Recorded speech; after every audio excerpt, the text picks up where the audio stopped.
And good afternoon, good evening, and good night, and welcome back to our coverage of the Karen Reid trial. We are currently on part 6, which is we're halfway through day 9. In addition to continuing working during the day, obviously, I also have the Munchkin home today, so she's home sick from school. So I'm probably going to be a little bit more quiet than usual.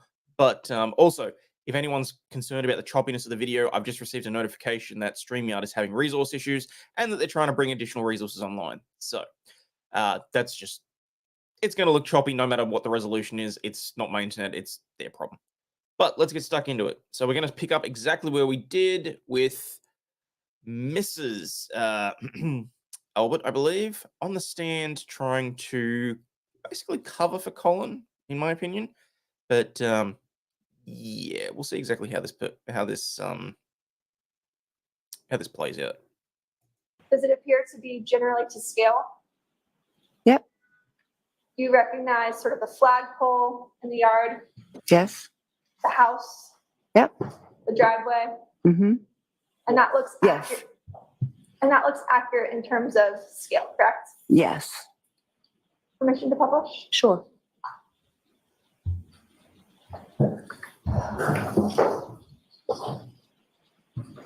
Ms. Albert, where is your bedroom located? Do you want me to show it? Yes, if you could explain. Right up here. So your bedroom is in that upper left-hand quadrant, correct? Mm-hmm. Yes. The far left window, that's your bedroom window. Yep. Is that right? Yep. The two of them. So on January 29th, you had 2 bedroom windows on the left side of the house that were facing the front lawn where Mr. O'Keefe's body was found, correct? Yes. You're aware that Ms. Reid, Jennifer McCabe, and Carrie Roberts arrived outside your property around 6:04 a.m., correct? Yes. Did you hear any fire trucks that morning? I did not. Did you hear any ambulances? I did not. You didn't see the flashing lights of emergency vehicles outside your bedroom window? I did not. My blinds were shut. My curtains were closed. I did not see anything. You testified the very first thing you remember was Jennifer McCabe waking you up in your bedroom. Yes. So I'm sorry, just to keep track, are we going to take this down now, Ms. Little? Or we can keep the lights on? I just want to keep track of that. Yes, Okay. thank you. Okay.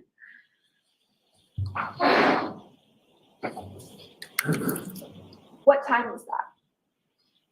I thought it was somewhere between 6 and 6:30. May I have a moment? Sure.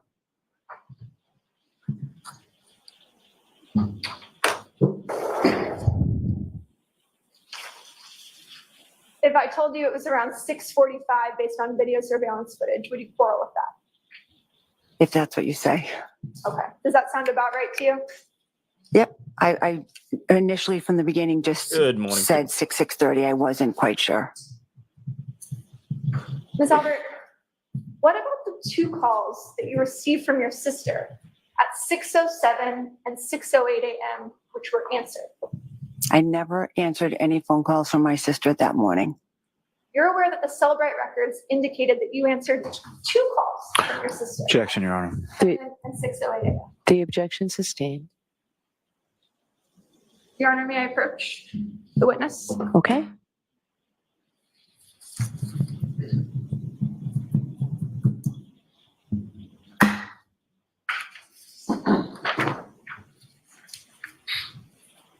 You could take a look at this report. This is sounding more and more like such a crock. Their bedroom was right there. There were ambulance, police, and a dead guy on the front lawn, and she saw and heard nothing.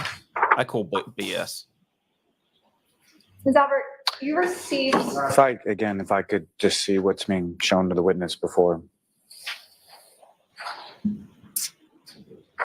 Thank you. May we approach? Okay.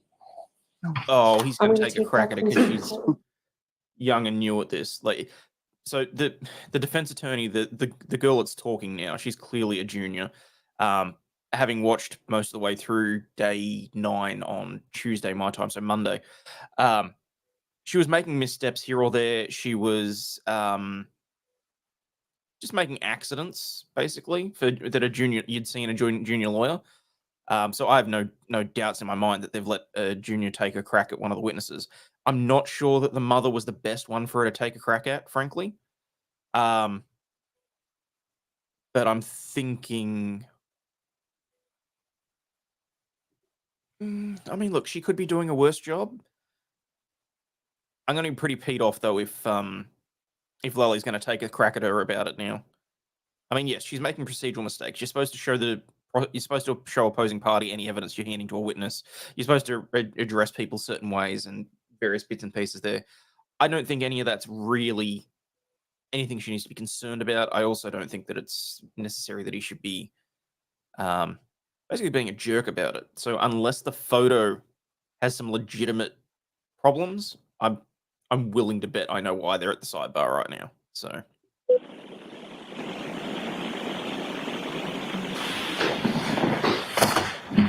All right, so let's mark one for identification, please, Miss Little. Thank you.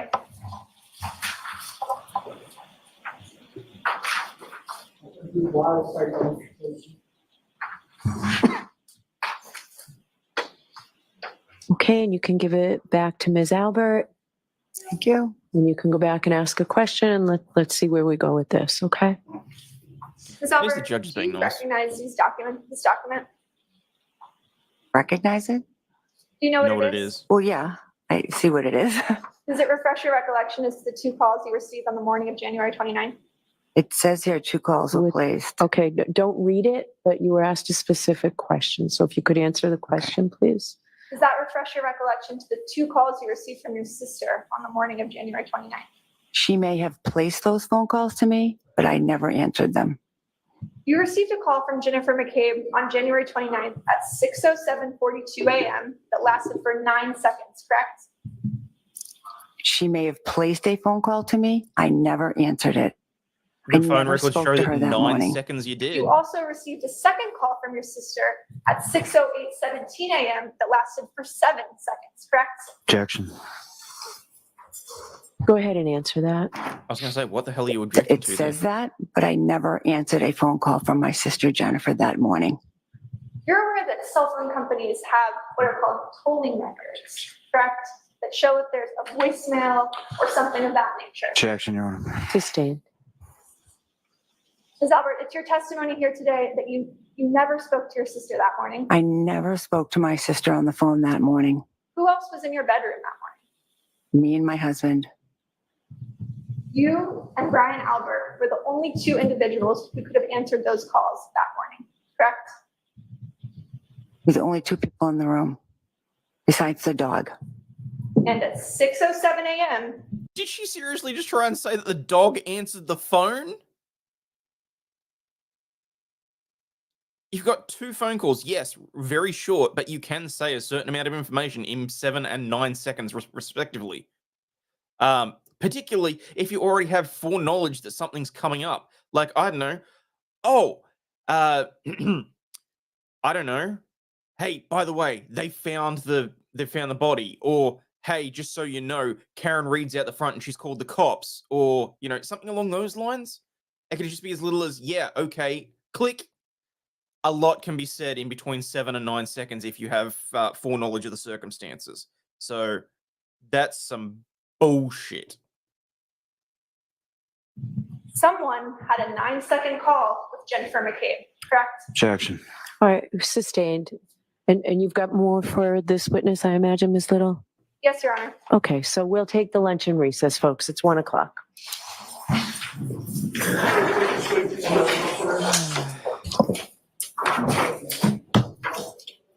But I'll buy it there as soon as there's something obvious being pointed out.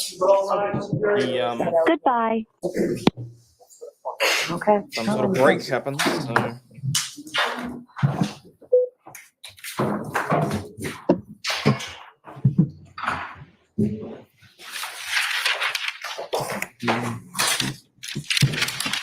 Oh damn, that was a lot. Oh. What was that now at 10? Okay.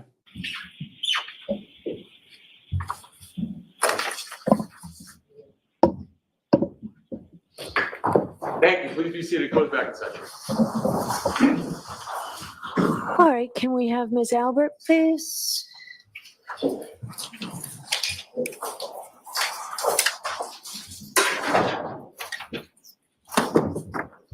Thank you.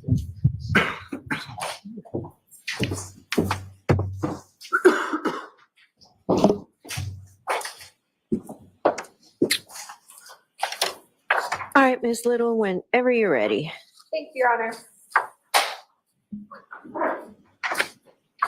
Your Honor, before we start, Exhibit S, which was marked for identification, I believe the proper foundation is laid. I'd ask. So let's not do that from there. Let me see it, please.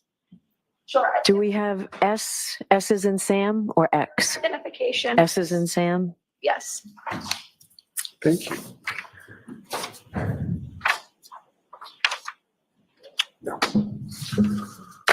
Yes. Oh, it wasn't today? Why don't you come to sidebar, folks? Ay, caramba.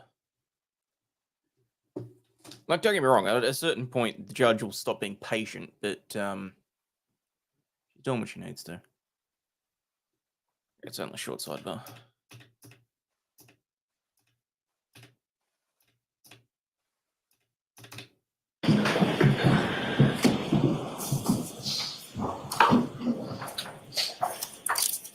Your Honor, the parties have stipulated that Exhibit X is a graphic representation of 34 Fairview, Yeah, not a photo. not a photograph. Okay, sure. Now you can approach the witness if you, oh, you just want to put it into evidence now? Your Honor. Okay, so that will be our next exhibit. Madam Court Reporter? Thank you. We actually need it. May I approach? Yes.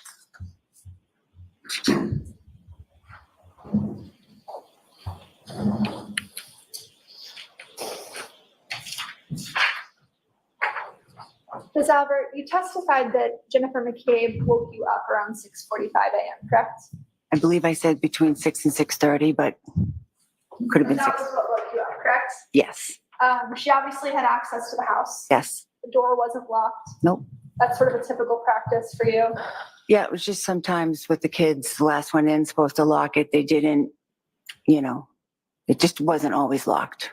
And inside your house, you've had plenty of blankets and other items that could have been comfort to a man laying in the snow, correct? Yes. Your Honor. So as to that form, I'm going to sustain the objection. You can ask the question a different way, Ms. Little. Ms. Albert, you had blankets inside of your house that could have helped someone who's freezing outside. Objection. So I'm going to sustain the objection. You can ask a shorter form of that question.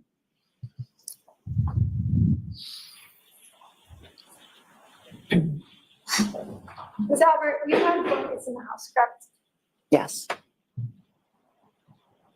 You were also lying next to a first responder Objection. that morning, correct? You can answer that. Yes. And neither you nor your husband came outside to help Johnny, correct? We did not go outside because we had no idea what was going on outside. We were sound asleep until my sister came into my bedroom.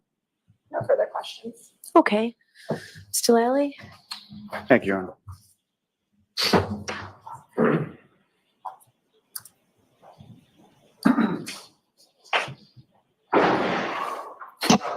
With regard to phone calls from your sister Jennifer McCabe that morning, shortly after 6 a.m., did those phone calls wake you up?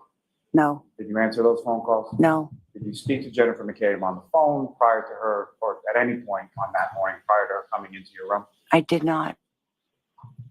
And you were shown something that's a Cellbrite extraction report, correct? Yes. And not just that specific one, but have you ever seen any Cellbrite extraction report before in your life? No, Fair to say you don't know how to interpret the data that's on there? no, Fair to say that you don't know whether or not an answered call or something that's listed as answered was something that was actually answered or went to voice? correct. Now, with regard to your dog, Chloe, Mm-hmm. following that incident in May of 2022, what, if anything, did you and your husband do with regard to the person that had been bitten? Well, we had gone over to their house to apologize for what had happened and, offered to pay any bills, that they may have had for any injury to the dog or anything. And then after that, we just decided that we thought the best thing to do would be to try to rehome it because I just didn't want something like that to happen again. And can you explain to the jury sort of what are the steps that you took in the process of rehoming your dog? Well, initially I had called a bunch of shelters and they were pretty much telling me that it would be hard to rehome her. She was dog aggressive and they would probably have to put her down. I didn't want to do that. The family, we love the dog. And so I did not want to do that. So I reached out to the woman in Texas who we got the dog from to see if she could help. And she said, she couldn't take it back, but she would try to help me out. So she ended up finding a woman who lived in Vermont. I think she lived alone. She had big property. It seemed like a good fit. She wanted to take Chloe and we made arrangements and I went and met this woman halfway and I gave her Chloe. And what, if any, conversations or contact have you had with that woman in Vermont since rehoming your dog? For a few months after Objection, Your Honor. So not the substance of it, but Have you had contact with the woman in Vermont? yes, I did for a few months, back and forth. Now, with reference to Chloe, when your sister Jennifer McCabe comes into your bedroom hysterical that morning of January 29th, was Chloe in the room at the time? Yes, You were asked some questions about the evening or the early morning when people had come from the waterfall back to your home, correct? hmm And at some point, you were cleaning and Mr. Higgins and your husband were out of your line of sight, is that correct? yes. How long a period of time are we talking? I don't, it wasn't very long, a couple minutes. Wasn't watching where everybody was and what everybody was doing. Fair to say, relatively short period of time. Yes. I have nothing further. okay. Briefly, Your Honor. Okay. So you need to take this down, sir. Thank you. There was something that was just up there. Go ahead. Ms. Albert, you never received any voicemails from Jennifer McCabe on January 29th, did you? Not that I'm aware of. You also have never produced, pursuant to our request, any documentation about the whereabouts of Chloe. The objection sustained. I'm going to strike that question. Disregard the question. Well, questions aren't evidence, so we can leave it on the record, but the objection sustained. You've never turned over any information about the location of Chloe since the pendency of this case, have you? Objection, Your Honor, may we approach? I'm just going to sustain the objection.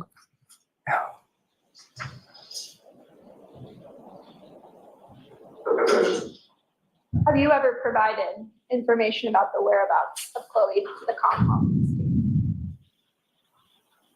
Yes, I believe I have. You have. I believe so. When did you do that? Your Honor, may we approach? Yes.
No further questions. Okay, thank you very much. All right, Ms. Albert, you are all set. Thank you.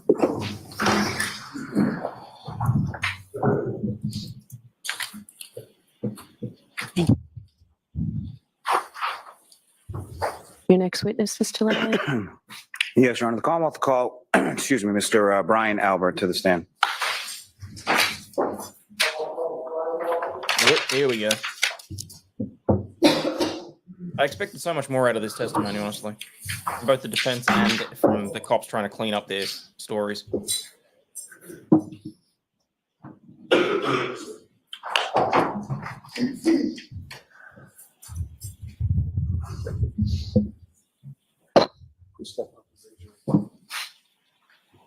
Do you solemnly swear the evidence you give before the jury in the case now hearing should be the truth, the whole truth, and nothing but the truth, so help you God? I do. Thank you.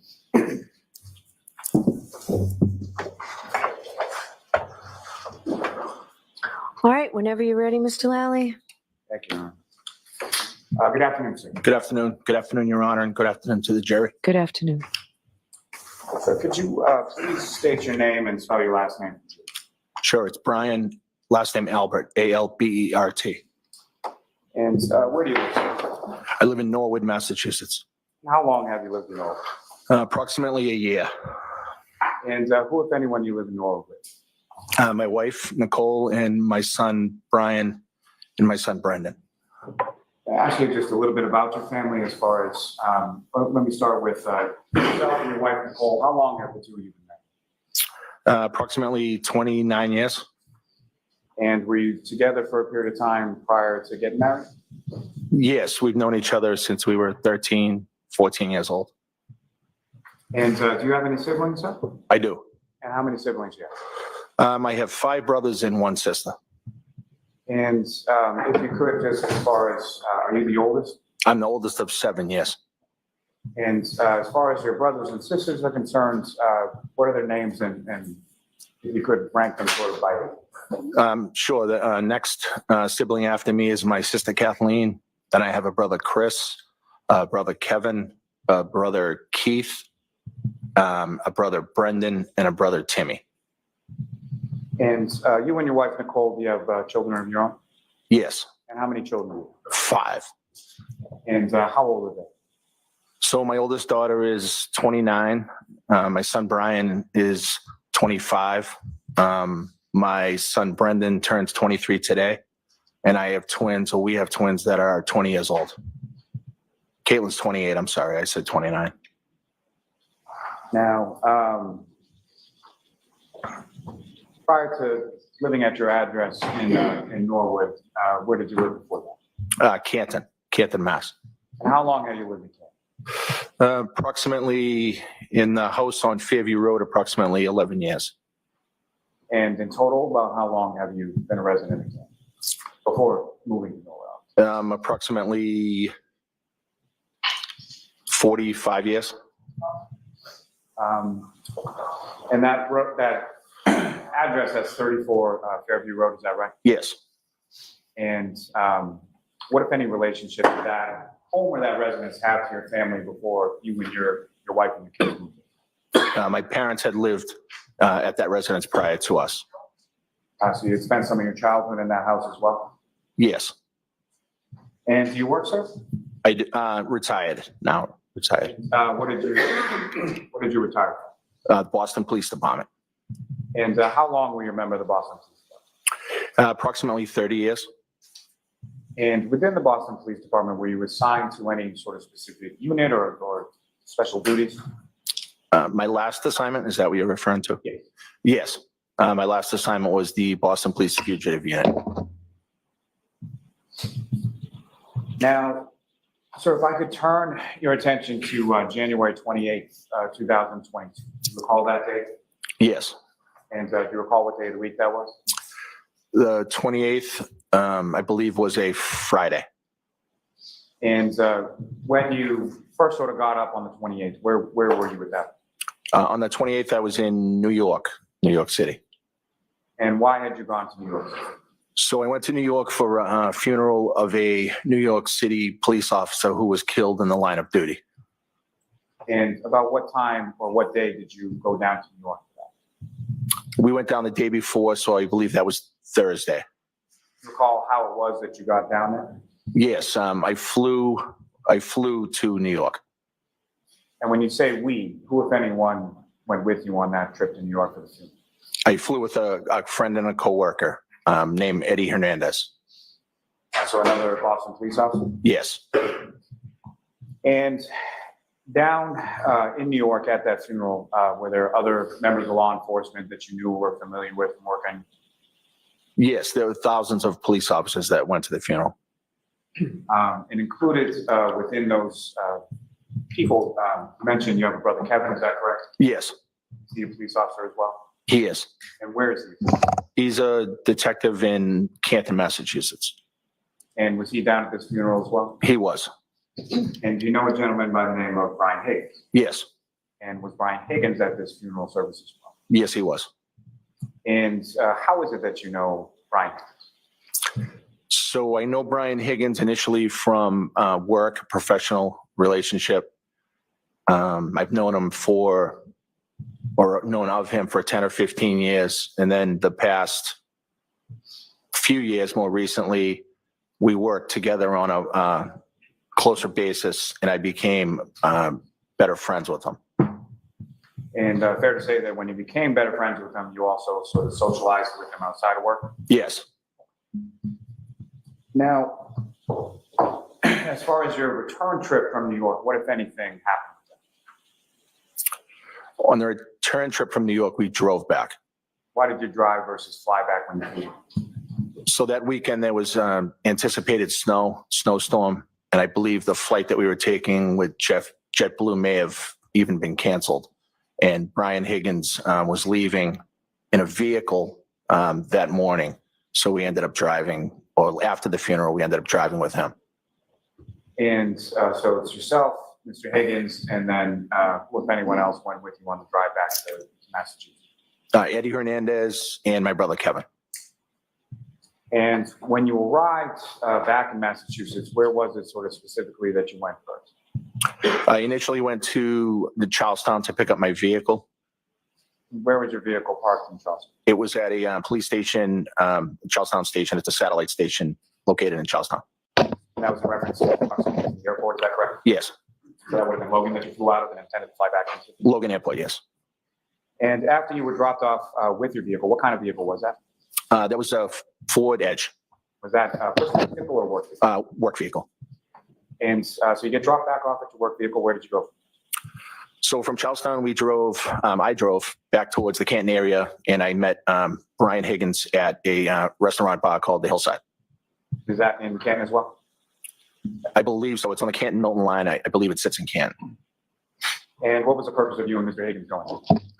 After the drive home, he asked if I wanted to get some food and stop off, and I said yes. And if you know about what time was it that you got to Hillside with Mr. Higgins? I want to say around 9:30, perhaps. Not entirely sure. When you arrived there, what did you do? So we went into the establishment and had a drink and hung out for a while. And did you order any food there? I did not. I believe Brian did, though. And while you were at the Hillside with Mr. Higgins, what, if any, communication did you receive from the wife, Nicole?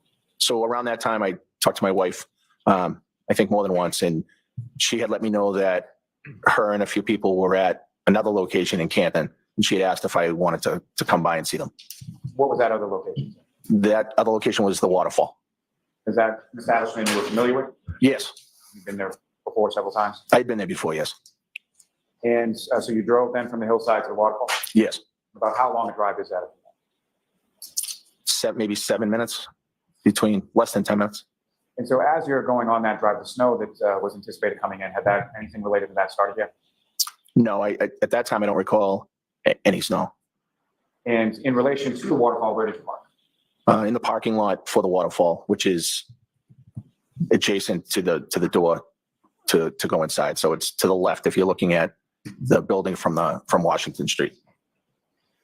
And when you come into, now, when you left the Hillside, Mr. Higgins stayed there? Yes, he stayed. And when you came into the Waterfall, who, if anyone, was there? So when I walked in and I saw my wife, my oldest daughter, Caitlin. I saw my brother, Chris, his wife, Julie, my brother-in-law, Matt, and my sister-in-law, Jen. And your brother-in-law, Matt, and your sister-in-law, Jen, their last name is McCabe, is that right? Yes. And if you could just explain to the jury sort of how you were related as far as what year it is. So my brother Chris, his wife is Julie, and then Nicole's sister is Jen, and then Jen's husband is Matt McCabe. And is it fair to say that you've probably known Jennifer McCabe about as long as you've known your wife, Nicole? Yes, since she was a little kid, maybe 6, 7 years old. And you see these people, and where are they sort of situated in the one?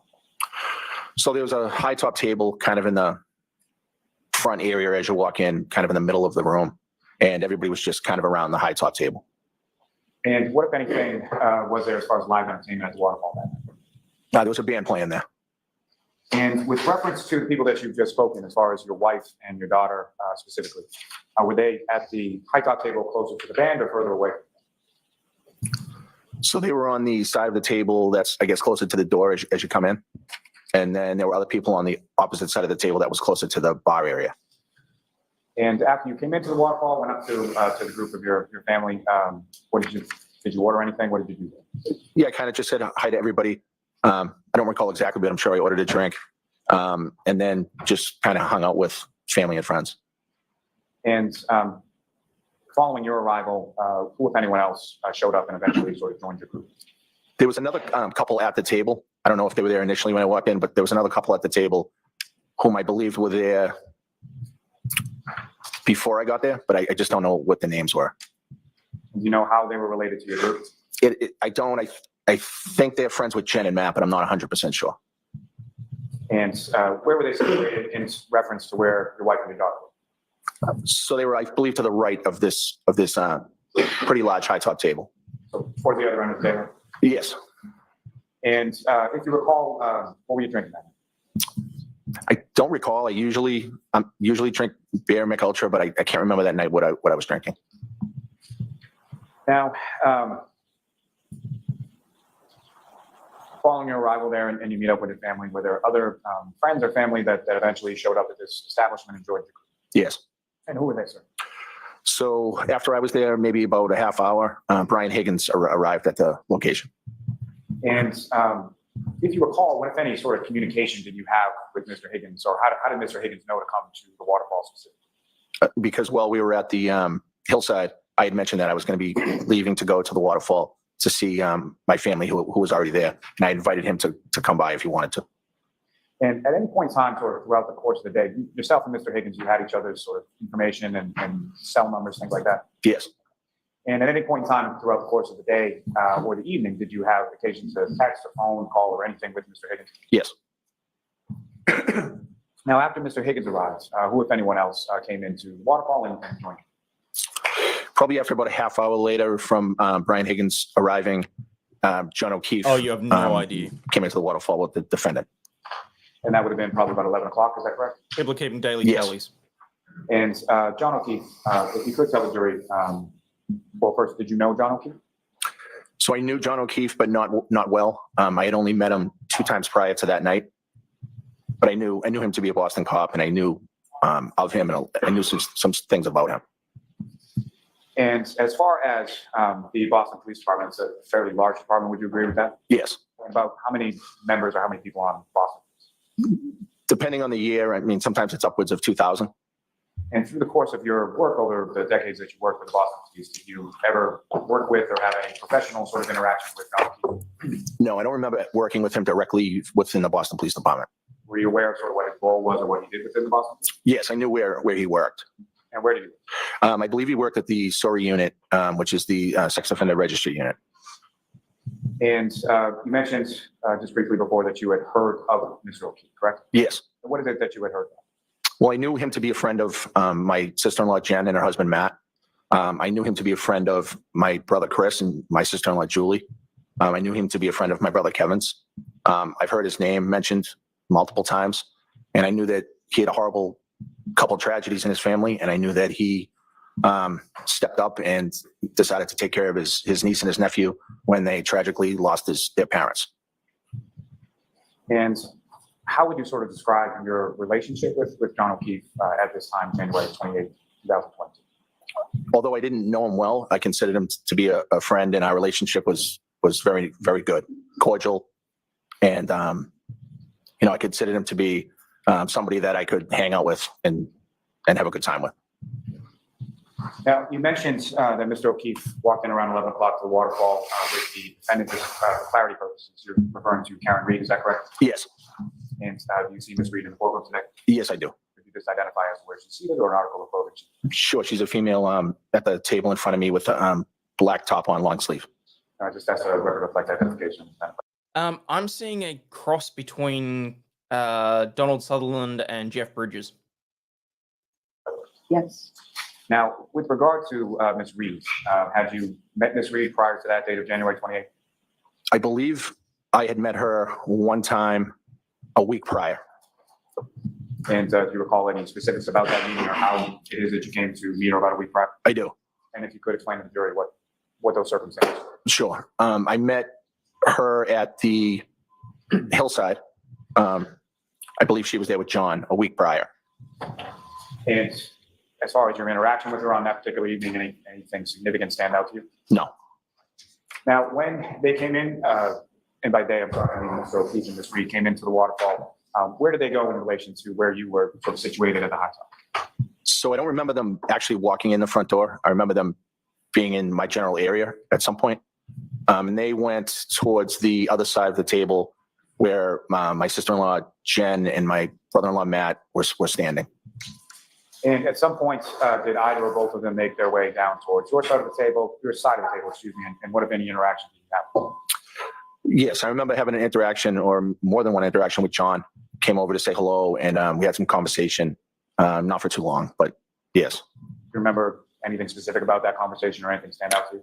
No, I think we were talking mostly about work. I think he let me know that the sergeant, I guess, that worked in his unit was leaving, or left, or transferred. And, he was jokingly saying that I should try to get a job over it where he works. And as far as the defendant, Ms. Reed, what, if any, conversation or interaction did you have? I don't remember having any interaction with her whatsoever. Now, as far as when Mr. O'Keefe came over, what, if anything, did you observe as far as what wearing, clothing, anything like that?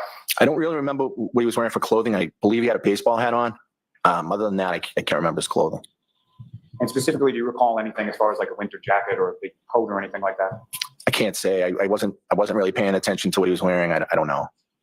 And as far as just his general features, as far as what you could observe, what, if any, sort of injuries or anything did you observe on his person at that time? I observed no injuries at that time. And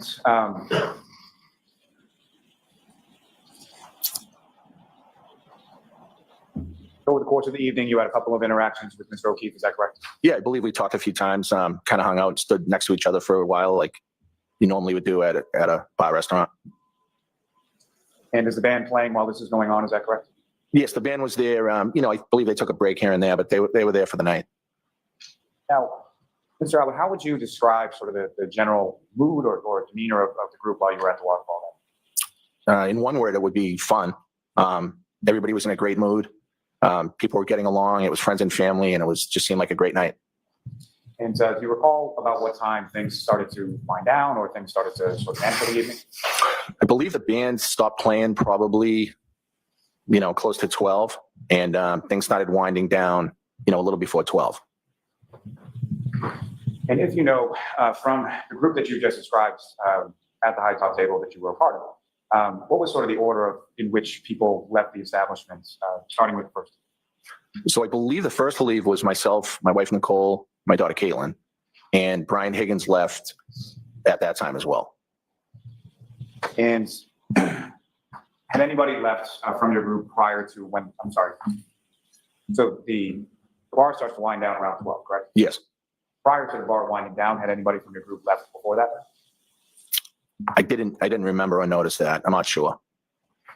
And so the first to sort of leave from your group when the bar is winding down is yourself, Mr. Higgins, your wife, and your daughter. Yes. And when you exit the establishment, where do you go? Into the parking lot to my vehicle. Let me take it back just for a moment back into the waterfall. During the course of the evening, what, if any, conversation was had by you or amongst the group that you observed as far as where to go next, or what were you doing following the waterfall? Okay, so there was some conversation relative to people going to my brother's sub shop, which is across the street, and he was maybe going to make some pizzas for people if they were hungry. So that was discussed. And did that end up happening? No, some people didn't want to go over there, and for whatever reason, it just didn't happen. And beyond that, was there anything else that was discussed as far as where to go after the waterfall? Yes. And what was that? So it ended up being my son Brian's 23rd birthday. So at 12 o'clock, he would be 23. So there was some discussion about if anybody wanted to go by the house to kind of say happy birthday to him. And I know my wife Nicole mentioned it to Jen and Matt, and it was said, I believe, in the group where we were standing. And so was that sort of an open invitation that was extended to pretty much anybody that was around the high top table? Yeah, sure. Anybody that was there was welcome to come by if they wanted to. And as far as you knew, as far as the awareness of who was coming over to your house at 34th Fairview, who from the group were you aware of coming over? I don't really remember the responses. I don't think I knew for sure if anybody was going to come, except Brian Higgins said he would come by. And he had left around the same time as you? Yes. And had Brian Higgins been to your house before? I believe he was at my house for a high school graduation party. And high school graduation probably in the spring, is that correct? It would have been the summer prior to that time. So my twins were graduating high school, and we had something at the house, and it was spring, summer of the year prior. And around that time, so that would have been 2021, is that correct? Yes. So around that time, there was still sort of vestiges or whatever of the COVID pandemic, is that correct? Yes, actually, that was just getting over, I think. And so where was this graduation party at your house? Was that inside your house or outside your house or something? It was actually out back. It was more of a cookout type thing. And so as far as you can recall, prior to January 28, 2022, had Mr. Higgins been physically sort of inside your house for anything beyond using that? Besides that graduation party, I don't believe he had ever been at my house. I'm sure he walked into the house, to use the bathroom or something that day, but I didn't really notice, whether he went in there or not. And Your Honor, with the court's permission, there's just a couple of very short clips that I'd like to publish with this witness in reference to what's been marked as Exhibit 53, video of the waterfall.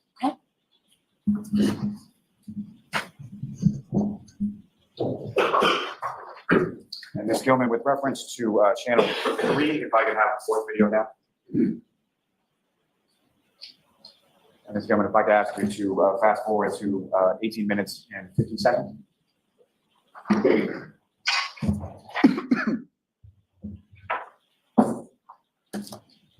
Now, Mr. Albert, directing your attention up to the screen to your left, to your right here. Do you recognize what's up on screen? Yes. What do you recognize as? The waterfall. And this is, at least according to the timestamp, about 11:57 p.m. on the 28th. Is that correct? Yes. And what's up there is that, to the best of your recollection, a fair and accurate portrayal of what the inside of the waterfall looked like, absent sort of the quality of it. Yes. And sir, I believe there should be a laser pointer on the desk before you. If you just press that button and point at the screen. What I'm going to ask you to do is, if you could draw the jury's attention to who, if anyone, within this sort of still frame of the video that you recognize, if any. With the time band across the top there, I can see some people around the table that we were standing, which would be this table area here. Tough for me to say from here who everybody is. I believe that's Brian Higgins there, but I'm not 100%. Ms. Gilman, if you could play this, and what I'm going to ask you to ultimately play is up to the 19 minute and 58 seconds.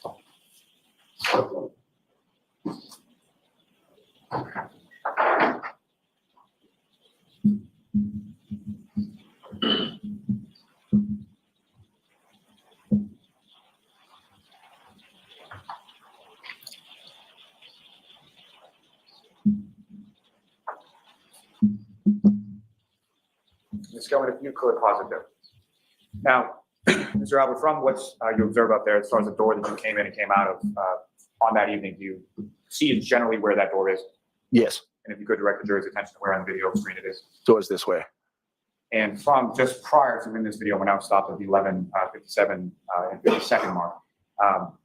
You see a group sort of making their way towards that front door, is that correct? Yes. And from this vantage point, are you able to recognize any of the people in that group that made their way towards it? Yes, I believe I saw my wife, my daughter here maybe, and then I think I'm over here. But again, it's a little grainy and I can't really see great from here. And I saw Brian Higgins, but I don't know if he's in here somewhere. Thank you, Ms. Gilman. If you could just press play again for about 30 some odd seconds.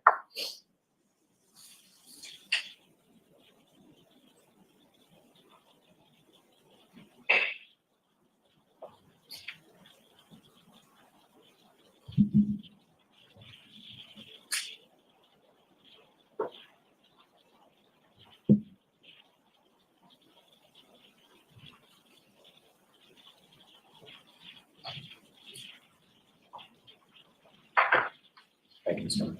You could take that down, and then Ms. Gilman, if I could ask for one other video from channel 1, the second one down. If I could ask you to fast forward that to about 5 minutes and 10 seconds. And ultimately, I'm going to ask you to play it from 5 minutes and 10 seconds to 5 minutes and 50 seconds. If you could press play now.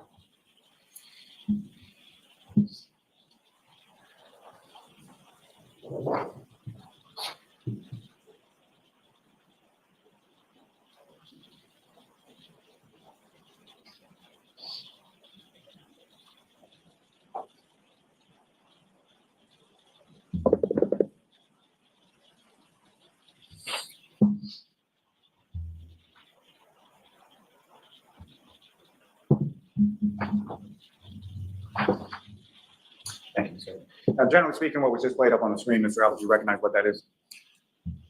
Yeah, it looks like the exit of the waterfall, and we're kind of walking out. The same group that was just walking through the front door, now walking out the front door and into the parking lot? Yes, and I believe there was somebody else there. I don't know if it was somebody from the band or looks like a different person up front there. Thank you, sir. Ms. Gilman, you can take that.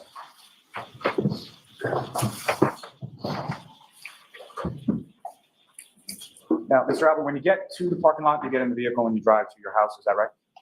Yes. Okay. And specifically, you're the one driving, is that correct? Yes. And who is in your car with you on the drive back? My wife Nicole and my daughter Caitlin. And about how far a drive is it from the waterfall to your house? I would say five minutes. And the weather, as far as when you walk out, get in the car, and then start driving, what, if anything, had changed about the weather from the time you came into the waterfall to the time you came out? Yeah, so it had started snowing a little bit more heavily. You can kind of see that on that second video. So the ground was beginning to be, coated, it looked like. So coating on the ground, but as you were driving, could you still sort of see the blacktop of the roadway? I believe so, yes. Now, you get to your house, and what, if anything, happens sort of as you're coming into your driveway? It looks like that. It had looked like Brian had gotten there first, Brian Higgins, and he was backing out, so I could pull my car in. And as far as the vehicle that Mr. Higgins was driving on that evening from the waterfall, was that the same vehicle that he had driven with you back from New York? No. And what kind of vehicle was the one that he was driving back from New York, and what kind of vehicle was the one he was driving that night? So the one back from New York, he was driving a full-size pickup truck. I'm not sure what make or model, but it had a cab on the back, and I believe it's gray. And then that night later in the night at the waterfall, he had a Jeep Wrangler vehicle that I believe is white, but I'm not 100%. So he had arrived at your house before you, is that correct? Yes. And you said it looked like he had done something to the driveway? He may have skimmed. Yeah, he had a plow on his truck, and I think he may have skimmed the driveway and then pulled out, and then we pulled in. And as far as vehicles at your house, how many around this time of January 22, between yourself, the wife, kids, how many vehicles do you have? I believe 3. And what type of vehicles, and who was sort of the primary driver with regard to those? So I had we had a Ford Explorer, a Cadillac SUV. It's a smaller SUV that my wife Nicole drives, and the Ford Edge that I already spoke of, and I believe we had one more vehicle that one of my kids drove at that time. I'm just trying to remember. It might have been an Escape, maybe a Ford Escape. Someone could have had that at college. Someone could have had that at school. So I don't remember if it was there that night or not.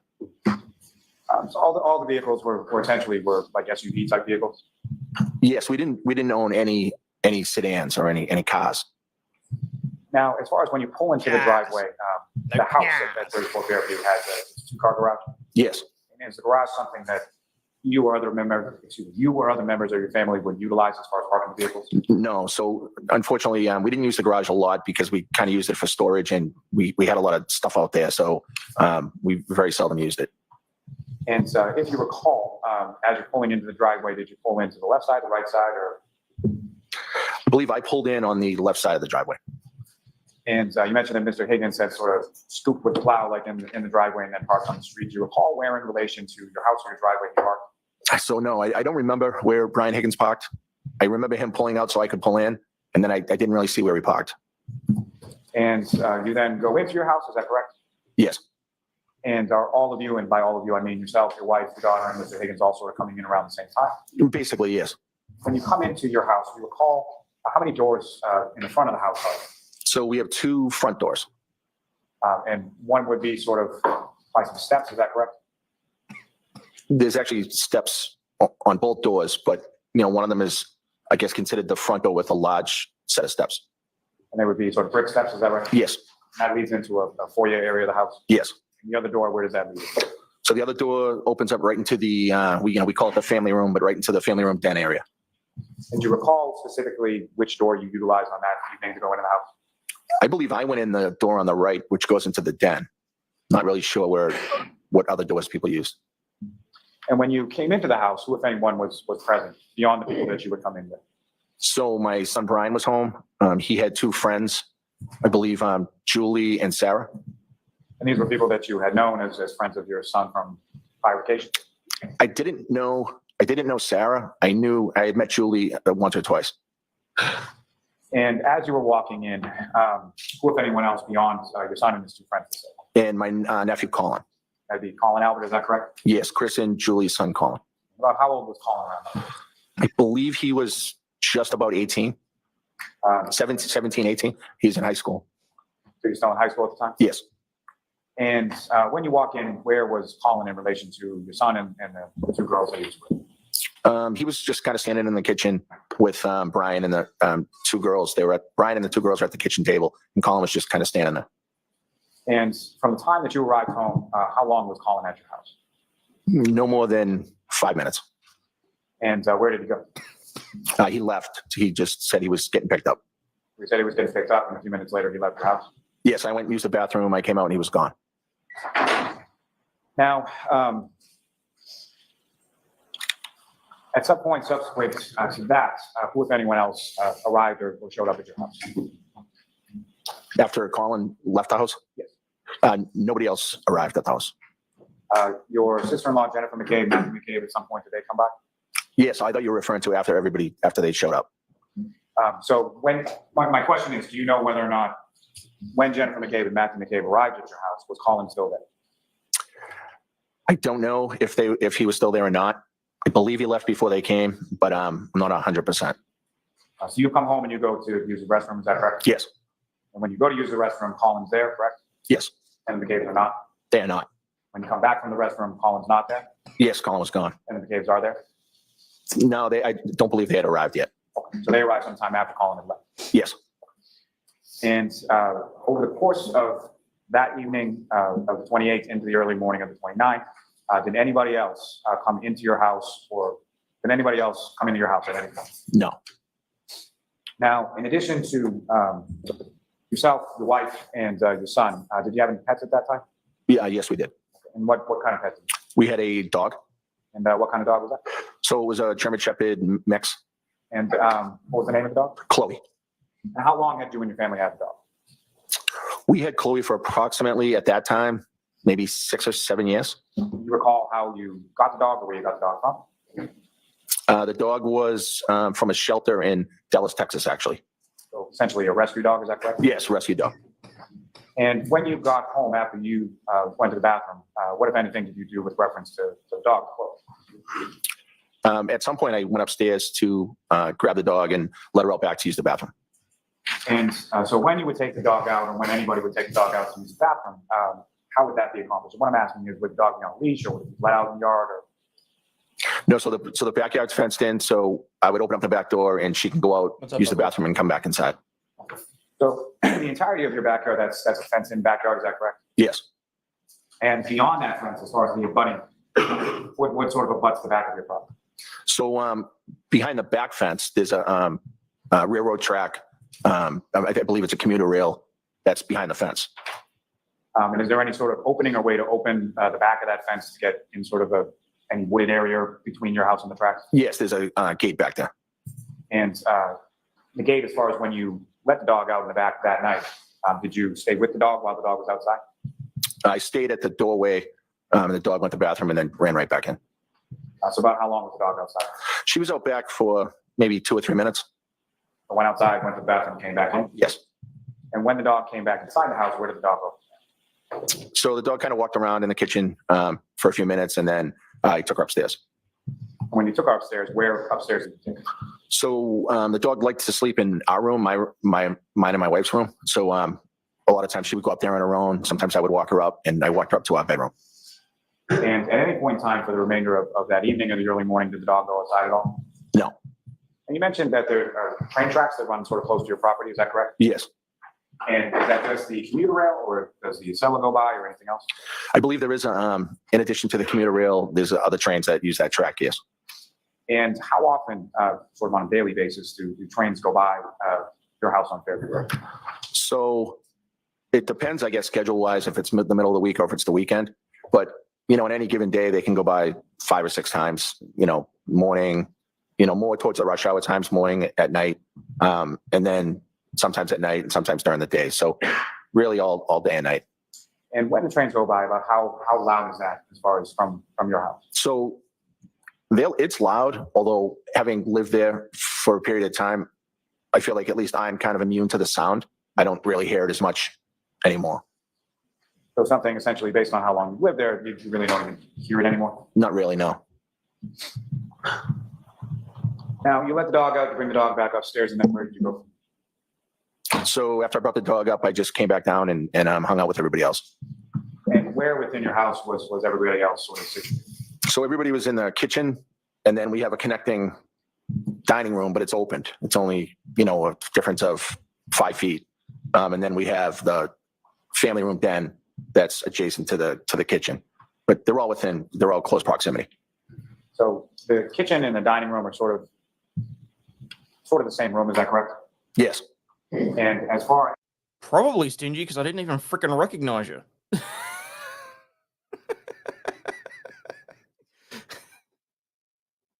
as what if anything is between the kitchen and dining room and the living room that you were talking about? So there's a wall, but there's a doorway. So there's really no barrier to go from the kitchen dining room into the family room. So if somebody's standing in the family room and somebody's standing in the kitchen dining area, they can sort of see each other? Yes. Now, in the kitchen area where everybody was, or in the kitchen dining room area, do you recall sort of where people were and what they were doing around that time? Yeah, I think people were just sitting around, having drinks. Someone had a speaker and they were listening to music and just talking and hanging out. And as far as the sort of group and sort of the overall mood or demeanor of the group back at the house, how would you describe that? Pleasant, fun. Everybody was having a good time. We were wishing Brian a happy birthday and everything was going great. And at any point in time, while this was all going on, did you, other than your situation with the dog, was there any point in time where you were not with the group in the kitchen dining area? No, I was there basically for the whole night, except I think at one point I may have shown Brian Higgins some photos that were in my son's room that were upstairs. And what kind of photos are we talking? So my son Jack, who's one of the twins, was in the Marines or is in the Marines, and we had put some plaques and some stuff in his room upstairs.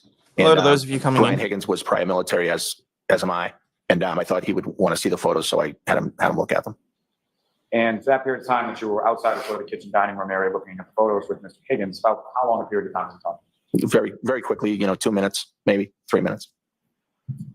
Now, at some point over the course of that morning, things started to sort of wind down at your home. Is that fair to say? Yes. And about what time was that things started to wind down, people started to leave?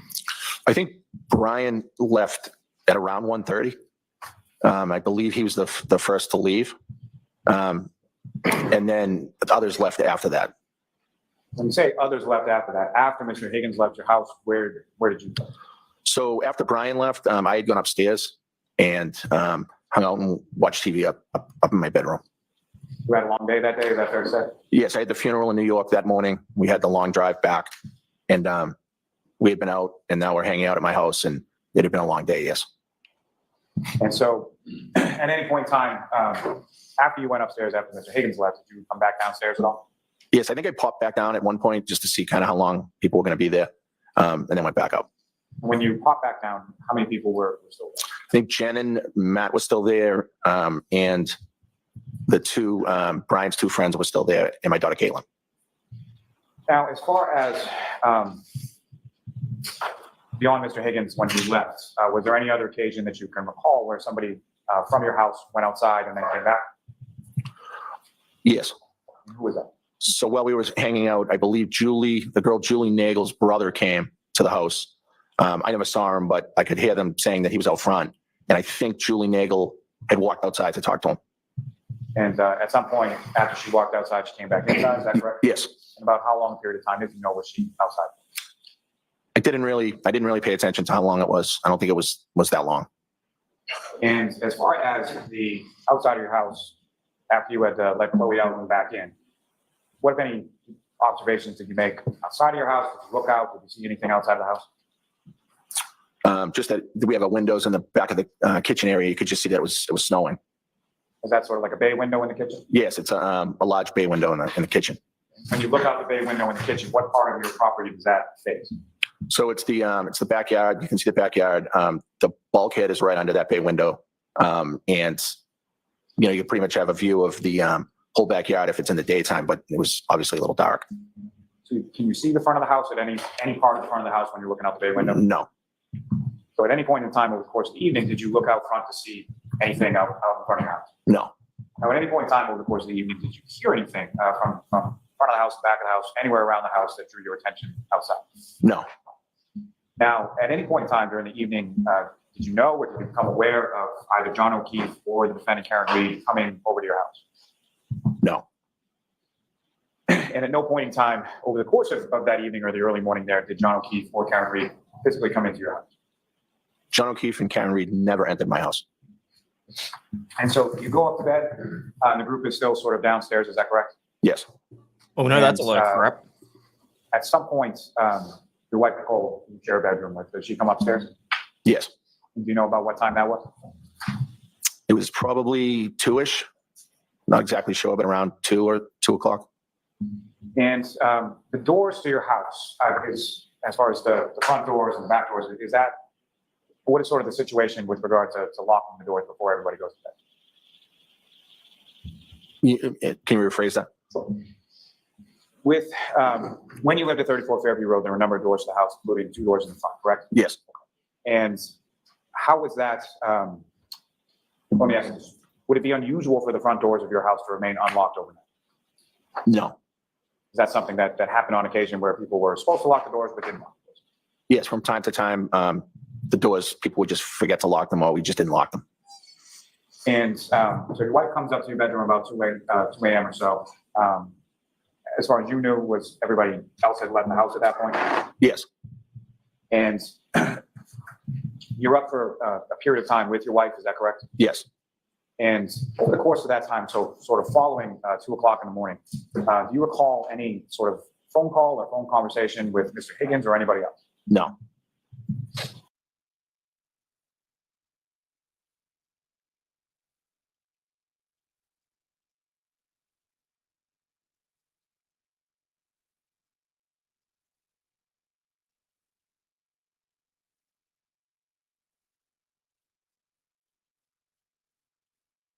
We will return to our regularly scheduled programming in just a moment. I have no idea what the hell is going on.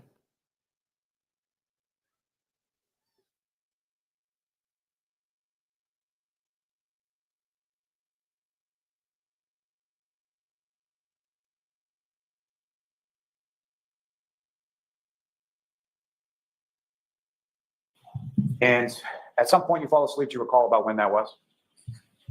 I don't. But it was obviously after 2 because that's when she came upstairs, watched TV, and kind of hung out together for a while, and then went to sleep. And the dog, Chloe, was she up in the room where you had brought her up before? Yes, She was there overnight, is that correct? yes. Now, turning your attention to later on that morning or beginning of that morning, daytime morning, of January 29th. Obviously, at some point you wake up, correct? Yes. And what is it that wakes you up on that morning? I was awoken that morning to my sister-in-law, Jen, had burst into my room. And do you know about what time that was? It was early in the morning, between 6 and 6:30, I would say. And fair to say that's not a normal occurrence. No, And when she burst into your room, can you describe her demeanor or sort of how she appeared when she first came? she was very upset, almost hysterical. And what, if anything, did she say when she came in? The room? She said something to the effect, John is dead. Objection. Next question, please, sustain. Unless you have foundation. Did you know who she was referring to when she initially comes into? I initially did not. And at some point during the course of that conversation, does Ms. McCabe make reference to going downstairs? Yes. And prior to that, not the content of the conversation, but as far as the length of the conversation, about how long was that length of the conversation that occurred in your bedroom between yourself, Ms. McCabe, and your wife? Probably a minute. And the demeanor that you described as far as Ms. McCabe was concerned is almost hysterical. Was that continuous throughout that initial conversation? Yes. She was very upset. And who, if anyone, did she indicate was downstairs, or why did you go downstairs? She said that the police. This I'm going to allow you with that foundation. Correct. She said that the police were downstairs. And so you went downstairs to talk to them. Yes. And when you go downstairs, what do you see when you get to sort of the bottom of the stairs? I saw a Canton police officer downstairs. So inside your house at that point? Yes. And the door to your house, was it still open or shut or something? I don't remember. And the Canton police officer that's inside your home, did you recognize him? Yes. And who did you recognize him? Last name, Lank. So Officer Lank. Was he someone that you were familiar with? I knew who he was, yes. Did you socialize or were you friends or anything like that? I didn't socialize with him. I knew him to be a Canton police officer. I had met him, multiple times, and I knew him to know my brother Chris. And so knew him essentially, what I'm asking, knew him in a professional capacity, personal capacity, or a little bit of both? I would say more of a professional capacity, and I knew of him, but did not hang out with him socially. And initially, when you first see Officer Lang, was he by himself, or who, if any, other officers were with I believe initially he was by himself. him? Did another officer join yourself and Officer Lang at some point? Yes, I believe another officer came into the house. You know who that officer is? I don't. And as far as them coming into your house, they were welcome in your house? You didn't say get out or close the door or anything like that? No, of course they were welcome in my house. And where did you go with the officer, sort of in your house? Where did you spoke with the officer, I'm presuming? Yes, we spoke in the kitchen area. And when you're speaking with the officer in the kitchen area, who is there?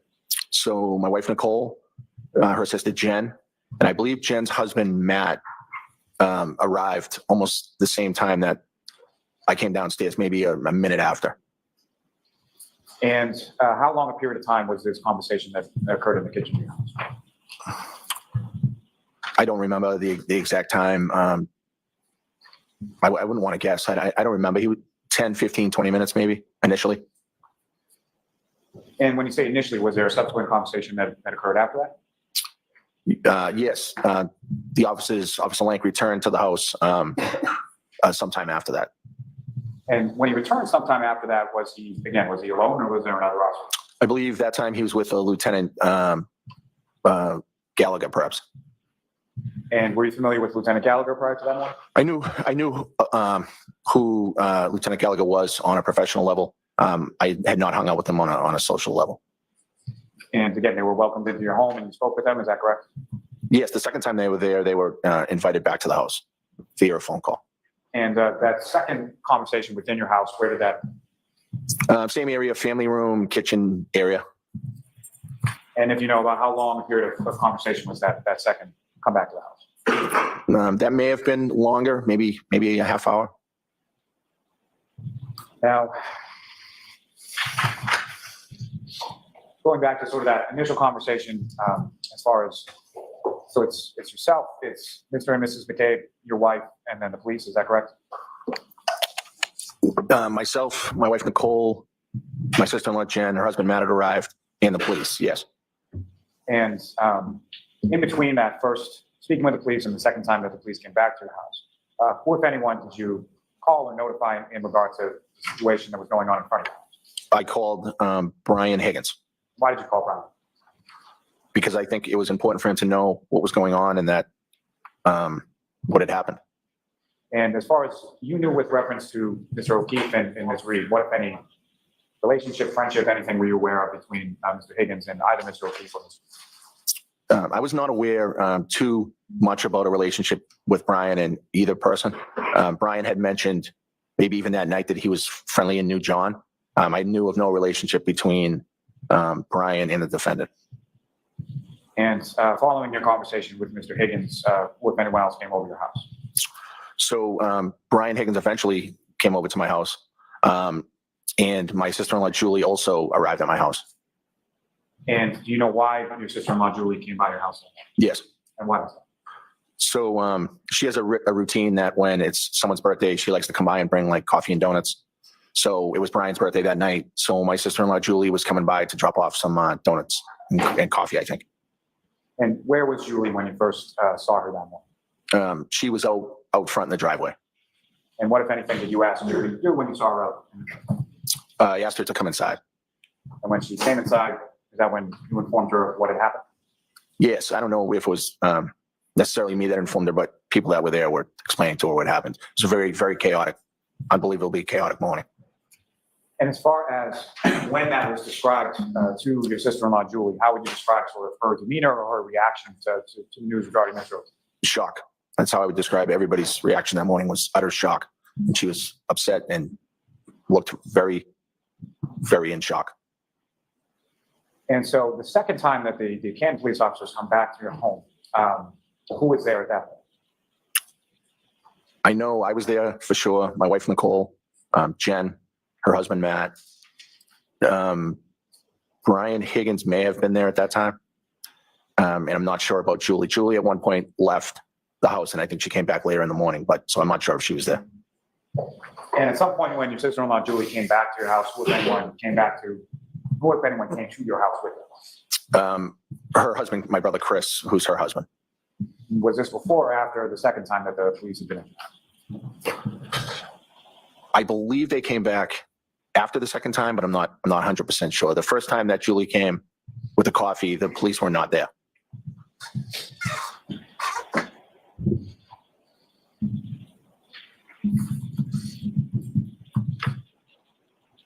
Now, when you first sort of get up and come downstairs and the police they're basically in your doorway, is that correct? Yes. Could you see outside as far as what was going on outside at that time? Not from downstairs, but I had looked out the window after Jen had come up into my room and explained what had happened, and before I went downstairs. When you looked out your window from your bedroom, what did you see? I could see at least one police vehicle. I could see that there was something going on out front, and that was about it, and I just went straight downstairs. At that time that you looked out your window, did you see either an ambulance or a fire truck out there? I don't remember if I saw an ambulance. There were emergency vehicles out there, but I can't remember exactly which types. And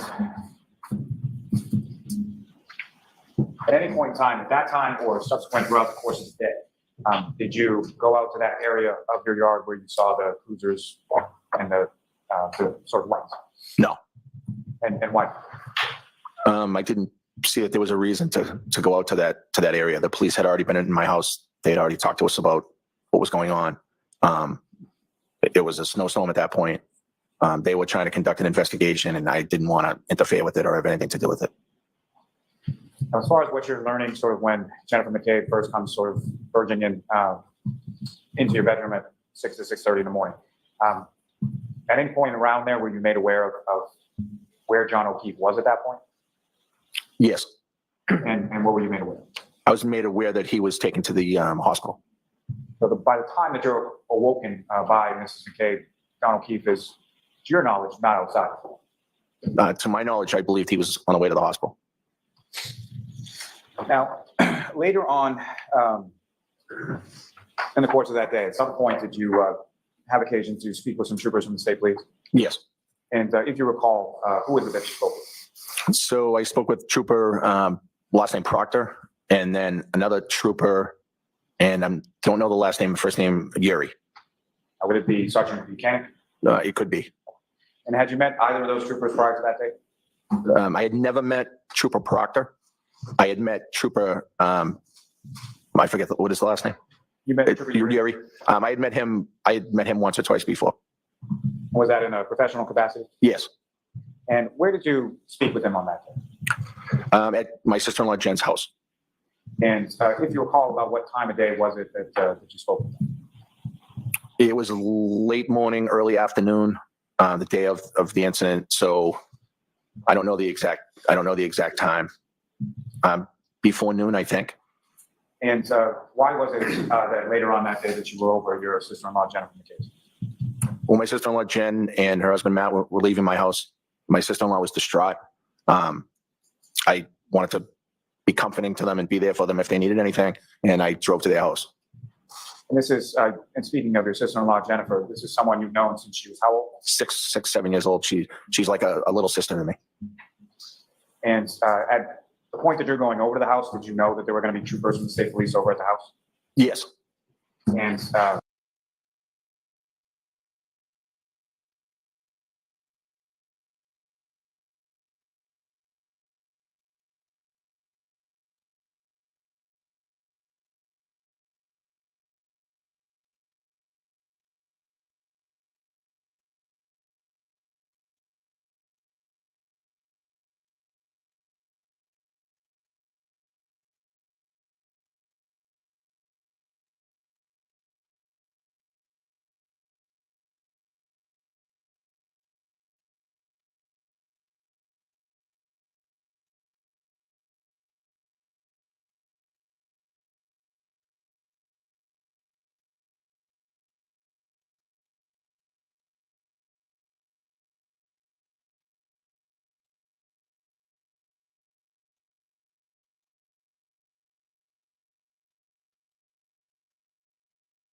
Are we back? I think we're back. fair to say they asked to talk to you, was What the that correct? hell is going on? Yes. And do you know who, if anyone else, they spoke to at your sister-in-law's house that day?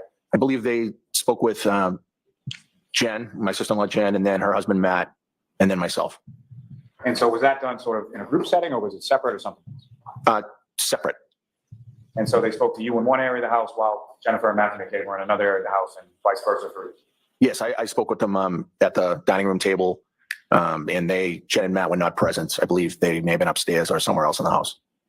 And if you know, where were you when the troopers were talking to either Jennifer McCabe or Matthew? So I was upstairs when they were being spoken to.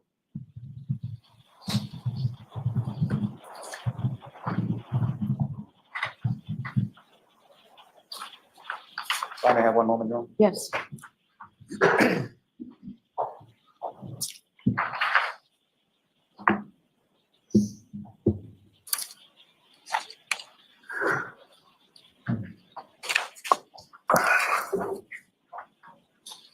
May I approach, John? Yes.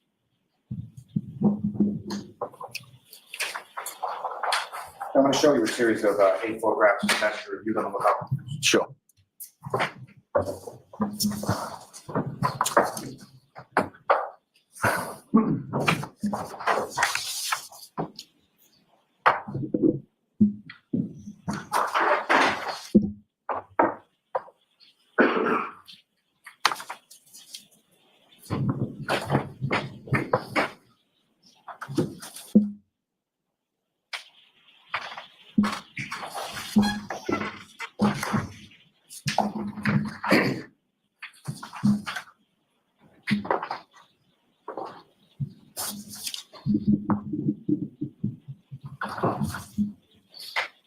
And so what I've just presented you with and previously marked as exhibits 58 through 65, and generally speaking, do you recognize what's depicted in those photographs? Yes. And what do you recognize?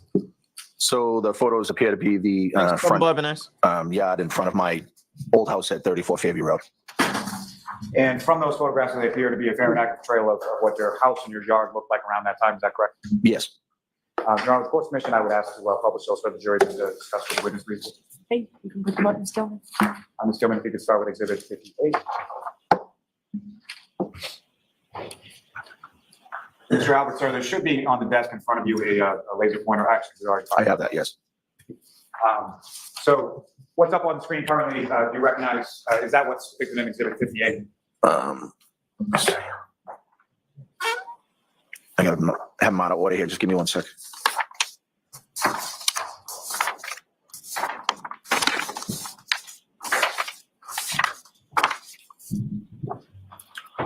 So yes, this looks like the photo exhibit 58 that you handed me. And this is a photograph of your house, or if I'm standing on the street to the left side of the property, correct? Yes. And on this sort of left side of your property, let me ask you this first. As far as between the roadway of Fairview Road and your front lawn, is there anything there as far as the sidewalk or anything like that? No, there's no sidewalk. So the grass area goes right to the curb, and then there's the street. And the curb that's in between the grass and the roadway, is that like a straight curb, straight edge curb, granite curbing, or like rounded curbing? How would you describe it? I would just describe it as a regular curbing. It's not granite. The color is black, so it seems like a tar curbing. And in this area of the left side of your property, what if anything of note is sort of in that area of the property? So in that area of the property, first of all, that's basically the property line from the neighbor's house. If you're staring at my house from the front, the neighbor to the left, that's the property line area. But there's a fire hydrant there. There is a flagpole with the American flag and the Marine Corps flag. And there is we call it like an electrical box, but I'm not sure what the purpose of it is. And so for all the years that you've lived there, either as a child or as an adult, you really don't know what that electrical box does or what it is? Yes, I don't know if it's operable. Sometimes the door is open. If it's windy, the door of the box blows open, and sometimes it's closed, and we don't really have much to do with it. And the general area where, when you looked out the window on your bedroom on the morning of the 29th, as far as where you saw the police vehicles or the cruisers, do you see that in this photograph? Yes, that's the same general area. The same general area as you were describing with the fire hydrant, flagpole, things like that. Yes. Ms. Gilman, if I could have the next exhibit 59. And again, sir, what's up on the screen? Is that what you have for you? What was it, 59? Yes. And from this photograph, sir, this is again a picture of your residence around the time of January 29th, correct? Yes. Fair to say this is taken after some of the snow has sort of melted from the storm before? 15 seconds. Yes, it appears that there's less snow in the front there. So less snow than what you saw when you looked out the window or at some later point on the 29th. Yes. And from this photograph, if you could just direct the jury's attention to the driveway and the garages and sort of where is that located? So my driveway was this area right here, and that's the garage doors.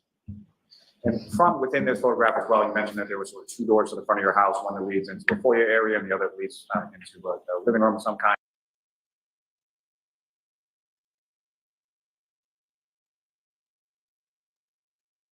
If you could direct the jury's attention to where each of those doors would be on the house. Sure.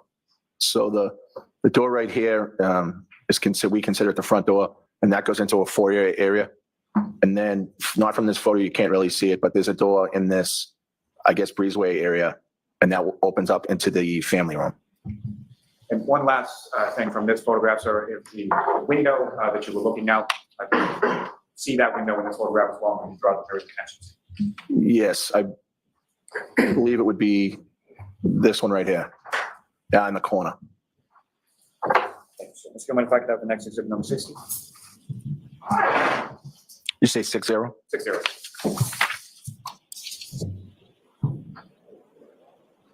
And sir, what's up on the screen? Do you recognize that as what you have before you as exhibit 60? Yes. And from this photograph, as far as the roadway and the sort of width of the road from the curb to the double yellow line there, is that generally what it was on January 29th? That's what the roadway looked like? The morning of the 29th? Well, the morning of the 29th was snow, correct? Right, so the roadway, I believe would have had some snow on it. So what I'm asking is, when you came home that evening or the early morning of the 29th, is that essentially what the roadway looked like, absent whatever the snow was covered? Yes, The next photograph, Mr. Dillon. And again, now looking at what is Exhibit 61, is that correct, sir? One second.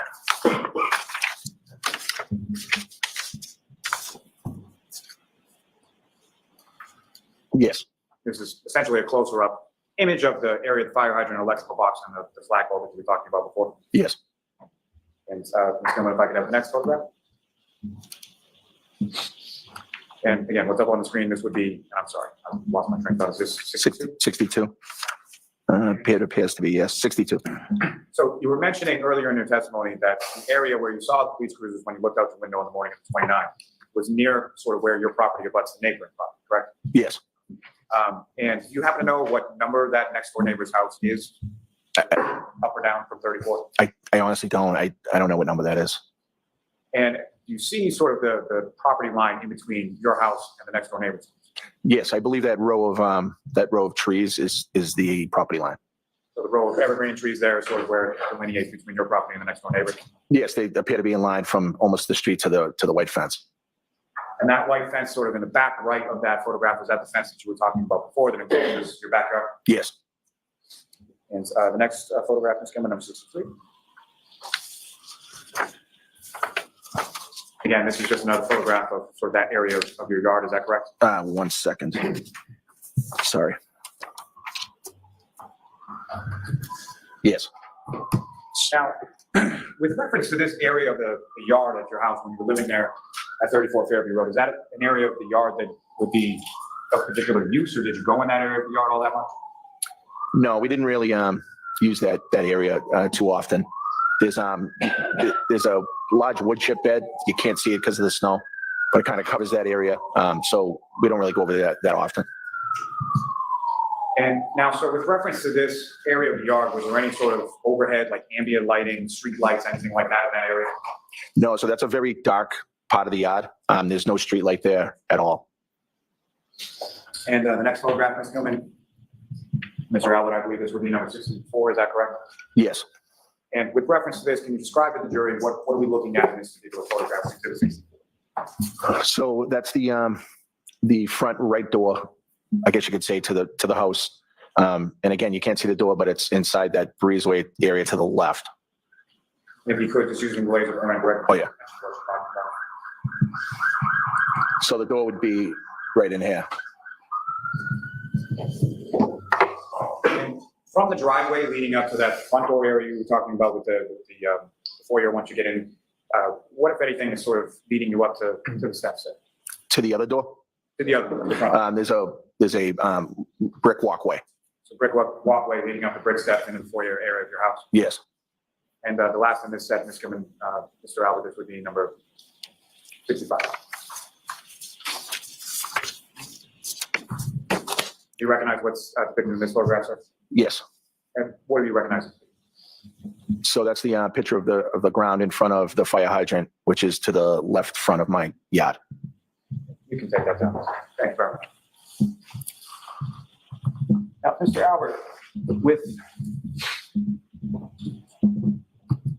the days that sort of follows from January 29th, as far as your home was concerned, what, if any, sort of police presence did you observe or notice sort of in that area in the front yard of your home? So over the course of the next couple of days, there were emergency vehicles and police personnel that day and days following in front of the house. So later on in the afternoon of the 29th and continuing on for days after, is that correct? Yes. And what, if anything, did you observe as far as the weather was concerned between the date of the 29th and the days that the police presence was outside of your house? I believe it rained a few times during that time. And as far as the snow that had been piled up on your front lawn, what, if anything, was occurring with the snow as the days went on following this one? I believe so. Some of the snow was shoveled out, I believe, during the crime scene, and then some of the snow was just dissipating due to the fact that it was melting and it had rained a bunch of days. Now, sir, if I could turn your attention to your house, and obviously at some point you moved from the house on Fairview and Canton to Knoll, correct? Yes. And when was that sort of first discussed between you and your wife as far as selling the house? That was discussed in October, November of, it would have been 2021. What was it that sort of precipitated that discussion as far as selling the house? Around that time, and it was post-COVID, the housing market seemed really good. And my brother, Chris, had sold his house, was in the process, and ultimately sold his house around that time. He got a great deal on it. I had known some other people that had sold around that time. And it was a little early for us because our children weren't all necessarily gone yet, but it was close, and we thought we could get a good deal for the house. So that's when we started exploring it. And who, if anyone, did your brother Christopher put you in touch with? So he put me in touch with a realtor that ultimately sold his house. And at some point you sold the house? I did. And when was that? So we didn't end up selling until April of 2023. And as far as prior to selling the house, what, if any,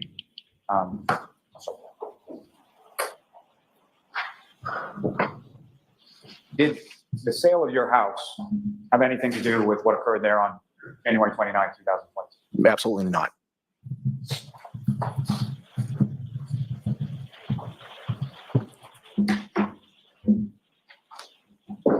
Yeah, just one moment here. Yes.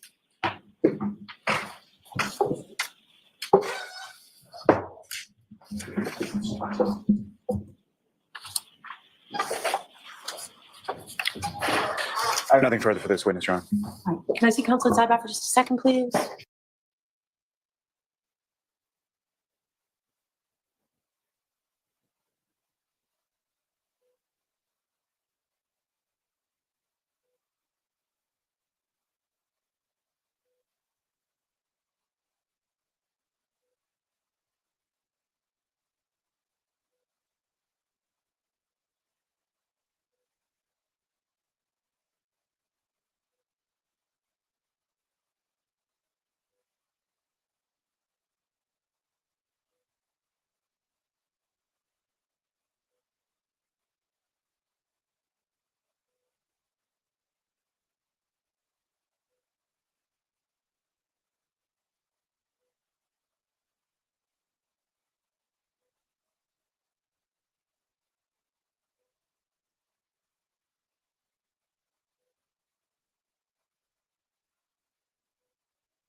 Great, you can step down.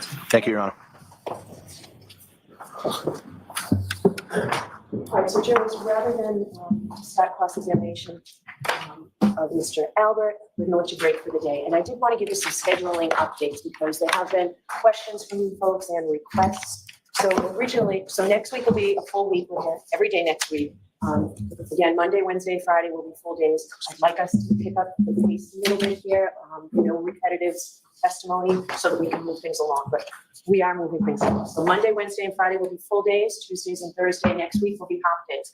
The week I wanted to address with you, where we were already going to be off the 29th and 31st of that week. There's been a request and it makes sense.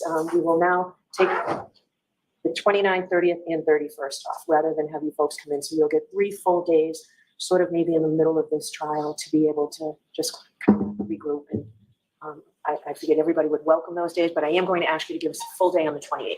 So think about that this weekend. So the Tuesday will be a full day, and then Wednesday, Thursday, Friday, you'll be down. Okay. June 7th, we're off. We will end June 6th at noon instead of 1 o'clock. Okay. All right. So I do have to give you those 3 cautions. Please do not discuss this case with anyone. Don't do any independent research or investigation into this case. If you happen to see, hear, or read anything about this case, please disregard it. I always like to tell jurors, just leave everything here. Notebooks, literally, figuratively, just leave it here. Have a great weekend, and we'll see you Monday morning. Rise to the jury.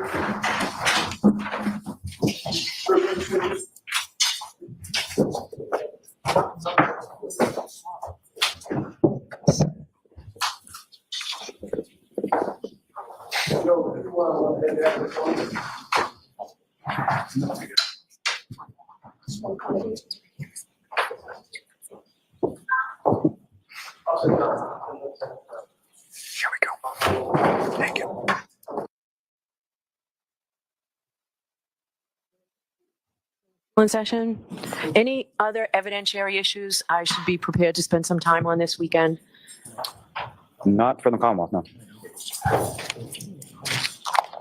No, we can wait on that. I heard you say we can wait on that, but I'd like to know, is there anything that I should be taking a look at? No, I wasn't. I was talking about something different. I think with regard to Brian, Albert, there's really nothing other than I wanted to talk to my co-counsel over the weekend to get the court to potentially revisit the ruling that you just made, which whether you do or you don't, Your Honor, I think you've heard, we can hear more potential. But with regard to Caitlin Albert, Your Honor, there is the issue of the photos between her and Katie McLaughlin. I just wanted to flag that for the court. I think we've addressed that already, and I think the court had said we'd take them on a photo by photo.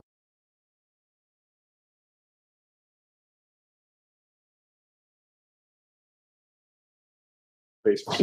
No, what I said is you need to approach. So Yeah. before she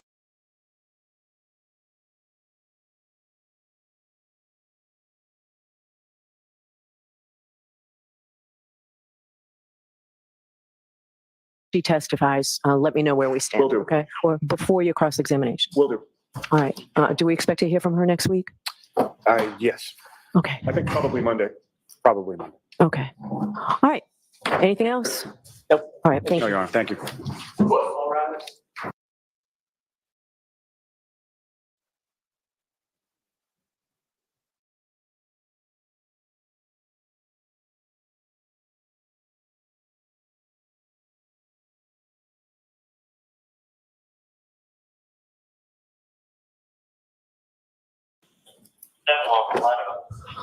All right. Commonwealth versus Karen Reed, 22117. Counsel? Adam Lally for the Commonwealth. Good morning, Good Your Honor. morning, Mr. Lally. Good morning, Your Honor. Laura McLaughlin for the Good Commonwealth. morning, Ms. McLaughlin. Morning, Your Honor. Alan Jackson from the Good morning, Mr. Jackson. Good morning, Your Honor. Elizabeth Little, also on behalf of Good morning, Ms. Little. Good morning, Your Honor. David Unetti for Karen Reed. Good morning, Ms. Tianetti. Good morning, Ms. Reed. So, Ms. Tianetti, I just wanted to tell you that after reviewing my notes of the testimony of Katie McLaughlin, my view hasn't changed, but I will give you a little bit of leeway with this witness. Okay. I would like to define the parameters if I can, Your Honor, so that we. All right, the jurors are on their way over. I don't think you need to define the parameters. When there are objections, they'll either be sustained or overruled. Okay? Your Honor, there is one other thing that we needed to put on. All right, nobody told me that. All right, why don't you come here at sidebar and we'll do this.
Was everyone able to follow the instructions and refrain from discussing this case with anyone since we left yesterday? Yes. Everyone said yes or nodded affirmatively. Were you also able to follow the instructions and refrain from doing any independent research or investigation into this case? Yes. Everyone said yes or nodded affirmatively. Did anyone happen to see, hear, or read anything about this case since we left yesterday? No. Everyone said no and shook their heads. All right, can we bring Ms. Albert back in, please?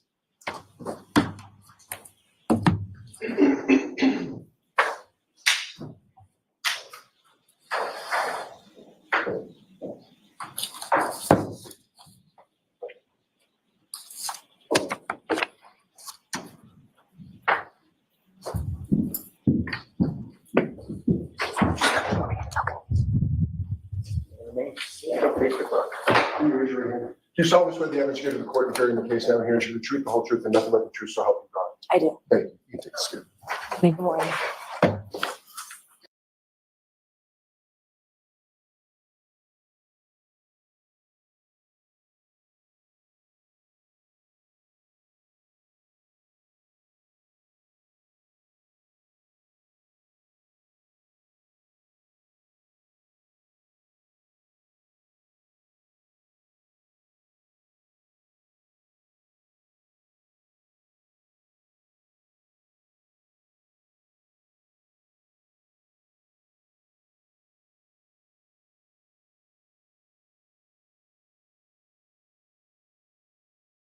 Sorry, I was on the phone.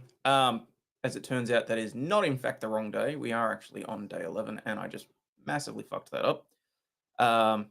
Just give me 2 seconds to unfuck this particular clusterfuck, and we can get stuck back into it.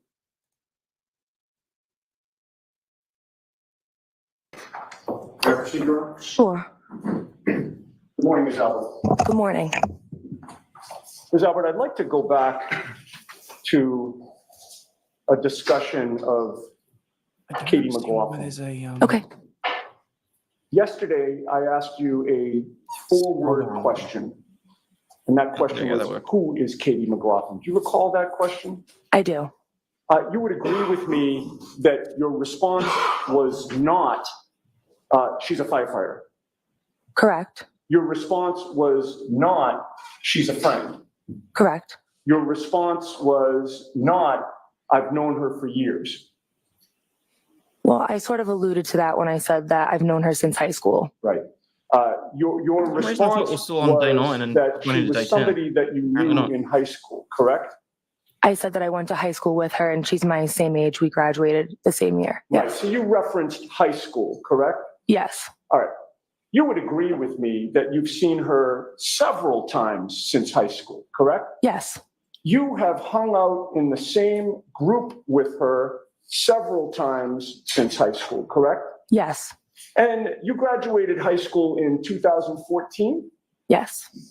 It is now 2024. Yes. Your contact with Katie McLaughlin has been fairly consistent over the years in that it continued at least until 2021, correct?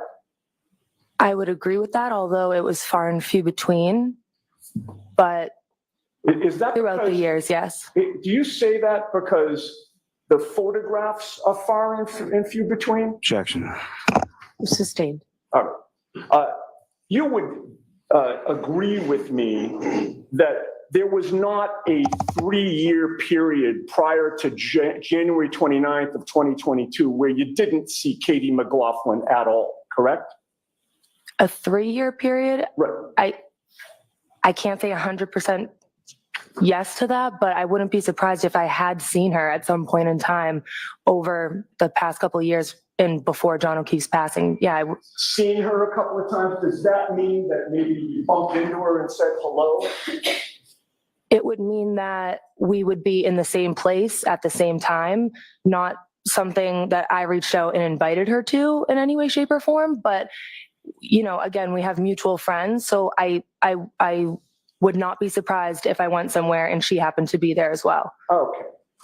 And it would have been a surprise to you that she showed up at whatever place you were at in those 3 years? Is that your testimony? No, it would not have been a surprise to me. You would have known in advance that Katie McLaughlin was going to be at the same place that you were in advance. Not necessarily, but Ever in those 3 years? Objection. Sustain. Isn't it true that only 8 months before January 29th of 2022, you and Katie McLaughlin were at a Yes, I agree baby with that. shower together? Objection. Do you know that? yes, Go ahead and answer. yes, we did. You were. Whose baby shower was it? It was a mutual friend of ours. What's her name? Her name's Alyssa. And how many people were at that baby shower?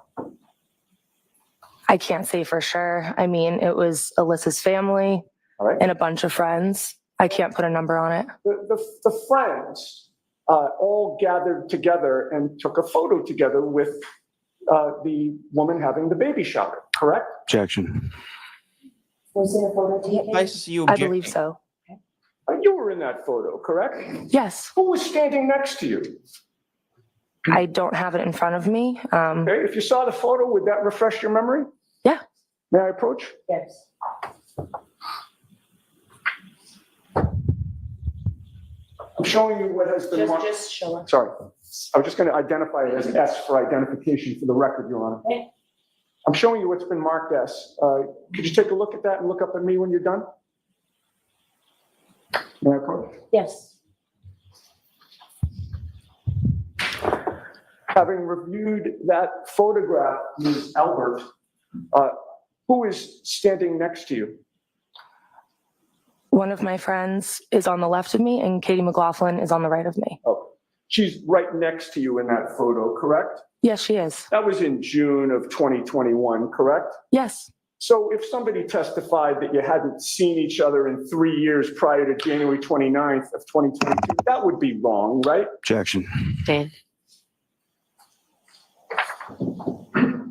And with regard to the contact that you've had with her in terms of group events, you would agree with me that it wasn't just day trips that you took with her, correct? Correct. You've also gone on road trips with her. God damn it, I did screw up. I did jump from day 9 to day 11. Oh, damn it. I must have at some point watched the entirety of day 10 on my own in the background, maybe overnight or some shit. I don't know. What my YouTube watch history was showing that I finished all of day 10 for some reason. Oh man, that means there's more trial that I've got to watch too.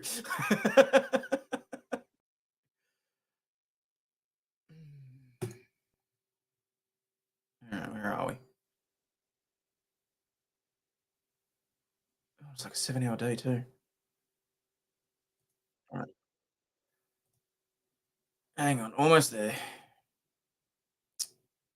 I didn't think we were that close. Oh, look at me. Now I sound like Katie McLaughlin and... Was it Jen McCabe? Lally. Good morning, Your Honor. Laura McLaughlin for the Commonwealth. Good morning, Ms. McLaughlin. Morning, Your Honor. Alex Jackson from the street. Good morning, Mr. Jackson. Morning, Your Honor. Elizabeth Little, also on behalf of the district. Good morning, Ms. Little. Morning, Your Honor. David Giannetti from Karen. Good morning, Ms. Giannetti. I'm told there's an objection to something you intend to use during cross. Yes. Do you want to come over? Sure.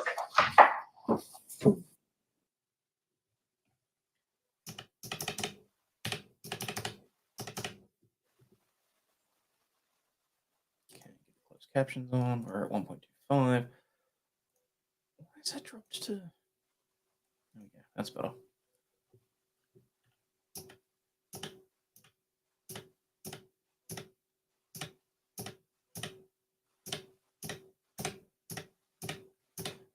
God, I need to borrow Jeff's video of Get On With It.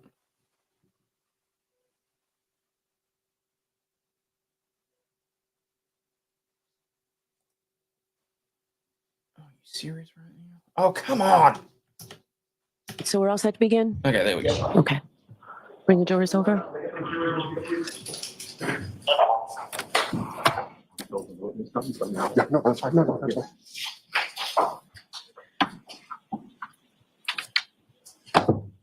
I am you. You are unmuted.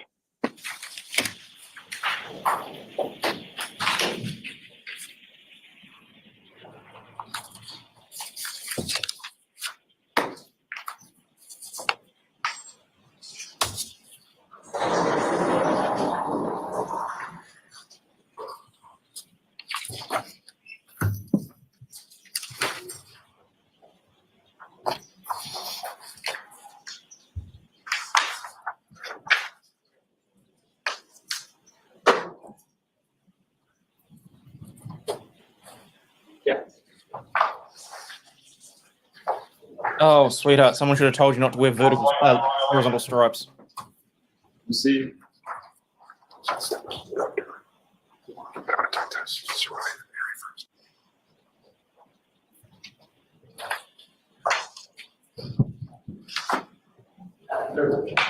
you rise to the jury.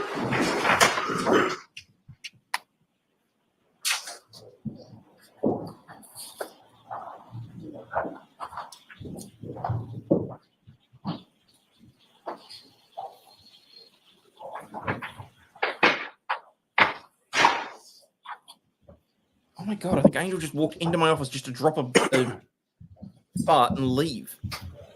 Hear ye, hear ye, hear ye. All parties having anything to do before the Honorable First Justice Beverly Canoni, now sitting in the Dedham Superior Court within and for the County of Norfolk. Draw near, give your attendance, you shall be heard. God save the Commonwealth in this good court. Thank you, may be seated. Court is now session. Maybe courted. Good morning again, counsel and Ms. Reed. Good morning.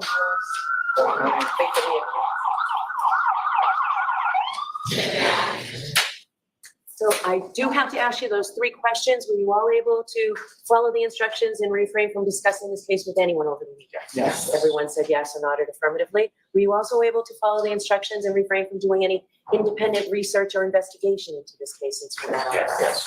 Everyone Yeah, said Gerber, yes and that's what nodded happened. affirmatively. Must add Did autoplay anyone line. happen to see, hear, or read anything about this case since we left here on Friday? No. Thank you very much. We'll bring Mr. Albert back in, please.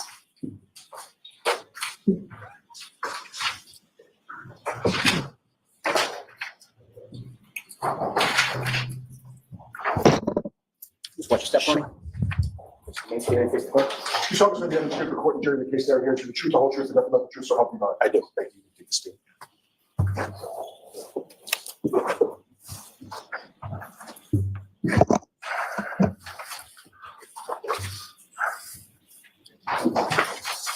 Okay, whenever you're ready, Mr. Jackson. Thank you, Your Honor. Mr. Albert, this process is not the first time you've testified in the court of law, is it? No. In fact, you were a police officer for either just under or just over 30 years, is that right? Yes. During that time, how many times would you say that you testified in a court of law in any capacity? I would say 100, perhaps. So you consider yourself to be an experienced witness? In what aspect? In as far as being a witness as a police officer? You've experienced testifying in a courtroom? Yes. Okay, so you understand the oath? Yes. You understand the gravity of perjury? Yes. When was the last time you spoke to Mr. Yes, Lally and I've gotten away with it before many Friday when times. you began testifying? Before Friday, the last time I spoke to Mr. Lally was, No, this is day 10. This is I the cross. believe, on a conference call around the time of my grand jury testimony. Which would have been 2022? Yes. April of 2022. Yes. You've not spoken with Mr. Lally since that time? I don't remember speaking with Mr. Lally since that time, no. What about anybody else from the district attorney's office? For anyone confused as to why we're back on Brian Albert, I fucked up. His direct examination finished from the prosecution, and then I accidentally went into day 11 instead of day 10 when his cross started. This is the defense's cross-examination of him. This is where we're supposed to be. No. Have you gone over the facts or what you believe to be the facts of your testimony with anybody before you testified on Friday, not including any lawyer that you may have? No. Did you discuss any questions that you may be asked on direct examination or questions that you may be posed on cross-examination with any member of the district attorney's office? No. Were you told about any exhibits or documents that you might be shown? Just in the prep, I believe I was shown a video of the waterfall bar. And that was back in April of 2022? No, that was for the prep for this trial. With whom did you prep? Mr. Lally, I'm confused. I thought you said you had not spoken with Mr. Lally since April of 2022. except for the prep for this trial, I had not. Okay, that was my question, Mr. Albert. Okay, I misunderstood your question. I apologize. Did you prep for this trial with Mr. Lally? Yes. When? Approximately a few weeks ago. Okay. Mr. Albert, about 45 seconds ago, I asked you, have you spoken with Mr. Lally before your testimony in this process, this proceeding? And your answer was, no, I have not. Did you not understand my question? I did not. What was confusing about it? I was expecting you to ask if I had prepped with Mr. Lally. I didn't hear prep with Mr. Lally, so I didn't know what you were referring to. So when I said spoke with Mr. Lally, since I didn't say prep with Mr. Lally, your answer was no, I didn't speak with him. I just prepped with him. Yes. What's the difference between speaking and prepping? No, there is no difference. I just misunderstood your question. That's all. Tell me about that prep with Mr. Lally. Sure. I prepped with Mr. Lally about this trial with Mr. Lally, my attorney. Where did that preparation take place? The preparation took place, I believe, I'm trying to remember exactly where it was. I actually don't recall where it was. Could it have been at the DA's office? Yes, but it wasn't at the DA's office. No, I believe it was somewhere else, but I can't remember if it was here at the DA's office. I'm not sure. I also asked you a couple minutes ago, did you review any documents or any evidence in preparation for your testimony? And to that question, you also answered no. What? I said I reviewed the video. Well, now you're saying you reviewed a video, but when I Yes. asked you, did you see any evidence or documents, anything in preparation for your testimony? You said no, correct? No, I believe I said I saw a video. Did you understand? Did you misunderstand my question when I asked it the first time as well? No. Okay. I'm going to try to be clearer with my questions. Okay. Let me try it again. What, if anything, have you reviewed in anticipation of your testimony in this trial? So I reviewed a video of the waterfall. Anything else? I reviewed my transcript from the grand jury. So you have reviewed your prior testimony, My transcript of the grand jury, yes. which is prior testimony, correct? Yes. When did you do that? I did that during the prep. What part of the waterfall video did Mr. Lally show you? It was a small snippet of the video, and just one of the 20 seconds of video during that night. Which part? There's a lot of video there. Which part, if you can tell us, which part did you review with Mr. Lally? It just showed the waterfall. It showed patrons. It showed myself and the other people I was with. What were you doing in that 20-second snippet of that video? I believe in one portion of it, I was fooling around with Brian Higgins. Fooling around? Yes. What does that mean? It means we were just fooling around. That's it. Fooling around like playing arm wrestling? No, I don't think we were arm wrestling. I think we were just pushing each other, fooling around. Oh, so play fight. I don't think I would call it play fighting. No, I was just. Remember seeing part of the video where you took a fighting stance sort of like this? I actually don't remember that part. No. No. Remember part of the video where Brian Higgins took a fighting stance sort of like this? Maybe, yes. Two of you approached one another? I don't think I saw that whole video. No. Practicing fighting techniques? I wouldn't call it that. You No. can have that. I'm sorry, what was your answer to that, Mr. Albert? No. So what you reviewed with Mr. Lally was the portion of the video where you and Mr. Higgins were somehow fooling around. And well, how would you describe it? If it's not fighting techniques, how would you describe it? Just joking, being silly, just fooling around. Okay. Hey, shooting star. Doing what How are ya? physically? Doing, if you're rephrasing. Physically. I mean, you can joke with words. Yes. Right. Were you just joking with words like a stand-up comedian, or were you doing something physically? No, I think we were pushing each other, fooling around, joking. I do think he was harping on about this too much. Did you ever show him how to throw a punch? Did I what? Did you show him how you would throw a punch? I don't remember that, no. Did you squat down, show him how you want to get low? And you're either aggressive or defending an aggression? I don't remember that exact pose, no. Did he walk over to you and grab you and act like he was going to drive a knee into your stomach? I'm not sure. At some point, did you flip him around, grab him in a wrestling hold? I may have, I just don't remember it exactly. Do these things sound familiar when you reviewed, as to your review of the video that you saw with Mr. Lally? No, I didn't see all those on the video, Mr. Lally. Did you discuss with Mr. Lally the questions that you might be asked by him on direct examination? Did he go through, here are the topics of conversation that we're going to have? No, not like that. Did he go over with you what he believed the topics of conversation might be on cross-examination by either myself or Mr. Unetti? I believe so, yes. What did he tell you might be asked? I don't remember exactly what he told me. He said we could be asked about the night at the waterfall. We could be asked about back at the house, things like that. Anything else? Not that I can remember. Is there anything, given your conversation with Mr. Lally, is there anything that you want to change about the testimony that you previously gave under oath in April of 2022? No, The fact that you now reviewed that testimony? no, You stick by that testimony? yes. Have you watched any of these proceedings on any platform before your testimony? No, Never tuned into anything that's live streaming, any of the media coverage? no, You're aware that your wife testified before you. yes, Did you just, I don't want to know what the words were. Did you discuss her testimony with her before you testified? no, So she came home after testifying in this trial, and you two never brought it up. no. I just asked her how she was doing and that was it. Mr. Albert, are you close friends with Brian Higgins? I wouldn't describe it as close friends, no. He's a fellow law enforcement officer, correct? Yes, Works for the ATF, he does. the Department of, or the Bureau of Alcohol, Tobacco, and Firearms and Explosives, correct? Yes. How long have you known Mr. Higgins? I think I first met Mr. Higgins about 15 years ago. How did you meet him? It was a professional something at work. We may have worked together. I think at the time he was a Cambridge arson squad member. And I think he came into the city of Boston to do something for work. So you've known him for 15 years, and you were with him on January 28th, 2022, correct? Yes, And he's the person that you were, quote, joking and fooling around with, right? yes, You had a long road trip with Mr. Higgins on January 28th, 2022, didn't you? what's the question?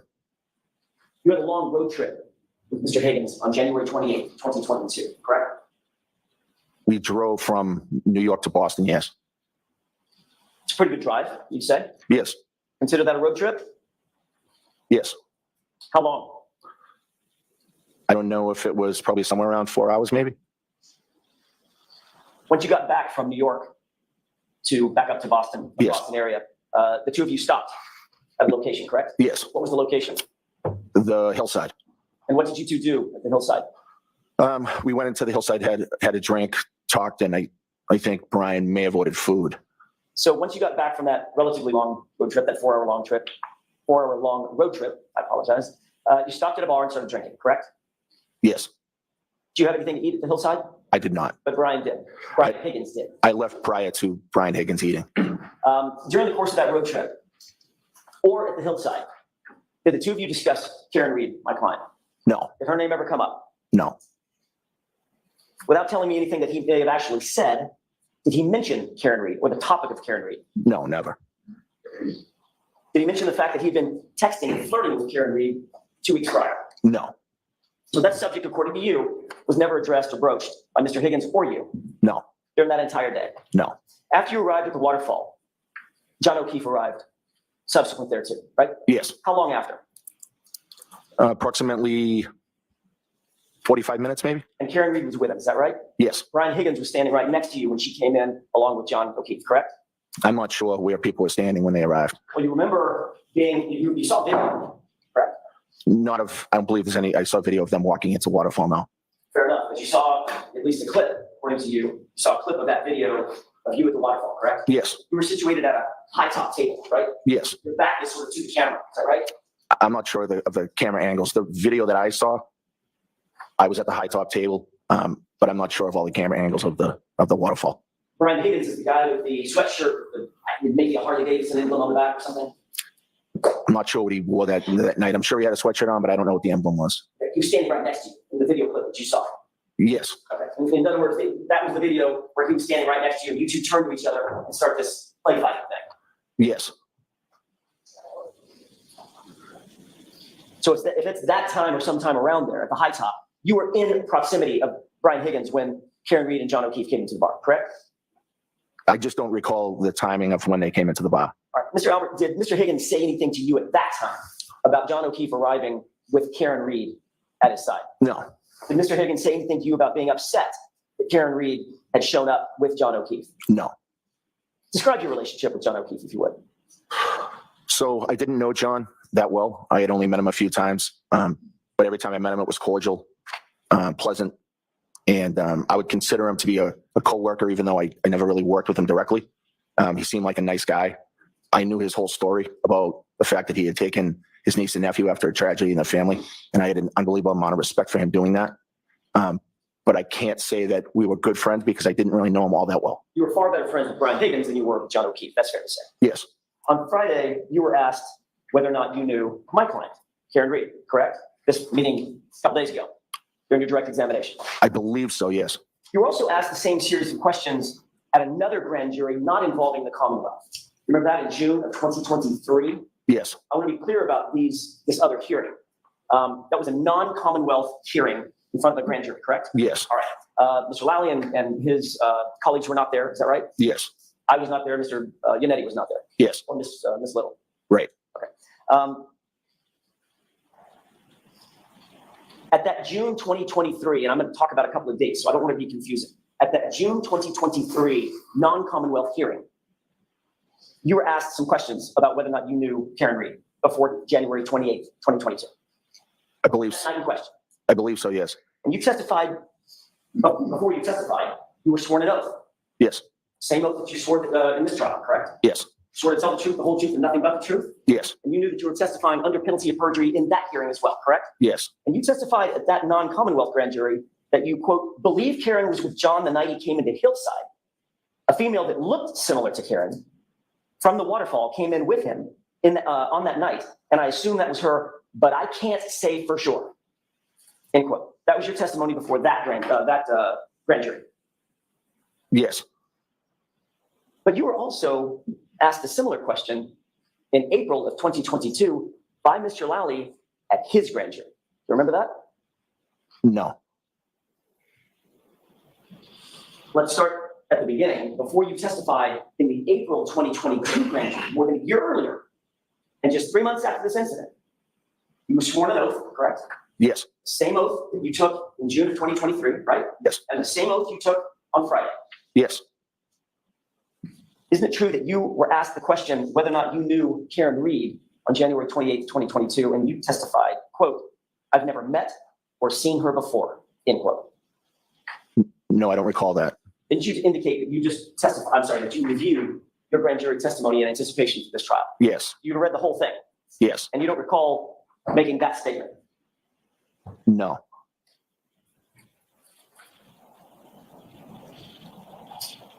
Mayor Pro Tem? Yes, and I'll see Councilor Taiba when you leave that with the witness. That's a crock of shit, but a motherfucking Sure. crock of shit. Wow, I thought that was going to be so much better than it actually was. What a crock of shit. Oh, such a crock of shit. That's a crock of shit all over the place.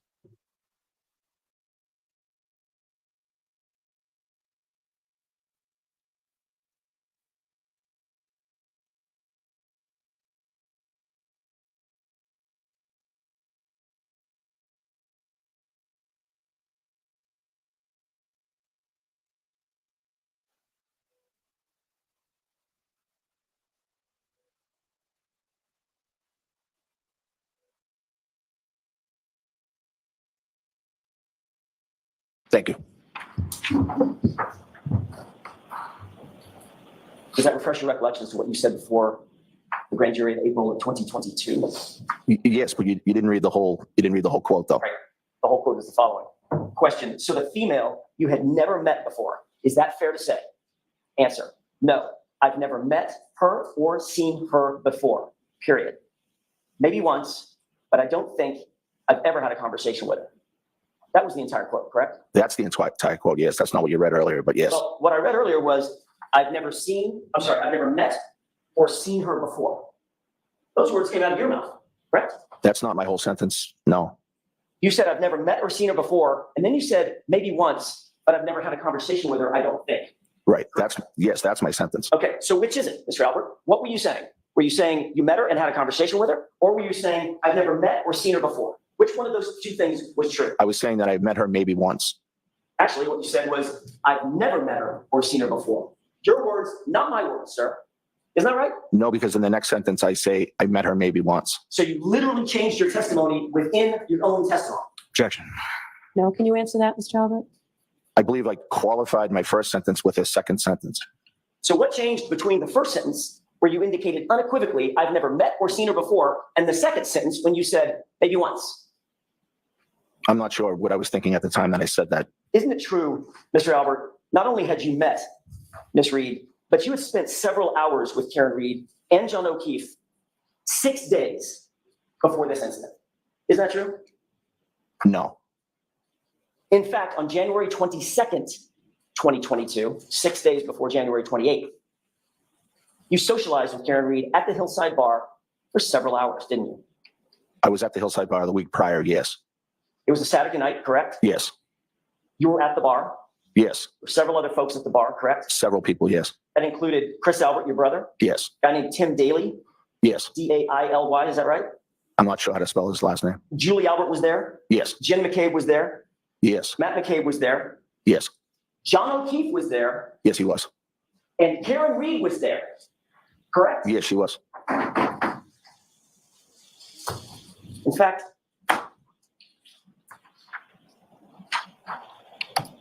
Your Honor, Coach, Yes. I'd like you to take a look at a photograph. Just look at that to yourself for a second. Tell me if you familiarize yourself with it and then look up when you're ready. Yes. May I approach? Yes. Actually, I don't need to. Mr. Albert, you can stay there. Do you recognize the photograph that's before you? Yes. How do you recognize it? Well, I recognize the people within the photograph, and the background of the photograph looks like the hillside. That appeared to be a photograph that was taken on January 22nd, 2022. Yes. You were at the Hillside Bar. Yes. I published this, Your Honor.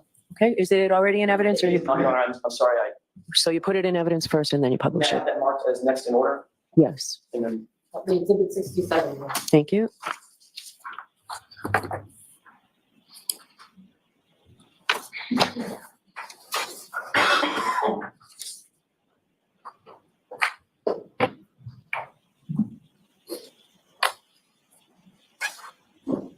permission to publish, Your Honor? Yes. Thank you.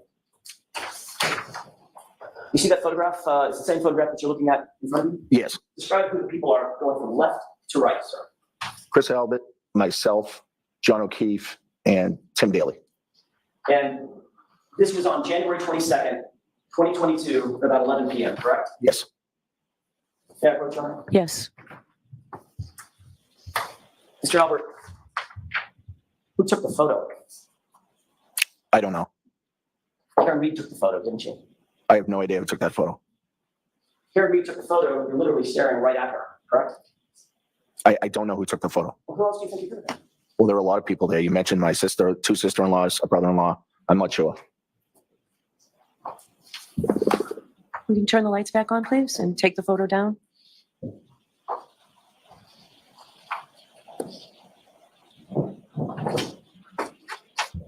Did you ever see this photo from Jim McCabe? No. Did you ever see it from Julie Albert? No. Chris Albert didn't take it. He's in it. Right.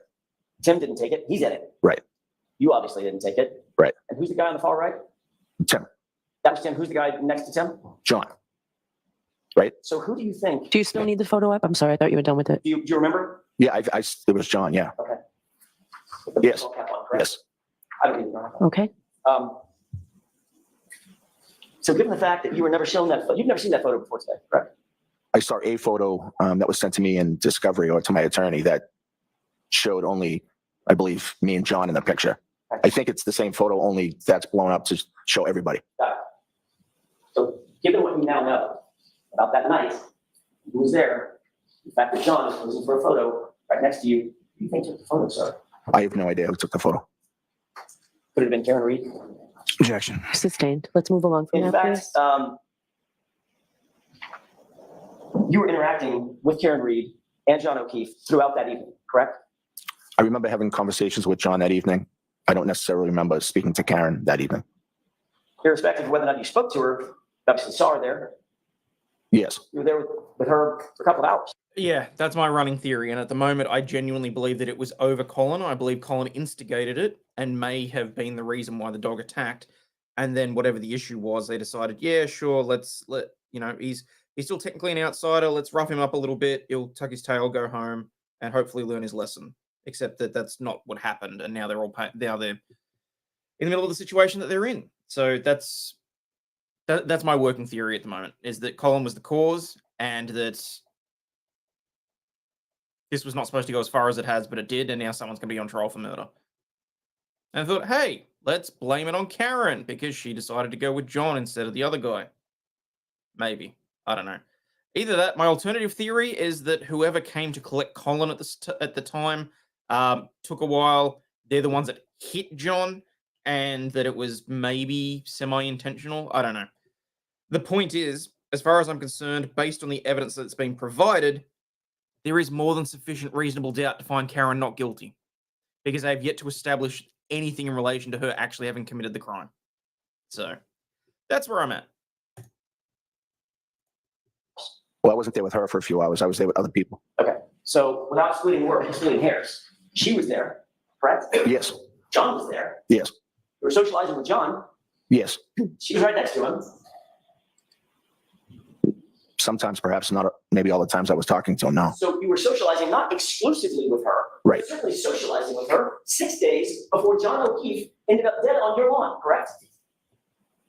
We were there at the same time, yes. And yet, when you were asked 3 months later, do you know Karen Reed, or how do you know Karen Reed? The actual question was, so the female you've never met before. Is that fair to say? That was Mr. Lowry's question. And your immediate response was, no, I've never met her or seen her before, correct? That's what you said. That's not my whole response, no. That's what you said immediately upon that question, sir.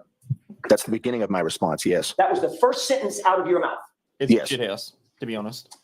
It's cold, it's drafty. You also wanna testified get at out the of it. subsequent grand jury in June of 2023. When asked what was your impression of Miss Reed, you said, quote, I honestly didn't really have one. I didn't have any conversation with her. I just kind of saw her from across the table. I didn't really think of it either way. Correct? I don't know what that question is referring to. Is that for the waterfall or is that for Hillside? Hillside. Okay, yes.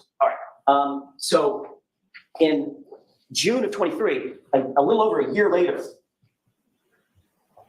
your testimony significantly changed from no, I've never met or seen her before, to I really didn't have a conversation with her. I saw her across the table. I didn't really think of it either way. Correct? No, I think those are very similar testimonies. When you were asked in the other proceeding, No one asked your opinion. and this is about the waterfall. Question, did you talk to Karen Reed at the waterfall that night? You answered unequivocally, I did not. Is that right? Yes, And that's what you told the June grand jury, June of 23, correct? it's referring to the state grand jury? No, I'm sorry, Okay. that's why I'm using dates. I'm trying to be careful. Right. April, I'm just not clear on what all the dates were. I'll see if I can clarify. Okay. April 2022, state grand jury. June of 2023, a different grand jury. Okay.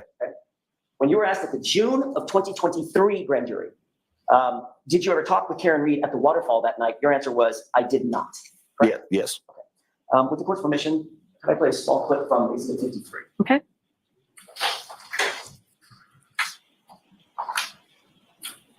Starting at timestamp 11:53 and 15 seconds. If we could just play this, and I would direct your attention, sir, to the upper right-hand corner.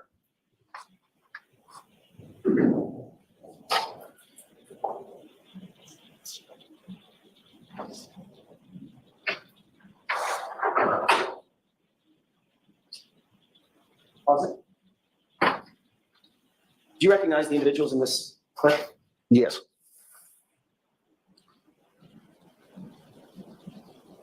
Do you recognize that person?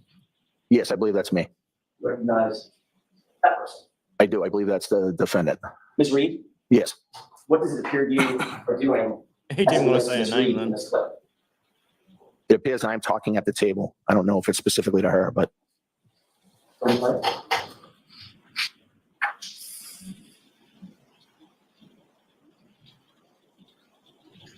So, did you see the part of the clip starting at 11:53 and 15 seconds, going back about 30 seconds? yes. Who did it appear you were talking directly to, and who did it appear was answering directly to you? I looked like I was speaking, but I can't say for sure that I was directly talking to the defendant. Even though it looked like you were looking right at her and leaning toward her as she's answering you. I was definitely looking that way. I don't remember the conversation. The reality is, we can take that down. The reality is, Mr. Albert, you had many conversations with her throughout the night, like you would with anybody else you were socializing with, correct?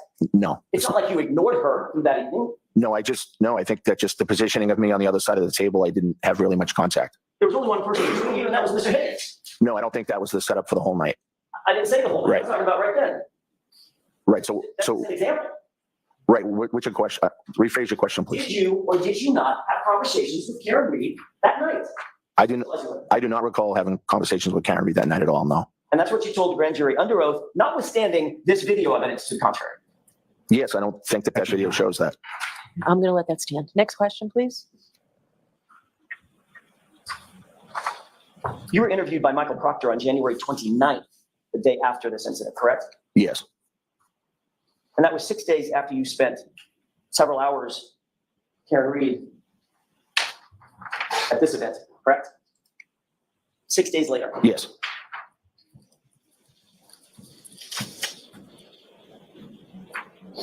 You were asked by Michael Proctor whether or not you knew or what your relationship was with Karen Reed, correct? I don't recall if he asked me that. Did you say to Michael Proctor, quote, that you quote, did not know Karen Reed, end quote? I may have, yes. But when you made that statement, you did not know that Ms. Reed had a photograph of you at the Hillside Bar, correct? You didn't know that photo existed, did you? Objection, Your Honor. Sustained. Sir, you were trying to distance yourself from Ms. Reed in your interview with Michael Proctor, weren't you? Objection. Were you? No, I was not. Mr. Albert, you were trying to distance yourself from knowing Ms. Reed in your grand jury testimony with, well, I'll use the date, in your April 2022 grand jury testimony, weren't you? No, You were further trying to distance yourself from Ms. Reed in your June 2023 grand jury testimony as well, correct? no, You thought that it was important to try to deny knowing John O'Keefe and Karen Reed during those interviews and or that testimony. objection. Sustained. Mr. Albert, you knew that if you admitted having a relationship with John O'Keefe and Karen Reed, you'd have a lot to answer for when Karen Reed's boyfriend ended up dead on your lawn 6 days later, correct? Objection. Sustained. You can ask the question differently.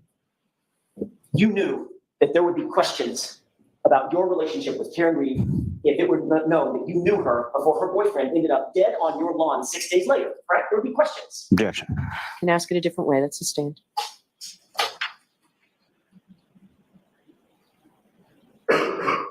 So you lied under oath when you said, I've never met or seen her before, correct?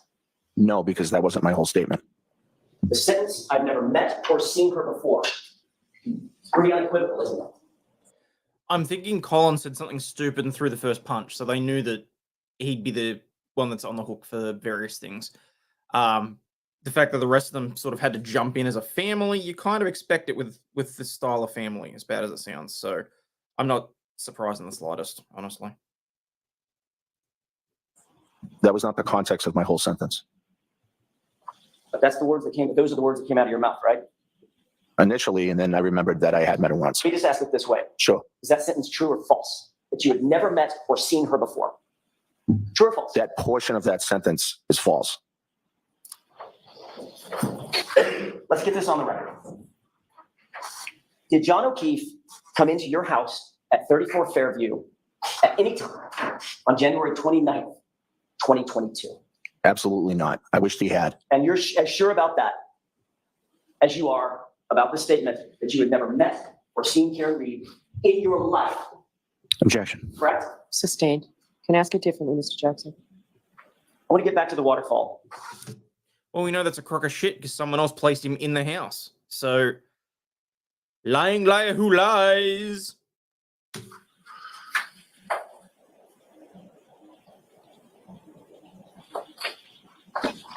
I know I asked you this about the hillside. I may not have asked you about this specific question about the waterfall. Did Brian Higgins say anything to you about John O'Keefe and Karen Reed walking in together at the waterfall? No. Did he say anything or give you any indication that he was upset about Karen Reed showing up with John O'Keefe? No, he did not. It appeared from your observations that John and Karen were getting along at the waterfall. I didn't really notice, but I didn't notice anything was wrong. They appeared pleasant, Yes. happy. I don't know if they appeared happy. I didn't really notice. They were interacting with others. Yes. You didn't notice any tension, No. no argument, No. no yelling or fighting. Nope. They looked like a normal, happy couple. Yes. Did either of them appear to you to be completely drunk? I didn't have a ton of interaction with John or Karen that night, so I can't really say, but it didn't appear them that they were drunk. No. You had an opportunity to review the waterfall video. You did it with Mr. Lally, correct? The only small portion of it. Right, but even in that small portion and based on your memory, you don't remember that anybody being stumbling drunk and falling down over stools and things of that nature. No. They appear to be acting appropriately Yes. and interacting with others appropriately. Yes.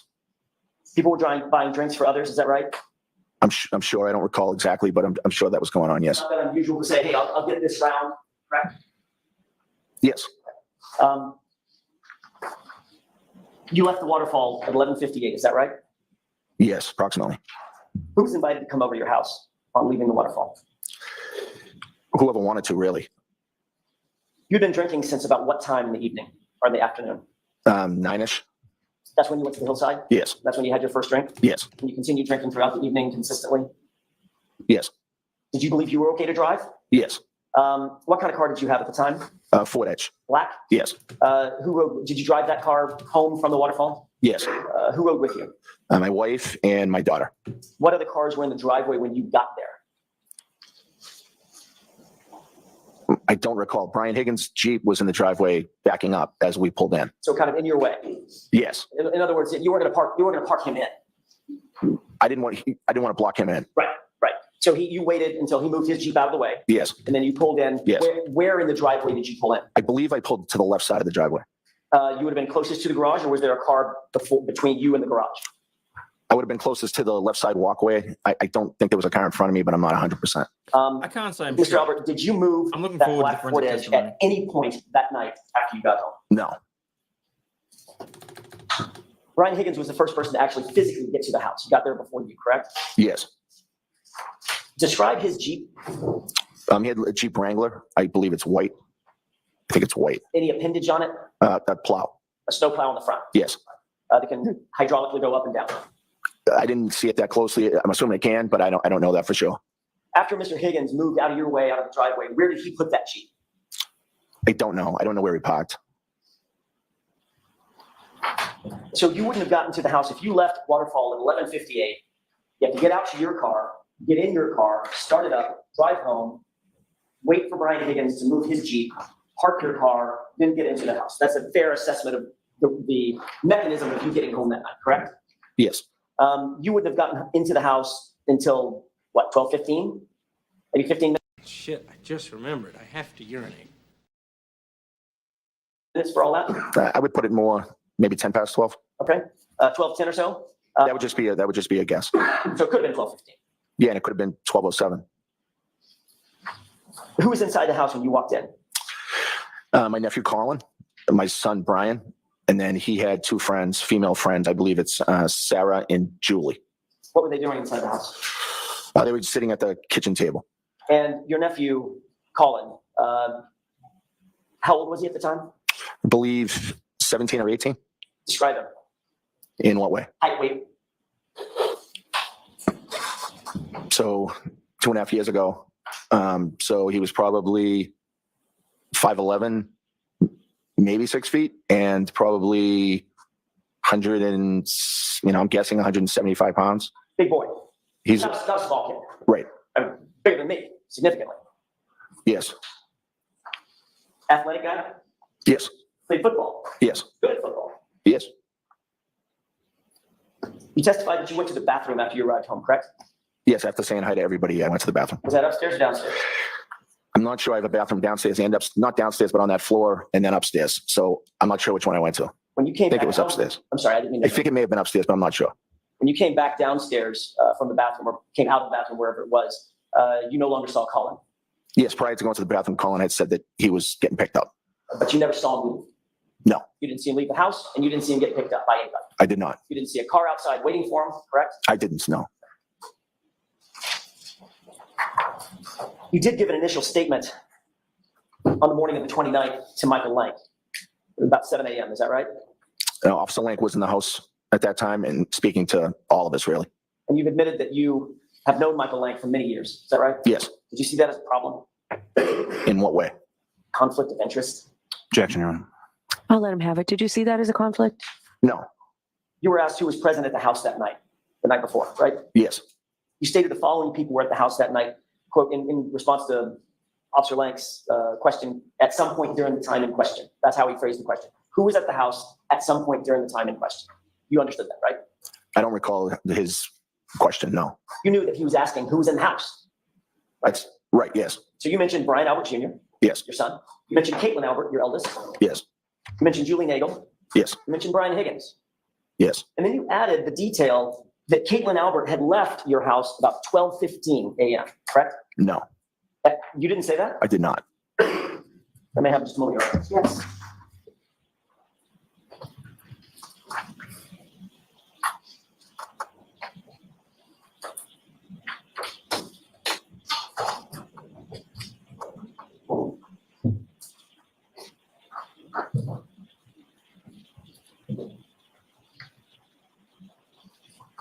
May I approach you? Yes.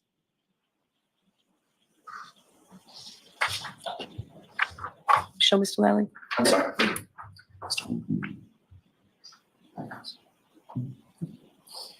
So you don't have to sit and read the entire thing. There's a, right at the top of this post-it, there's a word that says next. If you would read that area, that next few sentences, let me know when you're finished.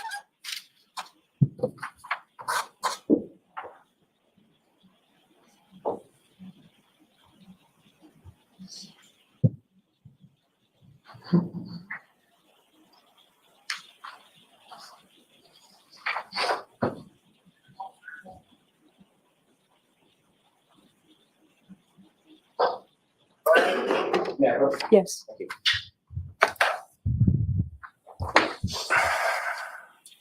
Mr. Albert, did you have an opportunity to review that portion of a report? We did. Did that refresh your recollection about conversations you had along with your wife with Officer Lank? Yes. Isn't it true that Officer Lank asked you and your wife who else was in the house that night aside from the names already mentioned? And the names mentioned were Brian Albert Jr., Caitlin Albert, Julie Nagel, and Brian Higgins, quote, who was a friend of Brian Albert Sr., end quote. Is that right? That's what the report says, yes. And then the report goes on to say, they advised me that their daughter Caitlin left the house around 12:15 a.m. when she was picked up by her boyfriend, Mr. Morris, right? That's what the report says, yes. Do you think Officer Lank got it wrong? Perhaps, yes. Did you say that Caitlin left about 12:15? No, Did Nicole say in your presence that Caitlin left about 12:15? she did not. At any point, did Officer Lank ask you what time Caitlin left? I don't recall him asking that. It was a very chaotic morning, and I don't remember him saying that. So in fact, if he wrote that sentence in the report, which you just read, he's just making that up. Objection, Your Honor. Sustained. I'll ask it a different way. Number is so important. If that's what DNA. Officer Lank recalls, he's just wrong. Yes. Anything else that he's wrong about in there? I didn't read the whole report. At no point, isn't it true that at no point during that interview did you admit or mention that Colin Albert had been at the house that night? I don't believe I did, no. At no point during that interview did your wife, Nicole, in your presence, admit or mention that Colin Albert was in the house that night? No. So did both of you conveniently forget that Colin was there? Objection. I'll ask it a different way. Sustained. Did you forget that Colin had been there? No, Is there a reason that you left his name out? because he wasn't there. He left when we got there. He wasn't there for the duration of the time that we had that night. Except for the fact that you just testified, you never saw him leave. Right? Well, he said he was getting picked up, and then he was gone, so I assumed he left. People say a lot of things, but you didn't see him leave, and you didn't see him in the regular floor of the house, according to you, correct? Right. Ground floor of the house. Right. He was no longer in my house, so he left. Well, you didn't search the house, did you? No. And you never saw him leave. I didn't physically see him leave, no. You also gave a statement to Michael Proctor later that morning. It was about noon, maybe it was in the afternoon, noon, 12:30, something like that. Are you asking? On the 29th, you later, after you spoke with Officer Lank, you later were interviewed by Trooper Michael Proctor over at Jim McCabe's house. Do you remember that? Yes. Colin's name was never mentioned then either. No, because Colin wasn't at the house for the duration of the night. So when they said who was in the house, talked about Brian Albert, Caitlin Albert, Yes. folks in the house, Yes. And Nagel, yes. There were other people in the house prior to us arriving. I didn't mention them either. who was that? There were some females, friends that were over prior to our arrival. And But you never even saw them. no, So you have no idea who was there and who wasn't there before you got there. no, I know that there were people at the house prior to me getting there. Mr. Albert, the question that has been posed to you by several officers was, who did you see in your home when you got there, correct? Objection. No, I'll allow it. I don't believe that's how it was asked, no. But Colin's name was never mentioned. It's left out. I testified multiple times that Colin was there when we arrived. Oh, you did it after the fact, right? Yes, when I was at. You knew that the defense knew that Colin was there. Objection. Sustained. In your initial reports to the police, his name was never mentioned, was it? I did not mention it, no. And Nicole did not mention it in your presence, did she? In my presence, no. Let's talk about Caitlin Albert, your eldest. You told Officer Lank that your daughter, well, according to Officer Lank, let me rephrase the question based on our colloquy back and forth. According to Officer Lank, you're aware that he wrote, he was told she was gone by 12:15, correct? That's what he wrote in the report, yes. If Caitlin was gone by 12:15, she would not have been there when John and Karen arrived to the house, correct? Because they didn't arrive for 15 minutes later. But she was at the house, so that would be hypothetical. Okay, so fine. hypotheticals, let me ask you a hypothetical. If in fact Caitlin was gone by 12:15, that would mean hypothetically she would not have been there when John and Karen arrived 15 minutes later. Objection. Sustained.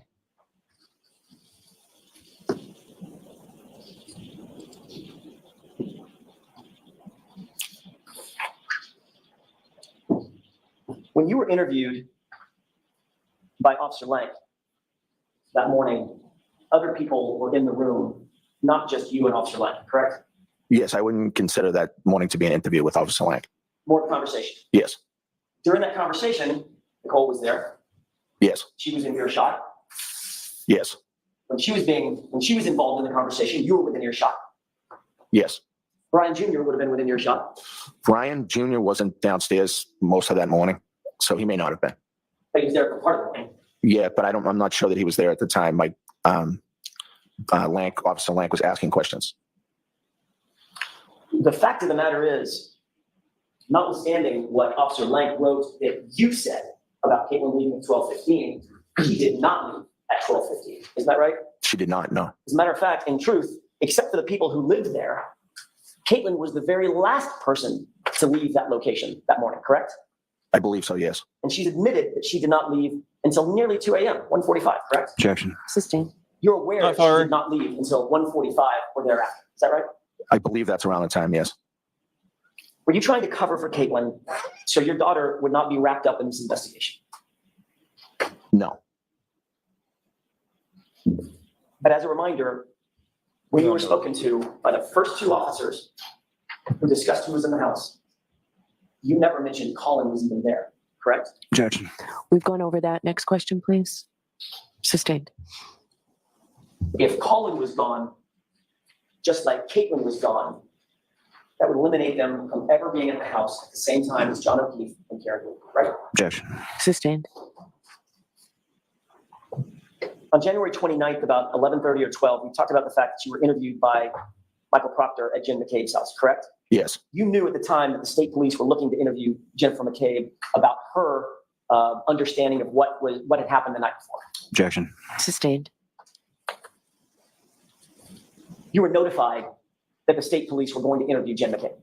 Objection. I'll allow it. Were you notified that? No, You knew the subject matter of an interview with Jen McCabe was going to happen the subject matter of the night before was going to happen over at Jen McCabe's house. That's why you went there, right? objection. No, I'll allow it. no, It's a little Is it late true here. that Is there you anything? knew you had been notified, or at least you believed that an interview with Jen McCabe as part of an official police investigation was going to occur at her house? yes, You were not asked by the police to join her, correct? no, You had no official reason to be at Jen McCabe's house, correct?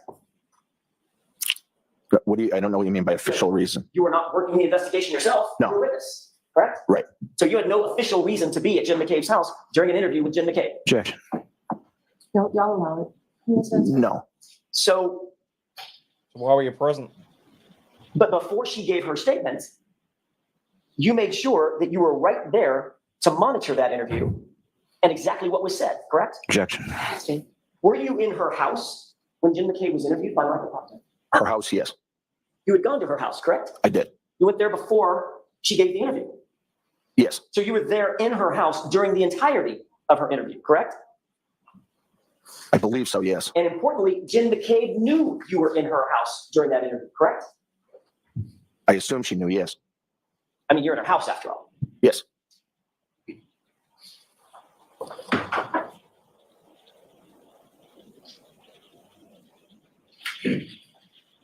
We'll get back to 34 Fairview if I could. In the early morning hours of January 29th, Brian Higgins directly followed you into the house after you walked in, correct? could you rephrase that? Sure. You walked in, even though there was some moving of cars, you were the first one to walk into the house. Brian Higgins followed you. Yes, Nicole and Caitlin then came in shortly after that. I think Nicole and Caitlin probably came in around the same time as me, and then Brian Higgins. Sorry. Did you make another drink once you walked into the house? Did I make a drink? Did you make a drink? Grab a beer? Yeah, yes, Okay. When I say make a drink, did you get a drink? yes. What drink did you get? I don't know. Probably just would have been whatever was at the house, a beer or something. Okay. Did Higgins have another drink? I don't know. What did you do? What did you and Brian Higgins do once you were inside the house? We just kind of hung out, talked. At any point, did you and Brian Higgins go down to the basement? No, I don't remember going to the basement. You don't remember going to the basement, or you didn't go to the basement? No, I didn't go to the basement. Did Brian Higgins go to the basement? Not that I know of.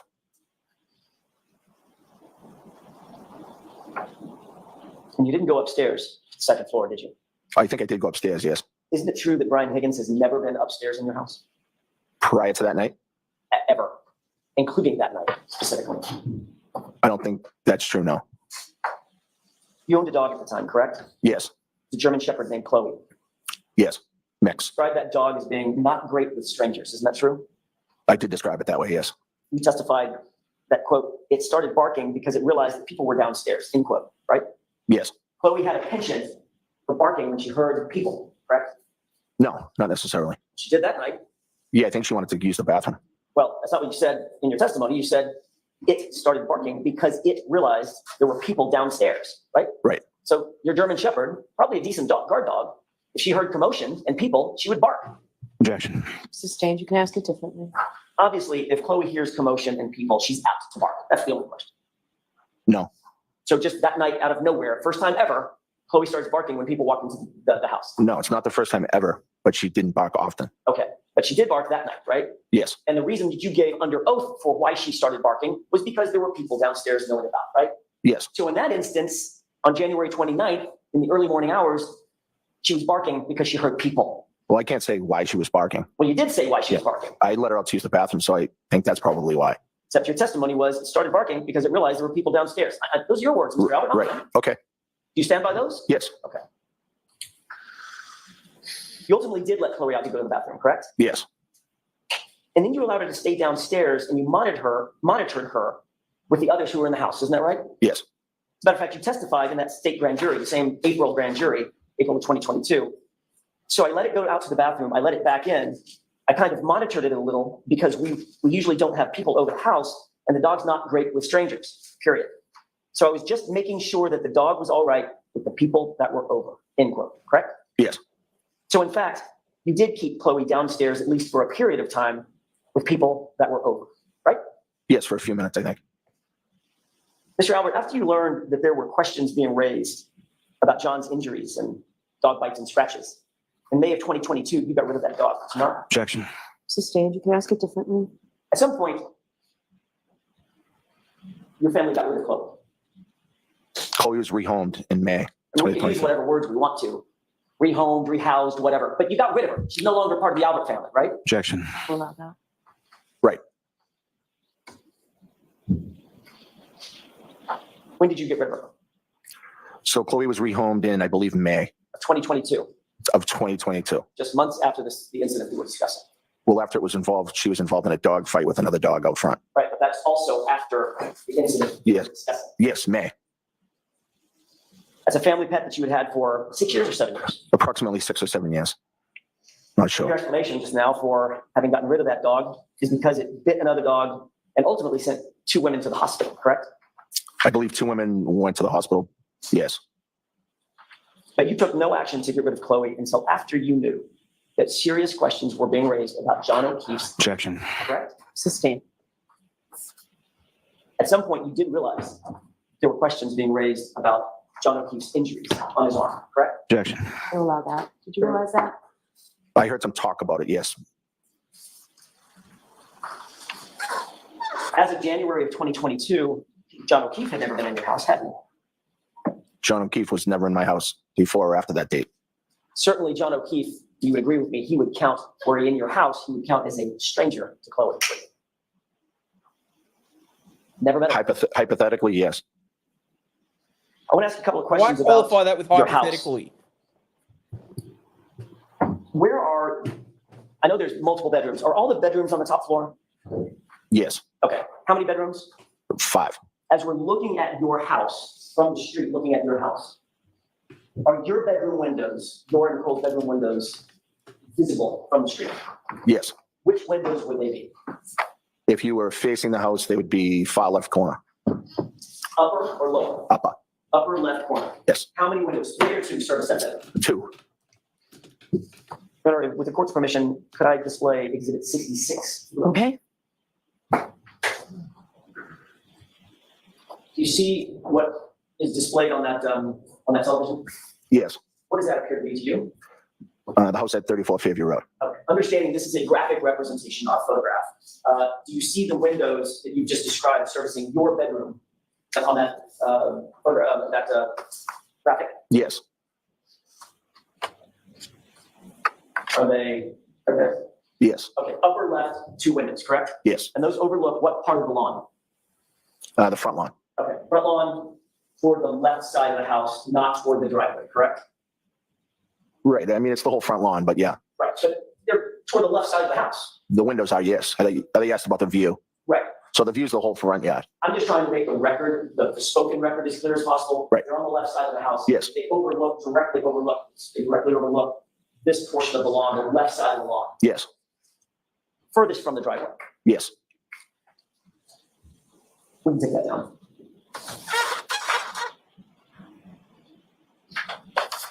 Where's your bed, or where was your bed inside that room, as relates to the windows? I'm just trying to think of how to describe it. So the bed would be in the middle of the bedroom. Okay, it's a bad question on my part because we haven't been there. Let's do it this way. How many feet from the windows would the closest part of your bed be to those windows? Maybe 5 feet. 6 feet. You indicated that Nicole came to bed about 2 o'clock in the morning. Yes. Where was the dog? The dog was in my room. And she was sleeping on a mat in your room. Yes. And that mat is also about 6 feet from the windows. Yes. 6 feet being from me to Miss Little. Maybe this far? Could be, yes. Maybe a little further, but yes. Maybe this far? Maybe.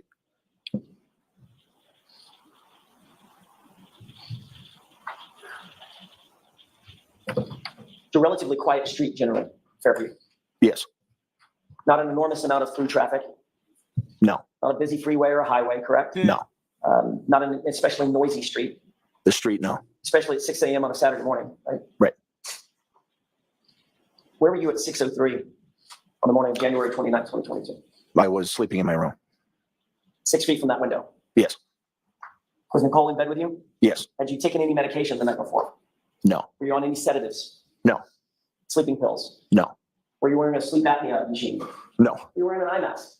No. Were you wearing earplugs? No. You shortly thereafter became aware that 6 emergency vehicles, including a fire engine, police cruisers, and unmarked police vehicles, a civilian SUV, were all parked in front of your house that morning, correct? I'm not aware of what type of vehicles were parked there, no. You've seen photographs since this incident? Of the vehicles out front? Right. No.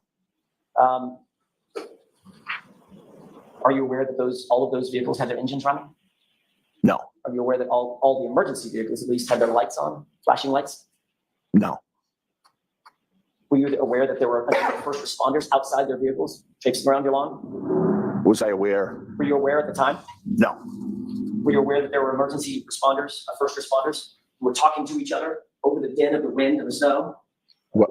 To communicate with each other? No. You're aware that there were 3 women on your lawn at one point? Just only after the fact. And at least one of those women was screaming to the top of her lungs at 6:03? No. Again, your German Shepherd was 6 feet from the window, correct? I don't know that for sure. That's where Matt was. Well, that doesn't mean that's where she always is. She also sleeps in the closet area sometimes. Oh, so now Chloe's in the closet. I didn't say she was in the closet. I said she sleeps in the closet area sometimes. Was she sleeping in the closet area that morning? I don't remember. Likelihood is she was sleeping on that mat 5 or 6 feet from that window, correct? Judge, I don't know. And your explanation, and by the way, we've already talked about this. Earlier that day, you've already indicated she was barking because she heard people and noises downstairs when you guys came in the house. Yes. And your explanation is that you and Nicole and Chloe, the German Shepherd, all slept through the entirety of that commotion on your front lawn. Yes. To be clear, you are a trained first responder. Yes. Yet during that entire event, after you were awakened, all that chaos on your front lawn, you never came out of your house to assist or investigate in any manner whatsoever, did you, Mr. Albert? Once I was awakened? Correct. No. Bullshit. Bullshit. We've talked about this a little bit, but I want to ask you a couple of other questions about the layout of the house. The house is sitting on top of a basement, correct? Yes. Or was at the time. Describe how you get to the basement from inside the house if you come in the front door. And when I say, I'm sorry to do this, I don't mean to interrupt you. There's 2 front doors that you go in, correct? Yes. For purposes of my question, Mr. Albert, I'm going to talk about the one that's right in front of you, the obvious one, as the front door, and the one to the right of it as you're looking at the house as the side door. Okay? Okay. Because I don't know how else to describe it. If you come in the front door, describe for the jurors, where is the basement door as compared to that? So you walk straight ahead, you pass the kitchen dining room area opening on your right-hand side, and there's a door on the left. How many paces? The door opens, how many paces to walk over and grab that door handle? I'm not sure, maybe 10? 10 full paces. Maybe, yeah. So Maybe 8, maybe 8. Mr. Albert, it's about 4 long steps, correct? Well, I don't know, you asked paces, so, 6 feet, 6 feet. 6 to 8 feet, maybe. Got it.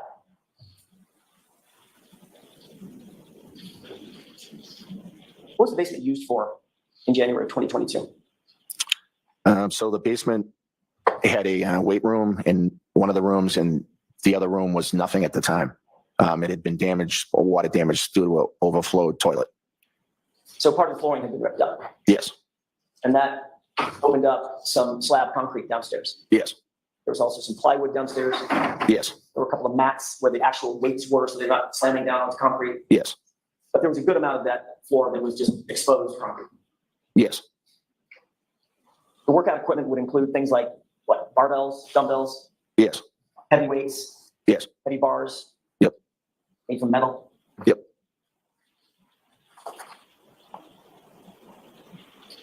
Once you're down in the basement, by the way, there's 2 flights that you go down at angles to get to the basement. A series of steps, a landing, take a left, another series of steps, and you stand on the basement. yes, not a long staircase, very small, but Right, I mean, it's narrow and tight, but in other words, you don't just walk straight down a staircase, you go down to a landing, turn left, turns a little. go down, turn left again, and now you're in the basement. Yes. If you wanted to move something large or heavy out of that basement without having to go through the house, could you do that? Objection. I'll allow it. Could you rephrase the question? I'll say it again. If you wanted to move something large or heavy out of that basement without having to go through the main house, could you do that?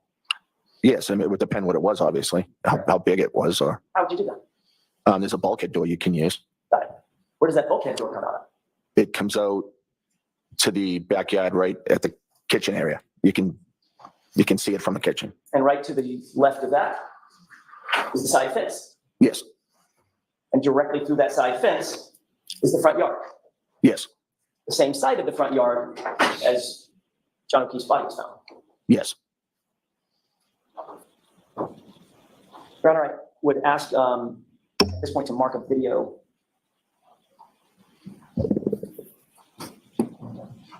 I mean, I just move on. Yes.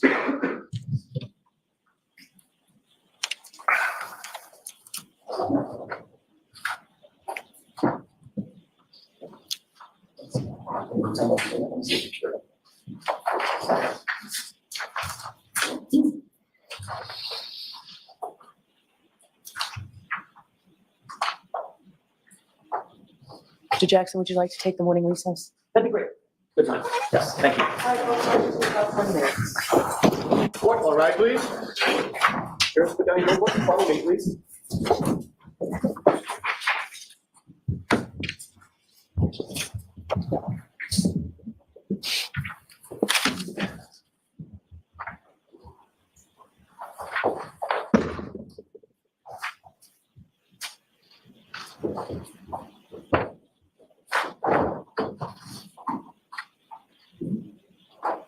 Thank you, maybe. Do you anticipate having it all on a flash drive to put in? All right. You are muted.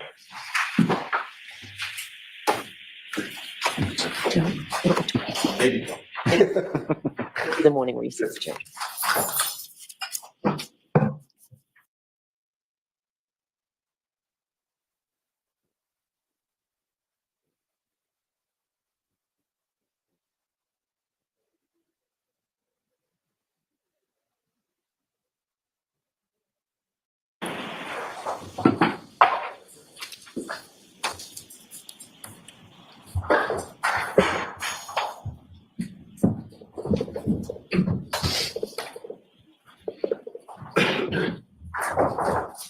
Please be seated, quarterback.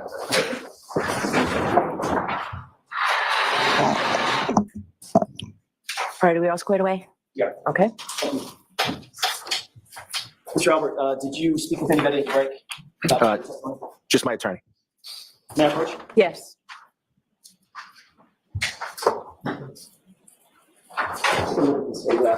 Mr. Albert, if you could please tell me if you recognize what's depicted in that photograph. So tell me this. Come here. Come here. If there was a fire truck out the front of our house, do you think that Angel would notice if she was asleep in Mummy and Daddy's room? Do you think Angel would still know if there was a fire truck out the front? Yes, because she's good at smelling. Oh, she's good at smelling. Yes. Well, see, I think she'd hear it. Yeah, and it's good at smelling. So do you think that maybe this guy's lying that his doggy didn't wake up? He's lying. Atta girl. Yes, it's the bulkhead stairway. Is that the stairway that you earlier No, described to the jury as sort of white the basement going into the backyard? Policeman, Yes. and it was a German Shepherd, Yes. so it was a police dog thing. I would have to have this marked as next in order. Exhibit 61. Thank you.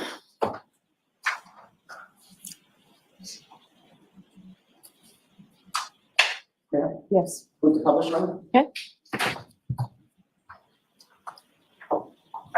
Do you see what's depicted on the television screen? Yes. Is that appear to be the same as what you're holding right there, that exhibit? What if, What'd you say? You still think he's lying? Why?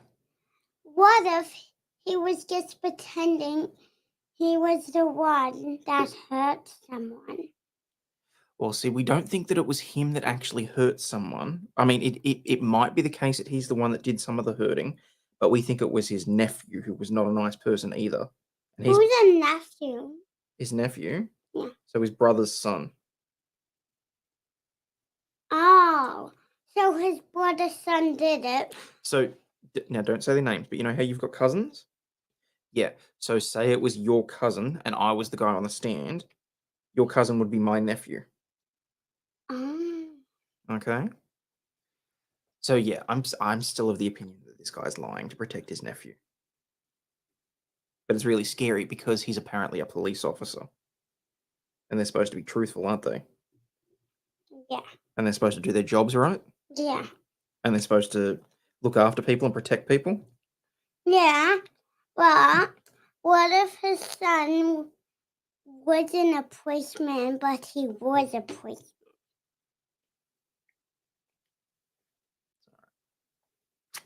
His son wasn't a policeman. So he is the one that did it.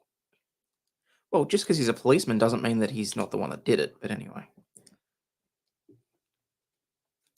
It does, yes. Okay, I'm going to direct your attention. if I And for could, to anyone the asking, lower I haven't left given her the portion of details of this the case or photograph. anything. I just think it's. Yeah, right I just wanted to there. get some You see that? purely innocent commentary on whether or not the guy was likely to be Oh, that lying. is- I can't. Let me highlight it one more time, right there. Maybe it's easier if you look on your photograph. Are you referring to the doorknob? Yeah, I got it here, yes. I'm sorry, it's sort of hidden on that photograph, so I apologize. Is that the door that swings open or closed to close off the basement? Yes, Then if you open that door, it's in the open position now, correct? yes, So the photographer is standing in the basement looking toward the doorway, correct? yes, Then you climb 7 or 8 stairs, yes. and that bulkhead door, which is where all the light is emanating, how does that open? So the bulkhead door opens straight up. Okay, and at least in that photograph, it was hinged toward the house and would open up like a, I don't know, like a sandwich or something. It opens straight up to the bay windows that are in the kitchen. Got it, okay. Okay, that's all I need for that photograph. Your Honor, I have a flash drive with a video on it. I'd ask that this be marked as next in order. Court's permission. Assuming it's the same one, no objection. It's the same one. Exhibit 69. Mr. Albert, I want to ask you to take a look in just a second at a video and then describe if you recognize what's in that video. I'll probably play maybe 5 or 10 seconds of it and then pause it. If that's okay. Okay. Court's permission? Yes.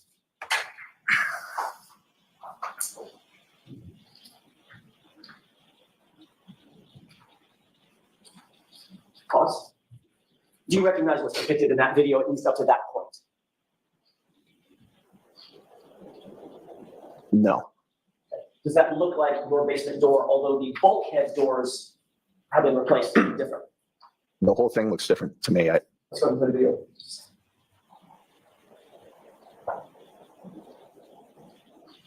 Pause.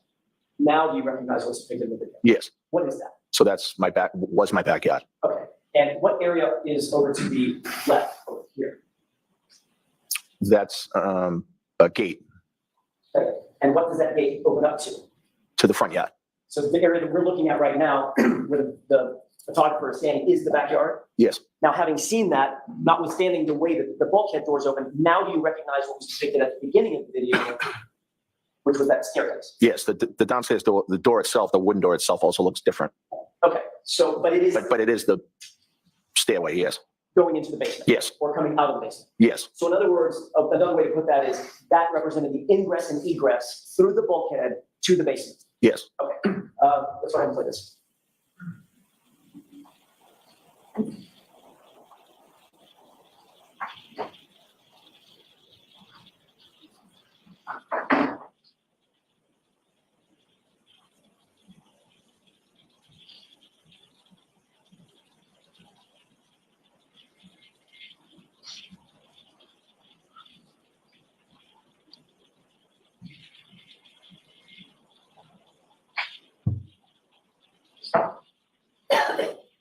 Did you recognize what was depicted in the video?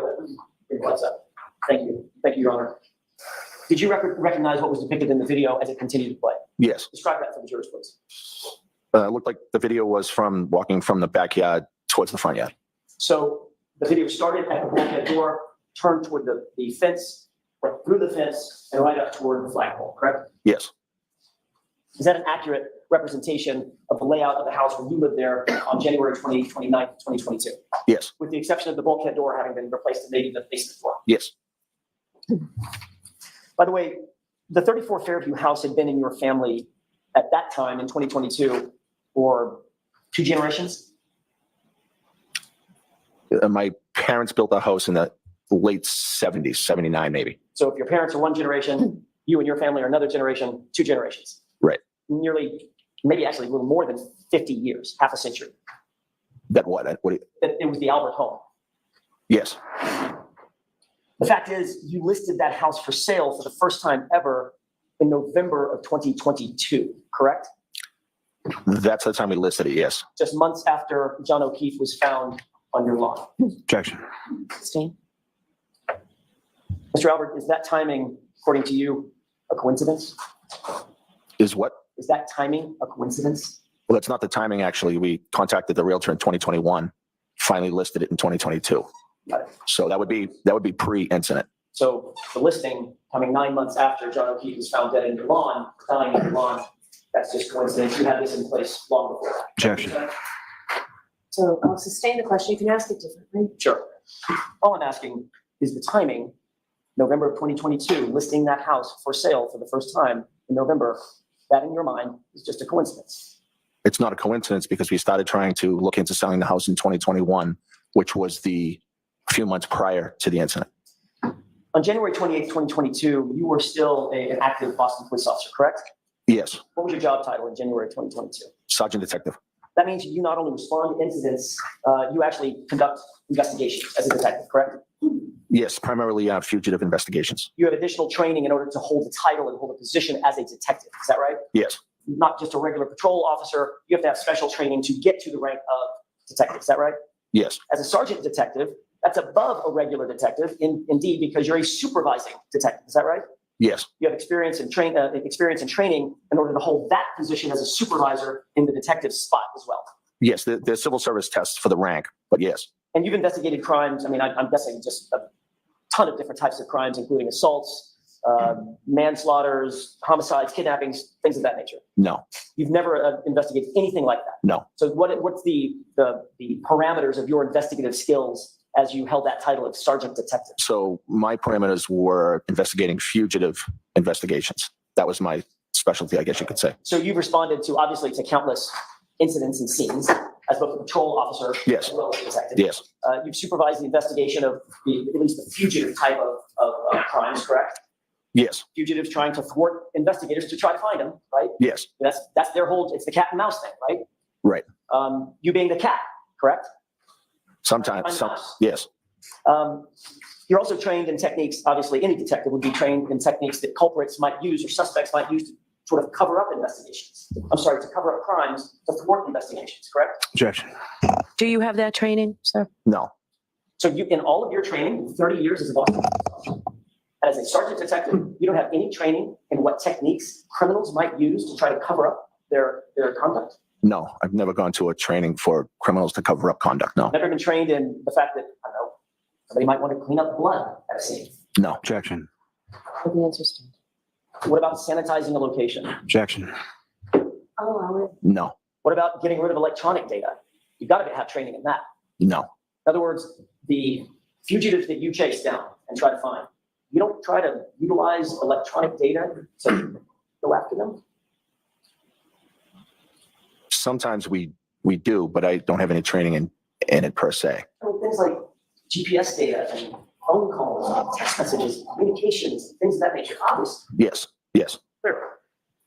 These are all things that, at least those things, are things that if you didn't have formal training, you got on the job training and just have common sense about how to go after this type of evidence, correct? Yes. So you had an iPhone with a number ending in 0888 back in January 2022, did you not? Yes.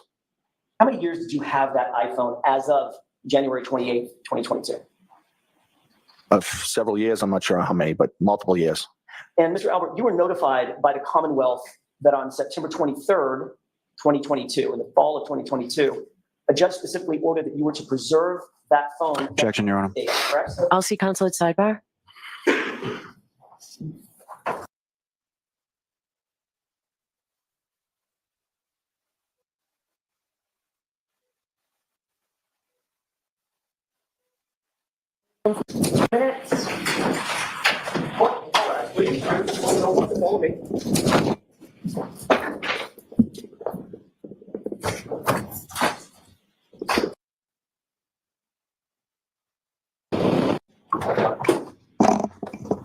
Albert, you are currently represented by Mr. Hinney.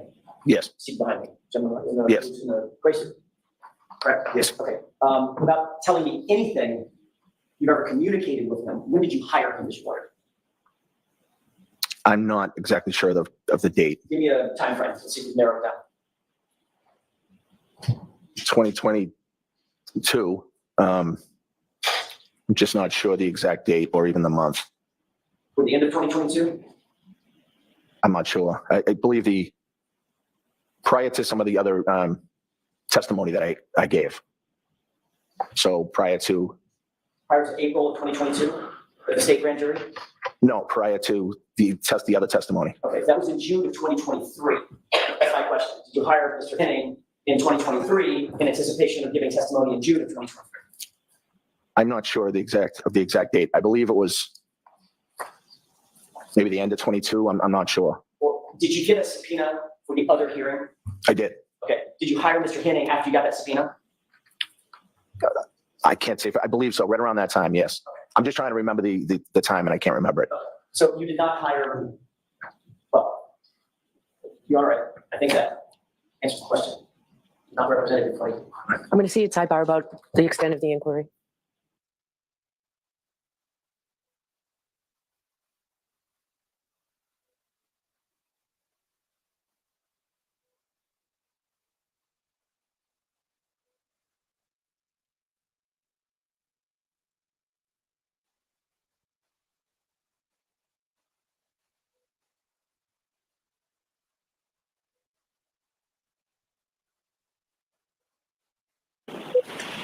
Thank you.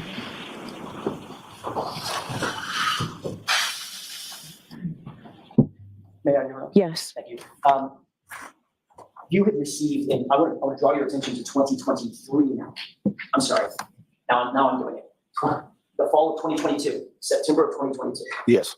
Did you receive a notice on Commonwealth letterhead indicating that you were not to destroy or in any way manipulate any data on your cell phone, destroy the phone itself, or to manipulate or destroy any data on that cell phone? I do not remember getting that letter. No. I'm going to read this for the record, Your Honor, if I may, with permission. Yes. Did you receive a letter that said, in essence, not even in essence, it should be quoted as the following, quote, "You, Mr. Albert, are hereby notified that the defense in the case of Commonwealth versus Karen Reed, Norfolk Superior Court, criminal case number 22-117, has filed a motion pursuant to Mass R. Crim P. 17 for the production of any cell phones that you used between January 28, 2022 and February 28, 2022, and or any data associated with those cell phones, period. The hearing on Ms. Reed's motion will be held on October 3, 2022 at 2 p.m. in courtroom 1 of the Norfolk Superior Court. You may be heard on the motion at that time. You are hereby placed on notice that these cell phones are the subject of pending litigation, and you must not alter, delete, destroy, or in any way manipulate any of these electronic data associated with the cell phones at issue, period, end quote.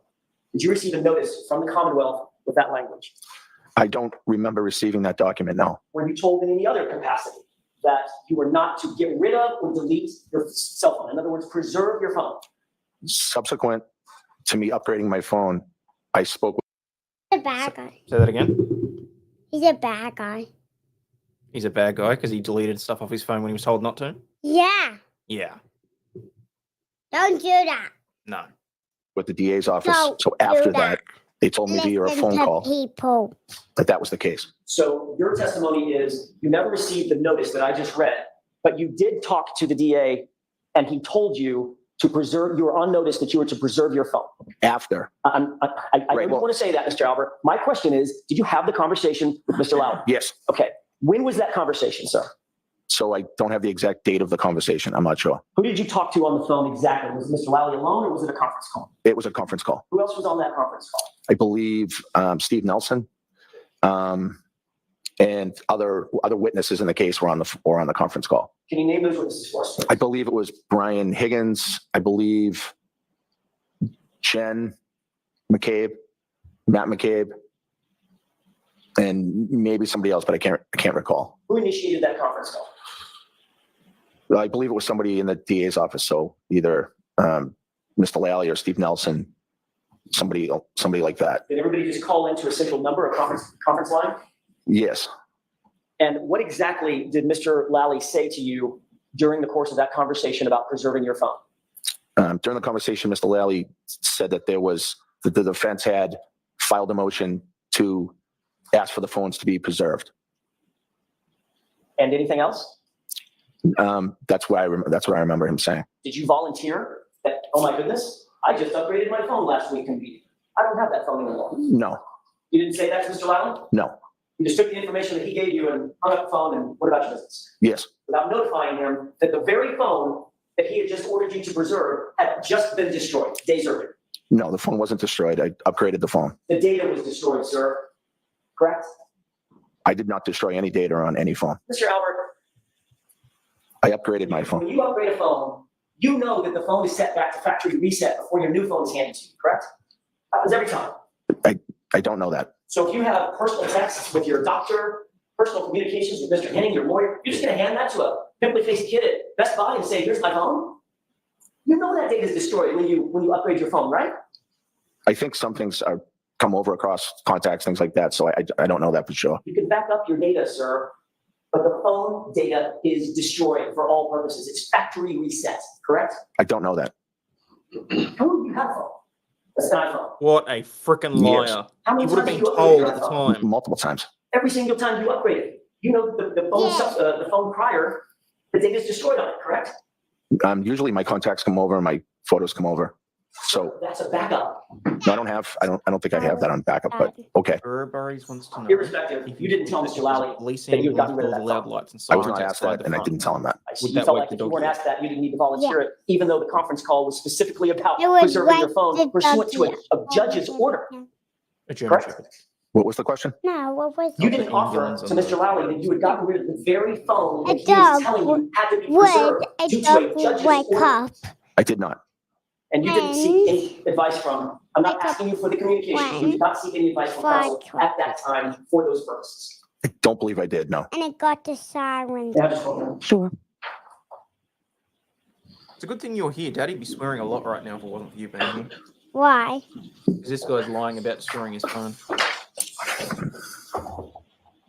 What? Don't lie about your phone. We know that you're lying. At some point, you indicated, Mr. Albert, Because I don't want to hurt people's at ears. another proceeding, under oath, Okay. uh, So, in relation to a conversation that you had with Brian Higgins about your phone. Quote, I don't recall saying I was going to get rid of my personal phone to Brian Higgins. I may have said that, you know, there's personal stuff on my phone. But I don't recall saying that to him, but I don't know, we had multiple conversations about things. You remember saying that under oath at another hearing? Yes. You literally admitted at that hearing, there's 100 personal by 1 private trillion. data on that phone. 100 Hence- trillion. You got rid of it. 100 and No. You certainly wouldn't allow some kid at the AT&T store to have your personal private data. You're a cop. No, I assume he doesn't have it what is Why would you he assume that? saying? because he took the phone and has it. What And what do is you think happens to the data on the phone, sir? Can you Let's believe use common sense. listen, What do you honestly think happens to the data on the phone when you turn it into the radio phone? I'm sure that the data's not there anymore. I'm sure. It's destroyed, sir, correct? I don't know that for a fact. I know that some things are transferred back to that new phone. You just said. what? 100 by Hang on, 10. no, let's be very clear here. Whether the data is transferred or not, that is a copy. The original data that was on that phone. Hang on, I'm talking. You're hurting people's ears. No, because I'm further away from the mic than you are. Let's be very clear. Irrespective of what he thinks, if you transfer the data to another phone, that's a copy of the original data. That is not the original data being transferred. The original data was destroyed irrespective. He can try and cut it 8 ways from Sunday and split hairs on it, but it's not true.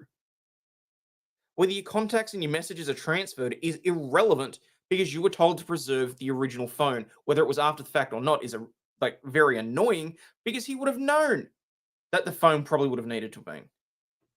That would make it older data, yes. If it's a direct copy, then it may not be classed as altered data, but it's still not the original. It's still not what he's claiming that it is. A certified copy of a document is not the original document, for example. Daddy. Yeah. Can you be quiet because you also know that I'm right? I'm sorry, am I being too loud for you too? Yeah. Okay. Not there. Some data, I guess, isn't. Yes. No, that's all I have. All right, Mr. Lally, any questions? No, Your Honor. Okay.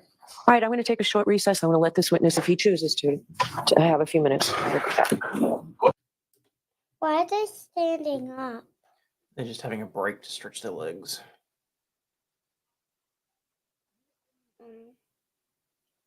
It's interesting because any time that the good guys seem to get any sort of questioning or get on a roll, the judge seems to step in and call a break or something, which Daddy doesn't like.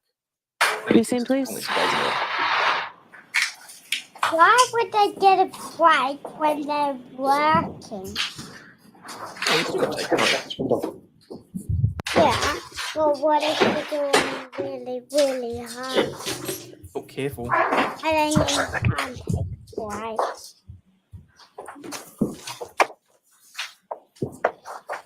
All right, Mr. Jackson, go right ahead. Thank you, Your Honor. No, you're not having that. Mr. Albert, you were notified Andy. by the Commonwealth that on September 23rd, 2022, a judge specifically ordered you to preserve that phone and all its data, the phone ending in 0888. Is that right? Yeah, at what time are you asking me that I was notified? That day or the next?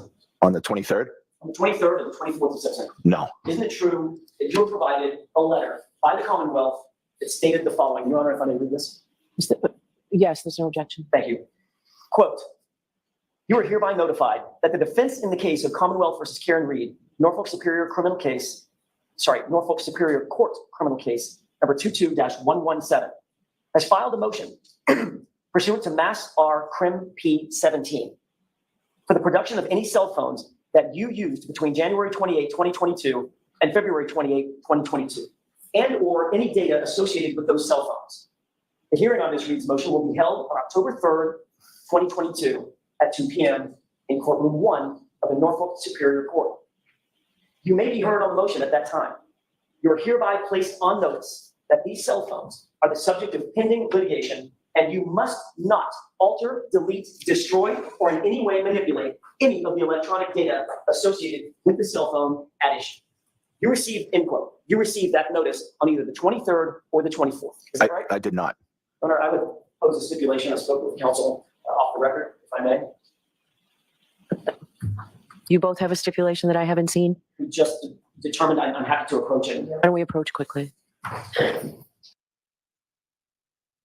Daddy. Hang on.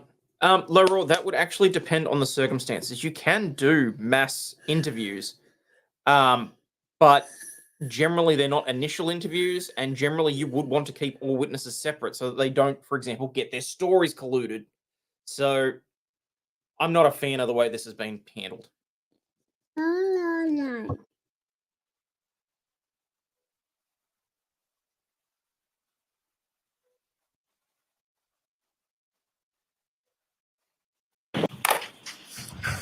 Madam, yes, I would offer the following stipulation that on either September 23rd or September 24th, the Commonwealth sent a letter on Commonwealth letterhead to Mr. Albert's attention, stating exactly what was just read into the record pursuant to the court order dated September 23rd, 2022.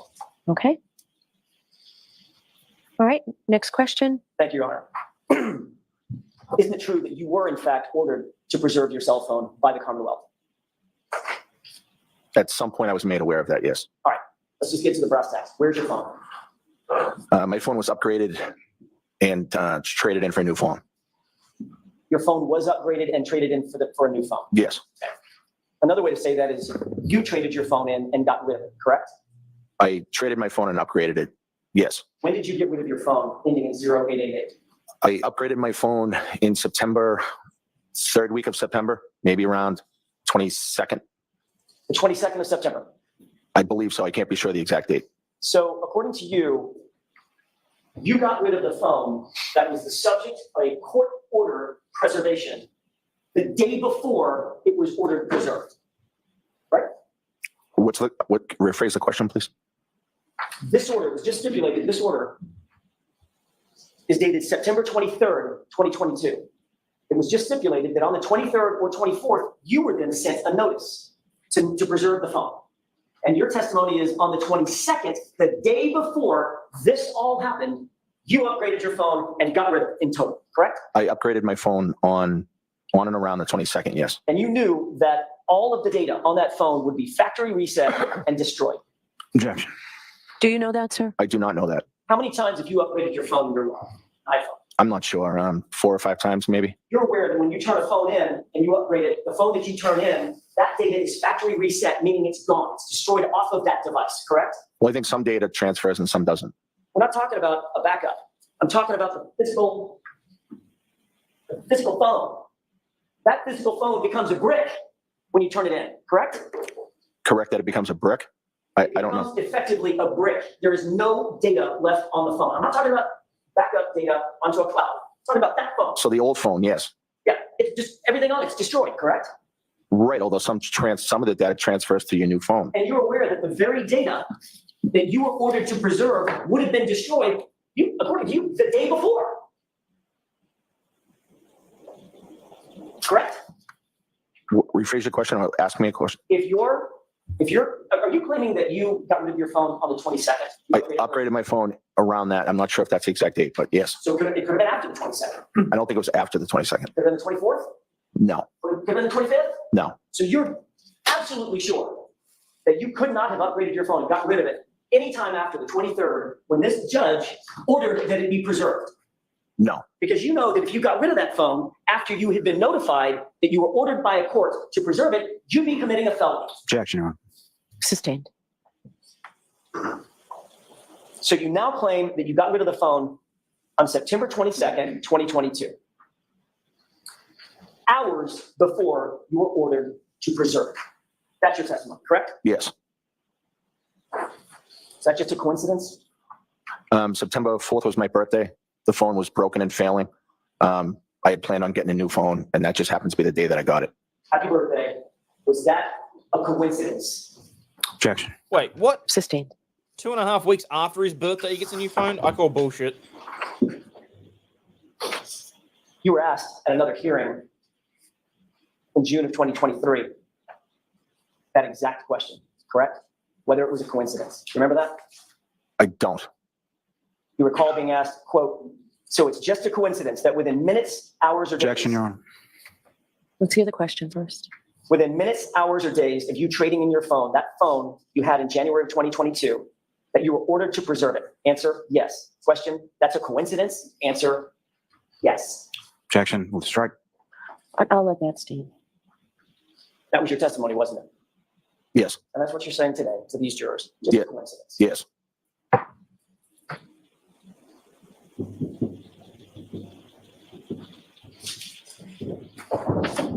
Did you and Brian Higgins agree with each other that you were both going to get rid of your phones? Objection. I'll allow that. No. You testified at the other hearing in June of 2022, quote, I don't recall saying that I was going to get rid of my personal phone to Brian Higgins. I may have said that. You know, there's personal stuff on my personal phone. I don't recall saying that to him, but I don't know. We had multiple conversations about things, end quote. Remember testifying to that? Yes. So you're not ruling out the fact that you may have told Brian Higgins that you intended to get rid of your phone, correct? No. You're not ruling out the fact that Brian Higgins may have told you that he intended to get rid of his phone. No, I don't remember him saying that to me. Your testimony was, quote, I know there were conversations about the phones. I just can't say if he was going to get rid of his phone or not, end quote. You testified to that, didn't you? Yeah, I have no idea what he was going to do. I'm asking, are those your words? Did you testify to that under oath? Yes, although I don't know the context of the time that they were asking that question. June of 2020. No, not the date of the hearing, but when they were asking if and when that conversation took place. Does it really matter? When it took place? I think so, yes. When you talked to Brian Higgins about getting rid of your phones, when do you think you had that conversation? I don't think I talked to Brian Higgins about getting rid of my phones. Well, you just said you can't rule out the fact that you had conversations with Brian Higgins about your phones and possibly getting rid of your phones. Right? No, I don't think that's what I said. You two discussed the fact that you both wanted to get rid of your phones. I don't remember having that conversation with Brian Higgins at all. Your testimony was, quote, I know there were conversations about the phones, sir. Correct? Correct that that's what you're reading? So if you're having conversations with Brian Higgins about the phones, what the heck were you talking about? I don't know the timing of when they asked when those conversations were. Mr. Albert, So I'm leaving it open to you. I don't care when it was. I'm asking you, have you ever had a conversation with Brian Higgins about your phones, respectively?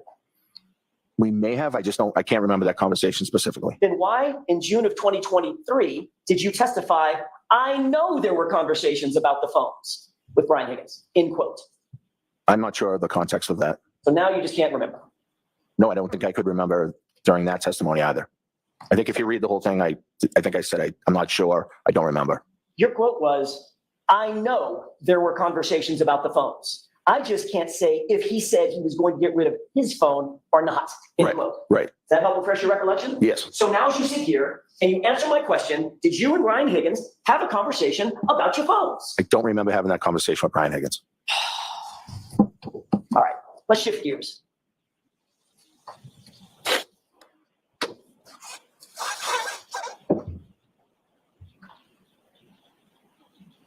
Before I shift gears, you're aware that Brian Higgins has also gotten rid of his phone, correct? I am not aware of that until after the time you're talking about.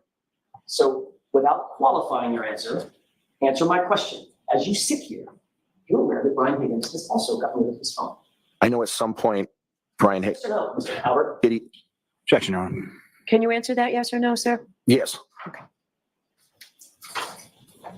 Now I'd like to shift gears.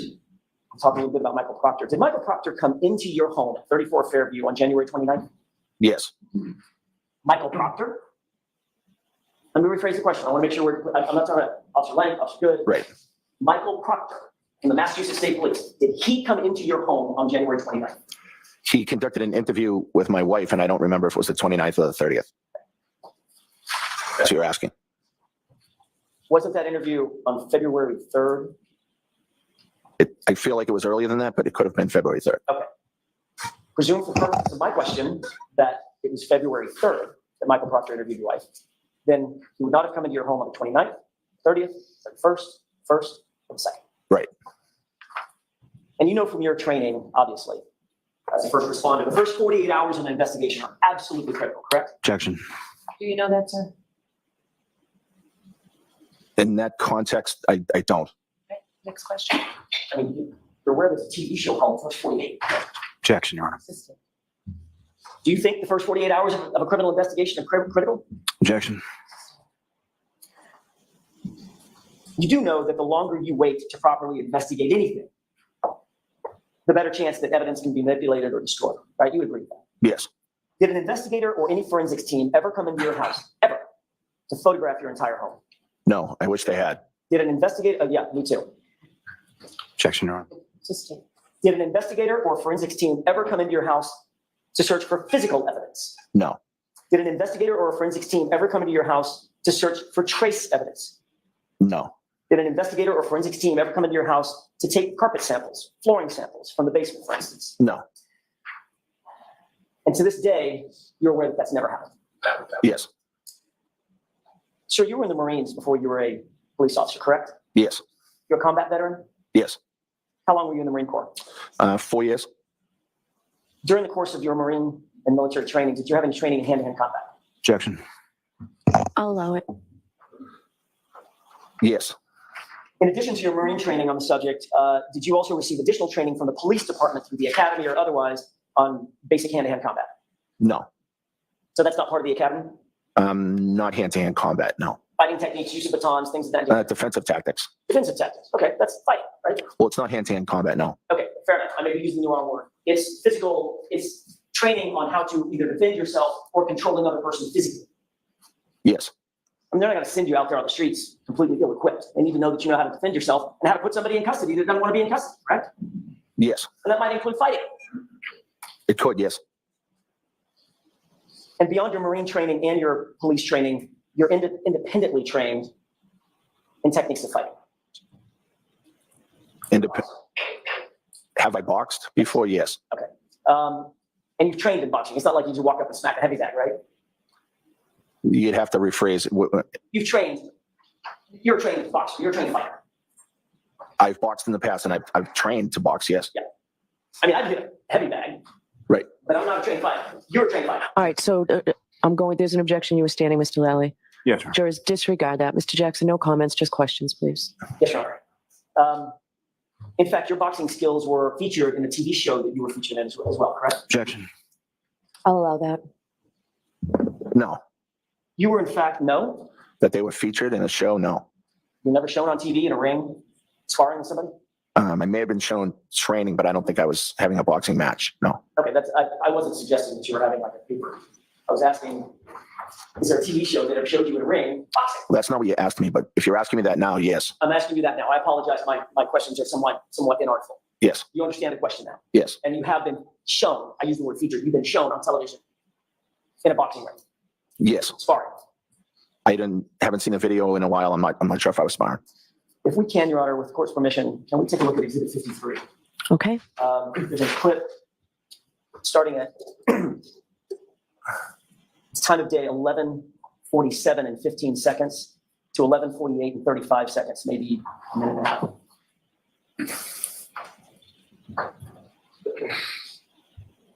Can you enhance that?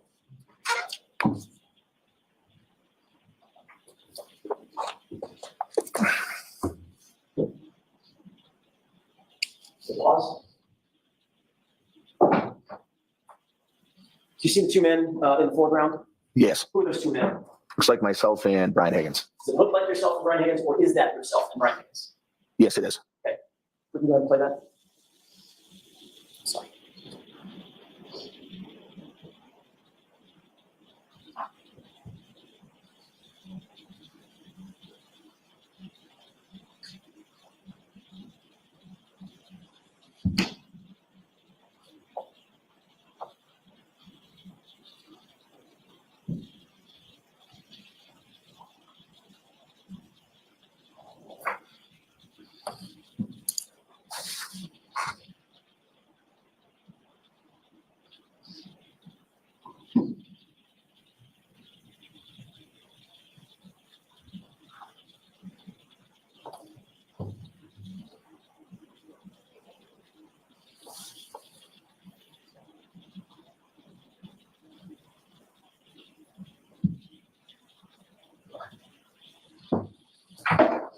got one more clip to play, but I have a couple of questions, Your Honor. Would you, Let's take it down and you can put the other one up after the questions. Did you see what was displayed on that video? Yes. Had you seen that before? Part of it, yes. Is that what you and Mr. Lally went over in your preparation for your testimony? I don't think that we went over it, but he showed me a quick clip of it. When you say he showed you a quick look, did he ask you questions about it? I don't think so, no. Did you give him any answers about it? No, Any explanations? no, just, He showed you the clip and? yeah, he just said, yeah, it looks like we were fooling around. Okay, so you did make an explanation. You've given him an Yeah, explanation for it. right, I said, I think we were just fooling around. Okay, well, it's the same thing you told us this morning, right? Right. Just fooling around. Yeah, just having fun with my friends and hanging out and fooling around. Absolutely. What were you doing? Describe what you were doing. Having fun with my friends, hanging out, just being silly. Okay. Describe physically what you were doing in the video. I was playing around, sort of getting in a boxing stance. Okay. Otherwise known as a fighting stance, correct? Yeah, for a second, yes. Okay. And what did Brian Higgins do? You got into a fighting stance.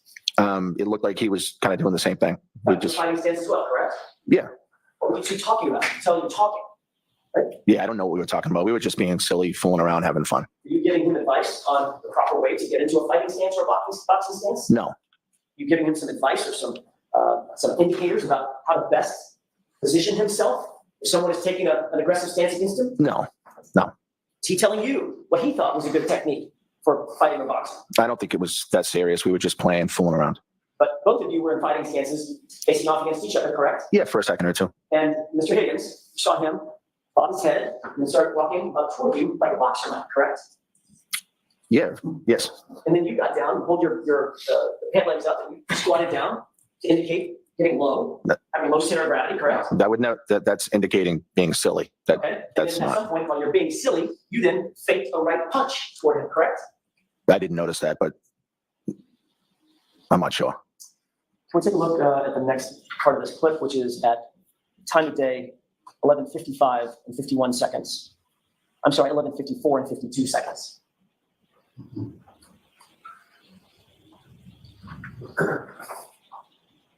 Pause it.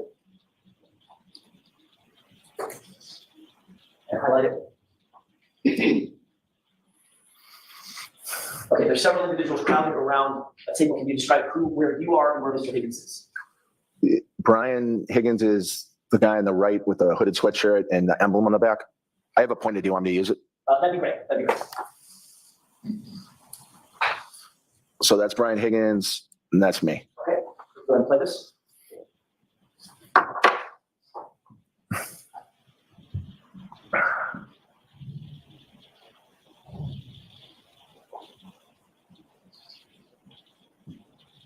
Pause. You see what you just did? Yes. What did you do when you slapped his right arm? What did I do? What did you do? What are you doing? It looks like I'm just being silly, fooling around. Okay, I'm gonna ask you for a little bit more physical description. What are you doing? Why are you grabbing him from behind? I don't really know. Is that a wrestling hold? No, Is I that don't a think so. control hold? No, I don't think so. Is that some sort of control hold that you've used in the past? Bear hugging somebody? No. That's just a silly fooling around with my buddy. Let's go ahead and play this.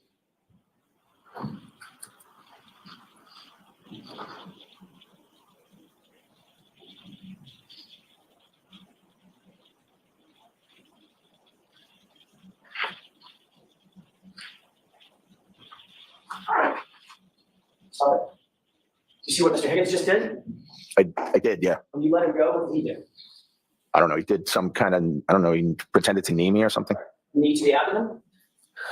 Yeah, I don't know if it made contact or not, but Mr. Albert, I'm not suggesting by my questions that you two are actually in a fight. right. I'm asking what he's doing. Does it seem to Yeah, I don't, you that he's playing like or practicing like techniques in fighting? I don't know what his intent was. It looks like he's just fooling around just like I was. But if a grown man walks up to you, grabs you from behind, and puts a knee up to your solar plexus, that's probably not the same as a high five, right? What is your question? In other words, it looks like he's practicing some sort of fighting technique. Practicing? That's not how I'd see that. How would you describe it? I would just describe it as him fooling around. We're in the bar together. We're good friends, and we're just being silly and fooling. That's all. There's a number of people in that bar. You would agree with that? Yes. You see anybody else in that video at any time getting physical with one another? Objection. How much of this video have you actually watched? Not much. Okay, then let me ask a different question. From your memory of that night, who are the only two people in the bar that seem to be getting physical with one another? Objection. Can you answer that? Sure. The only person I remember being physical with was fooling around with Brian. Okay, but just a little bit longer. Almost finished.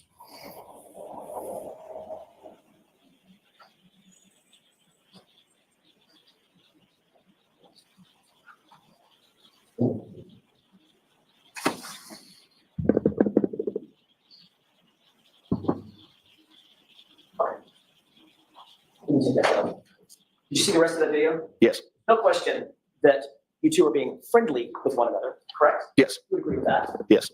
But there's also no question that of all the people in that bar, the only two people that appear to be imitating fighting are you and Mr. Higgins, correct?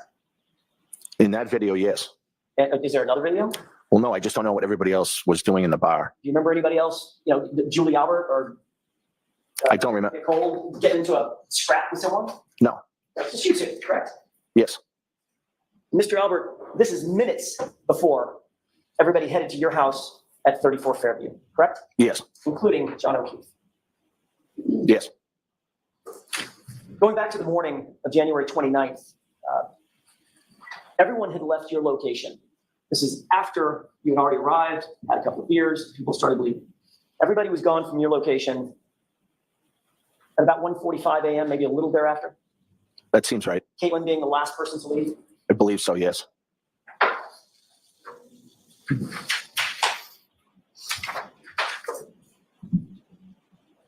What did you do to get ready for bed, to settle in? I went upstairs and just lied in bed. The TV was on. I was just kind of watching TV. You have a nightstand?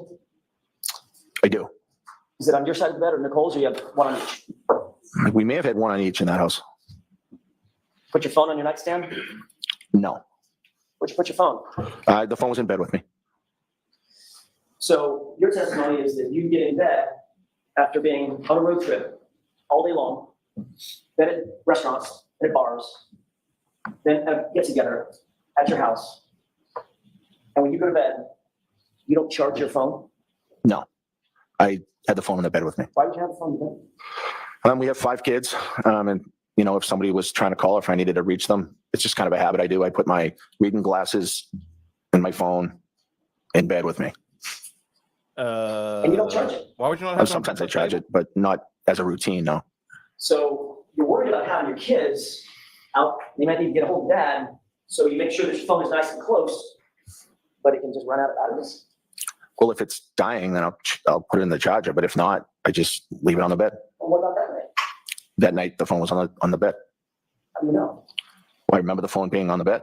You have a specific recollection from 2.5 years ago about the state of the battery charge on your phone such that you know it was in your bed that night. No, I just know as a routine, I keep my phone on the bed with me. That's not what you just said. You just said it depends on whether or not the battery needs to be charged, whether or not you charge it. My answer is that sometimes I, of course, charge my battery, Yeah, but you're I talking about sleep a with the phone in my bed. specific instance where you're Every talking single about night? your ass. Yes, mostly every night.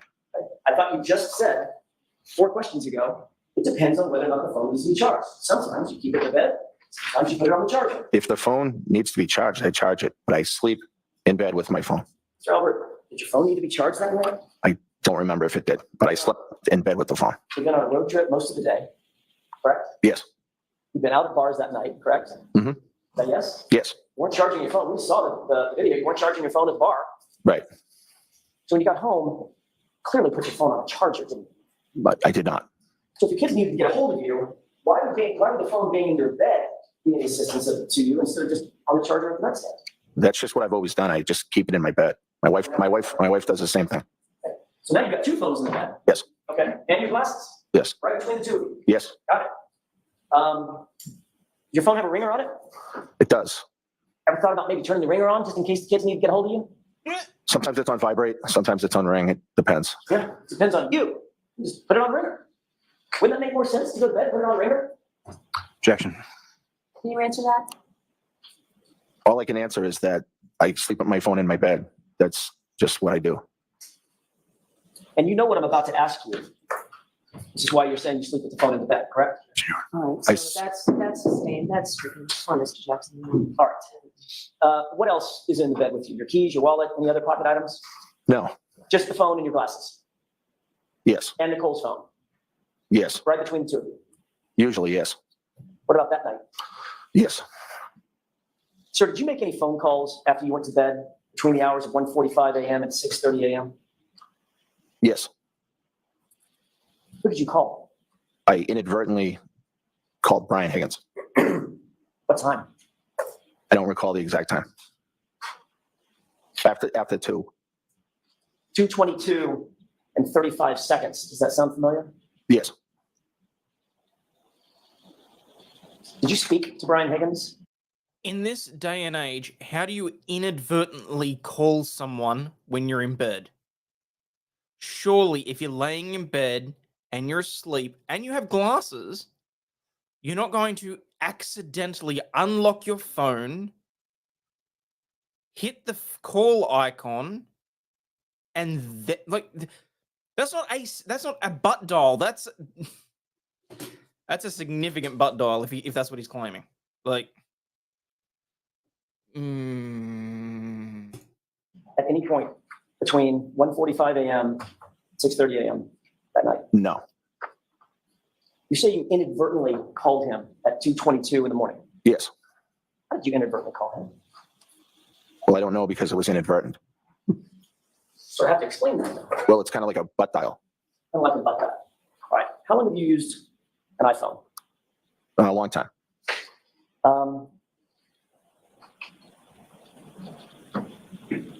As a matter of fact, you've been asked this question before, haven't you? Yes. Hence my question. You knew what I was going to ask you. Objection, Your Honor. I'll withdraw it. You indicated previously at a different hearing in June of 2023 that you were, quote, hanging out with your wife, and you must have butt dialed Mr. Higgins, correct? Yes. At 2:22 and 35 seconds on January 29th, 2022, correct? Yes. You were asked how that could have happened, much like I just asked how that could have happened, right? Yes. And in that hearing, you said, quote, I'm not totally sure. Similar to what you just said here. Yes. And here you added that it could have been a butt dial. Yes. You were then called back to that same hearing, but at a different date, an ongoing hearing, right? Yes. That was in July of 2023, correct? Yes. You then changed your testimony and said, and I don't mean to be indelicate, but your testimony was then that you were you were in an intimate situation, I'll put it that way, with Nicole at the time. And that's how you butt dialed Brian Higgins, correct? I don't believe I said that's how I butt dialed Brian Higgins. That's the time. I think I said there was a time frame that was close. Okay. So I didn't say that, no. What you said was you were in an intimate situation with Nicole at the time that the butt dial occurred, correct? I'm not sure if you have something you can read me or show me. Is it your testimony, let me just ask, is Sure. it your testimony that you and your wife were in the middle of some sort of sexual or intimate situation, and that's what caused you to butt dial the phone at that time at 2:22 a.m.? Objection. System. I want to show you an exhibit briefly. Oh, sorry. go on, counselor. Ask the question you want to. Do you engage in intimate relations while still wearing clothes to a point where you could have a mobile phone on you? May I approach you? Yes. Was it stuck in an orifice? Or was it just on the bed and you allegedly somehow... Sir, I just want to find out if this refreshes your recollection. Look at lines 11 through 13, and then let me know when you're prepared.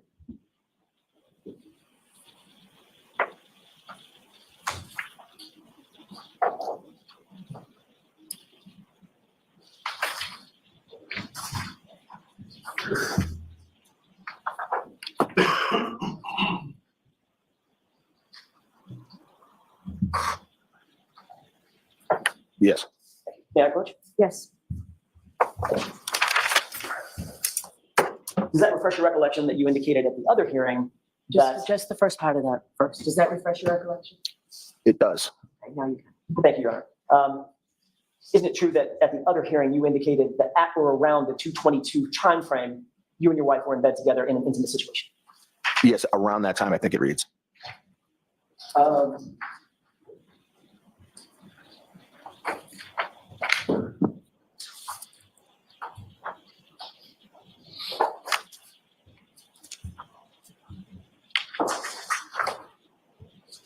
May I approach briefly, Your Honor? Yes.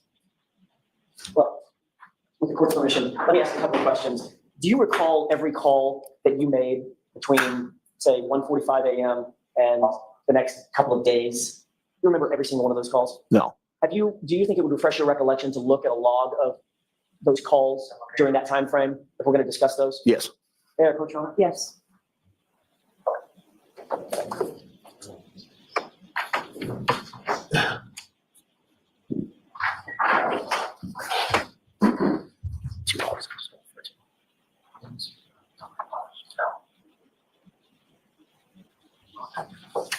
I mean, I need it. I'll show it to you. Let me know if you need to, it refreshes your recollection as we walk through this with the court's permission. Let me know if you need to refer to that. Right. I'm not going to be able to read it right now. I'll do it as you ask. Correct. Yeah. No, you don't need to read it right now. Just wanted to have it in front of you. By the way, you've seen these records before, correct? At the other hearing proceeding? I've seen some records before, yes. I don't know if these exact records are not. All right, and you've acknowledged that at least the first page, these are your phone records for the number ending 0888, correct? Yes. Okay. And these are call records from January 29th Yes. at 2:22 and 35 seconds in the morning, correct? Yes.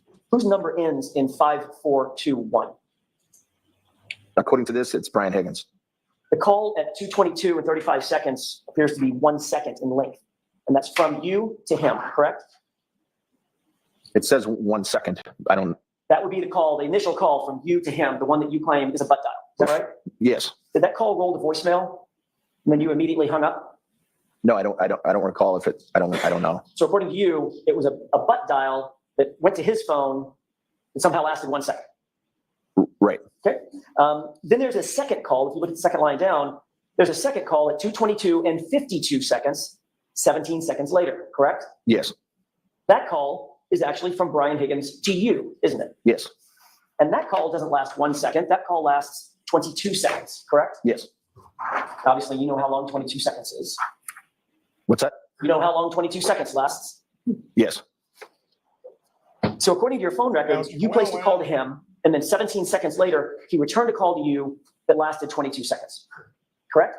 That's what the records reflect, yes. When you woke up in the morning, you obviously checked your phone, did you not? I don't know if I did. Are you telling this jury that the call that came into your phone was a missed call, or did you answer it? I did not answer it. So it would have been a missed call. I just know I didn't answer the call. So it would have been a missed call. Well, I don't know. I don't know that to be a fact. I just know I didn't answer the phone call. I missed the call. Yes. That's what I mean. Right. You missed the call. Right. It did something on your phone and you didn't answer. What do you mean? Right. And again, you're using an iPhone. Yes. If you butt dialed Brian Higgins and he called you back and you didn't answer, you would have a very bright red missed call in your call log, correct? Josh. Do you know that? I don't know that. Have you ever missed a call on your iPhone before? Yes. And when you go to your call logs, it says missed call in red, correct? If your wife calls you, your kids call you. I don't think I've ever noticed that it's in red, so no, I don't know that to be true. You're certainly alerted to the fact that it's a missed call, that you missed a call, correct? If I were to go back and look at my incoming calls, it would probably say missed call, yes. And of course, if we asked you to show us your phone and show that that was a missed call, you couldn't do that because you've gotten rid of that phone, correct? Objection. System. Did you tell anyone in law enforcement that next day that oddly Brian Higgins was calling you at 2:22 a.m. and you missed a call? No, I wasn't aware of that call. If a call went to voicemail on your phone, you would get that voicemail, correct? You get notice of it. If I checked my voicemails and there was a voicemail, I would get it, yes. That's my question. Did you get a voicemail from Brian Higgins? No. Which means he didn't leave a voicemail. Right. It suggests that you answered the call, correct? Objection. Let's talk for a second about this butt dial. You went to bed and you closed and your phone was, you closed and locked your phone, correct? Yes. I don't want you to tell me what the passcode is, Mr. Albert. That's important. I want to make sure you understand. I'm not asking you to tell me what the passcode is, but at the time, was your passcode a 4-digit or 6-digit passcode? 4, I believe. And that locks the phone when it's not in use, correct? Passcode on it? The phone will lock after it's not used for a while. I don't know the exact timing of it. You're exactly right, Mr. Albert. I said it backwards. The phone automatically locks. You have to use the 4-digit passcode to unlock it, correct? Well, no, I also have face recognition too, so we can open that way without any passcode. We'll get to that in a second. The phone locks when it's not in use, correct? Yes, And then to make a call, once you open the phone, either through facial recognition or through the passcode, then you have to tap on the phone app in order to open up the phone app, correct? yes, I believe so. Jackson's going Once down you the open same up that path I phone did. app, there are only 3 ways that you can initiate a phone call. Favorites, recents, and contacts, correct? I don't know that. If you tap on a contact, that opens up the contact page. No, it'll be the missus. Okay, I've never owned an iPhone because I can't stand Apple. The wife had one iPhone over the course of our marriage, and after that, she never had any more either because I couldn't assist her with it because I can't stand Apple. But B, she eventually couldn't stand it either. So I'm hoping someone in chat may have an iPhone. Phoenix is a new member. Hello, welcome. Thank you so much for that. Hang on, that deserves a... Lamau, does that mean his phone thinks his face and his butt are the same? I mean, look, theoretically, if they were doing missionary, maybe he's looking down, the phone camera records his face and unlocks. I don't know. But my question is, does the facial recognition work with the lights off or not? Because he alleges that they were in an intimate situation around the time of the butt dial. So maybe they turned a lamp on, I don't know. But if not, no, it doesn't. And at what point does the facial recognition stop working? Like, how sensitive is it? Like, if you have a single lamp on, will it work? Does it require overhead lighting? Like, I'm calling some massive bullshit. To the point where I'm going to do this. Bullshit. Contact app, right? You know that. Yes. It's where all your contacts are. Yes. They're alphabetized. Yes. Chloe that did Either it. scroll through or do a search and type in the name of the person you're looking for. Right. You didn't do that, did you? No. If you tap favorites, if you have favorites listed, there's a list of favorites. You have to scroll through and tap the one that you want to call, correct? I think so. Yes, I'm not totally aware of that, but And if you tap on recents, those are the recent calls that you've had, you've either received or made. And of course, you have to tap on the contact in the recents list that you want to call, right? yes, And then, of course, you would have to tap again to end whatever call you initiate, right? yes, I mean, you don't just say goodbye. You got to say goodbye and hang up. You got to tap it to hang it up. right. So would you agree, from a closed and locked phone, there is no physical mechanism by which a person can hit one button and make a phone call?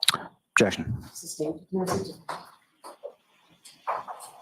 Are you saying that from your closed and locked phone, you inadvertently tapped your phone one time and that initiated a butt dial to Brian? Objection.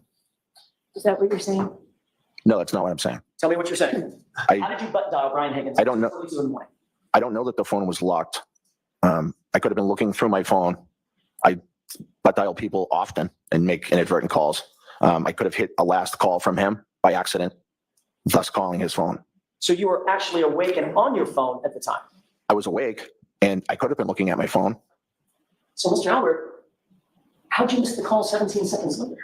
Well, my wife was in the room with me and we were hanging out and I never got the second call from him. So I'm not sure what time he called. I'm not sure what I was doing at that second, but I don't know. What a But it crock of didn't go to shit. voicemail. Well, I didn't get a voicemail from him. No. So it didn't go to voicemail. Well, I don't know that it didn't go to voicemail. I just know that I didn't receive a voicemail from him. Seconds. Either you Okay. talk I mean, we're or all there was a guessing here, but I voicemail. mean, he could have called voicemail. We're not all guessing. Well, you are because you don't know if he left a voicemail or didn't, or at least got voicemail and then hung up the phone. I think one of us is trying to guess. Objection, Your Honor. Sustained. You know what, I want to see counsel sidebar for just a second, please. What a crock of shit! The telephone records show that the phone connected for the 22 seconds. Either that's going to be a 22-second phone call or it's going to be a 22-second voicemail. If there was no voicemail, someone answered the phone for 22 fucking seconds. It's really that fucking straightforward. And for anyone wondering, yes, she is out of the room and she is out watching Bluey, so I can swear all I like. Motherfucker!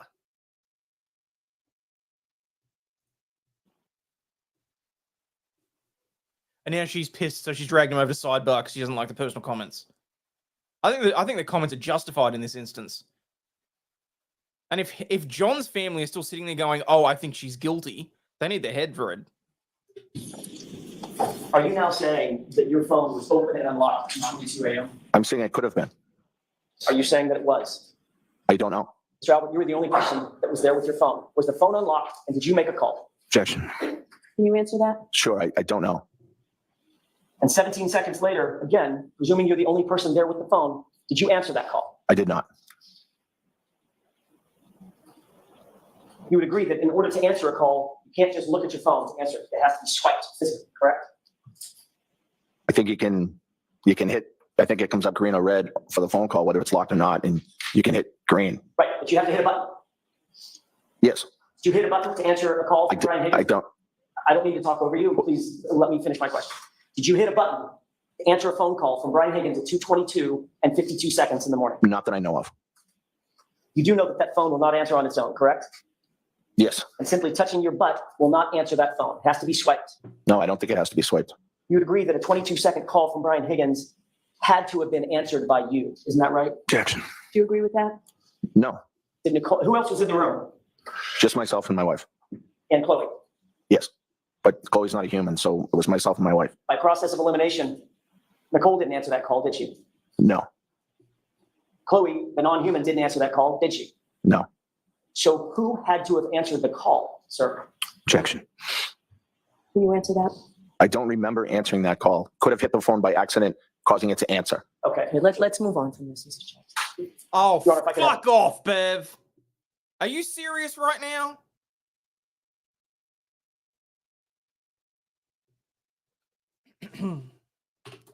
iPhone call answer. Okay, answer or decline incoming calls on an iPhone according to the website. You can tap the, oh no, you can tap the green thing button. If it's locked, if the phone is locked, you have to drag the slider. If it is open, you can tap the green button. That is according to iPhone support website.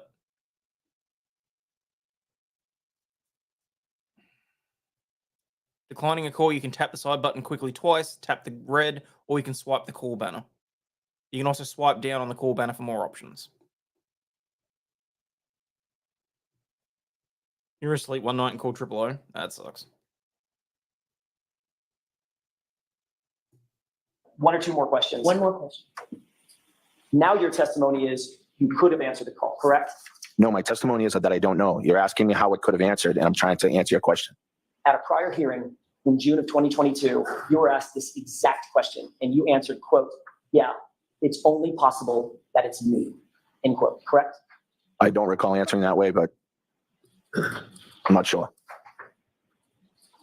And you were also asked, after being confronted with these records, quote, "I guess I could have talked to him," meaning Mr. Higgins, correct? I don't recall saying that, no. Let's move on.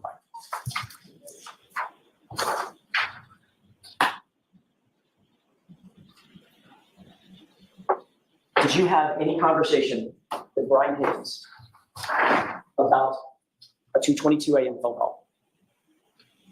That next morning, while everything was going on, I mentioned to Brian that I may have butt dialed you last night. Sorry about that. Did the two of you agree that you were going to both say those calls were butt dials in order to cover up those calls? Objection. You can answer that. We did not say that. But let's be clear, since then and now you've gotten rid of your phone, correct? I upgraded my phone, yes. And since then and now Brian Higgins has gotten rid of his phone. You're aware of that as well. Yes. By the way, you indicated that you were awakened in the morning by Jim McCabe about 6:30, correct? Yes. And when you woke up, you said you grabbed your phone to make a call. Is that right? No. Isn't it true that you grabbed your phone and made a call at 7:20 in the morning? Yes. But that's not when I was awoken by my sister-in-law. Sorry, that wasn't my question. After you were awake and you're up, you Right. started making calls. Right. My question is, what was the first call you made at 7:20? Can I look at this? If that refreshes your recollection with the court's permission. Yes. At 7:20, I called Brian Higgins. Mr. Albert, you have 6 siblings and 5 kids, right? Yes. You have in-laws, cousins, huge family, correct? Yes. But on the morning you find out that John O'Keefe is laying dead or dying on your lawn, the first call you made at 7:20 was to Brian Higgins. Is that right? Yes. The same person you had a call with, or at least the logs indicate you had a call with at 2:22 in the morning, correct? Yes. During that 7:20 a.m. call, did you two discuss the 2:22 a.m. calls? No. Thought you just said that you told him, oh, I think I may have butt dialed. Yeah, that was later in the morning when he came to the house. Not on that 7:20 a.m. call. No. What did you talk about on that 7:20 a.m. call? I informed him of what was going on at my house. We were out the night before, and I thought it was important for him to know what had happened. Mr. Albert, I have a couple more questions about the phones or the phone usage that morning and the day, throughout the day. You called Brian Higgins at 7:20 a.m. for 1 minute and 56 seconds, correct? Yes. Brian Higgins called you at 7:30 for 5 minutes and 47 seconds. Yes. You called Brian Higgins at 7:57 a.m., spoke for 12 minutes and 33 seconds. Yes. You then called your brother, Kevin Albert, at 9:40 a.m. and spoke for 1 minute and 5 seconds. Yes. Chief Berkowitz called you at 9:50 a.m. and left a voicemail, is that right? He didn't leave me a voicemail, but I think he called me. You called Chief Berkowitz back at 9:54, 4 minutes later, and spoke for 4 minutes and 40 seconds, right? Yes. You called Jim McCabe at 11:30 a.m., is that right? Yes. Jim McCabe called you back at 12:20 p.m. You spoke for 7 minutes and 52 seconds. Yes. You called Kevin Albert again at 2:01 in the afternoon and spoke for 8 minutes. Yes. You called Kevin Albert at 6:45. I'm sorry. You called Brian Higgins at 3:24 p.m. and spoke for 6 minutes and 5 seconds. Is that right? And if it refreshes your recollection, there's a second page, second log. You'll turn your attention to the 3:24 p.m. time frame. Trying to find it. Take your time.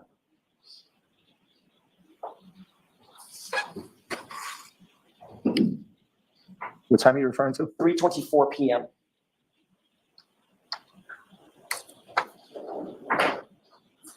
I see it. Yes. And there's a second call. You call Brian Higgins at 6:12 p.m.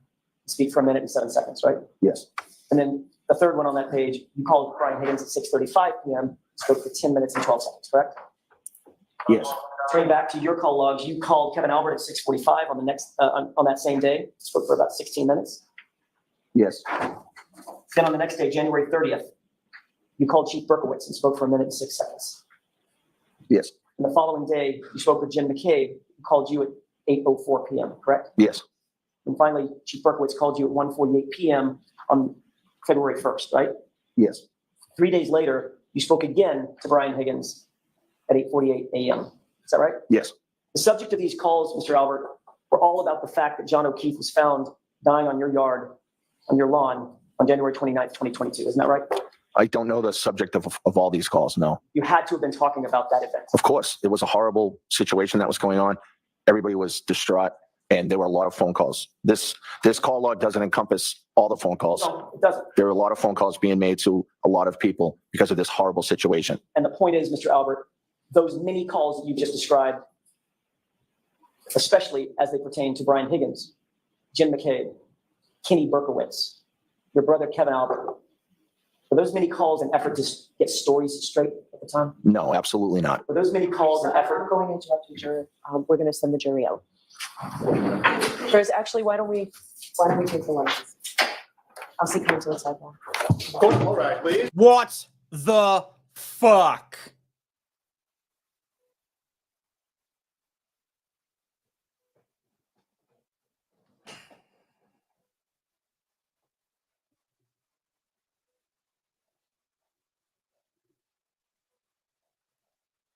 Whoops, wrong camera.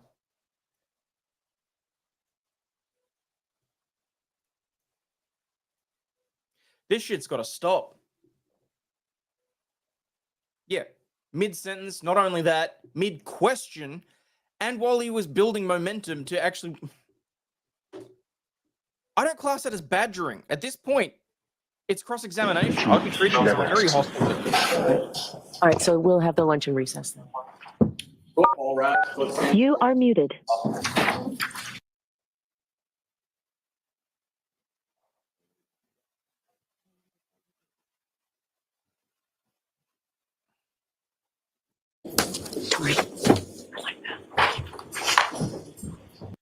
Do I ever do civil cases, civil stuff?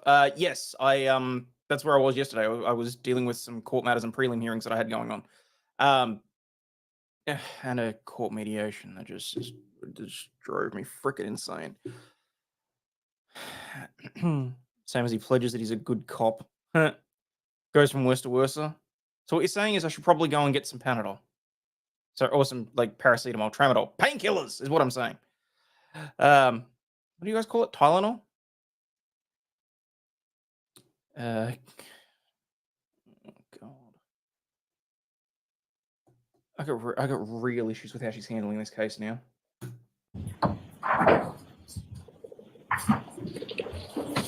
Thank you. Please be seated. Put it back in session. You are muted. So, Mr. Jackson, if I had realized that you only had a couple of questions left, unmuted. we would not have taken the break when we did. So, May I proceed? please. Thank you. Mr. Albert, I want to address a couple of quick things that we talked about a little bit earlier. The September 22nd, 2022 date, recall that date? Yes. That's the date that you indicate you believe you got rid of your phone or turned your phone in for an upgrade. Yes.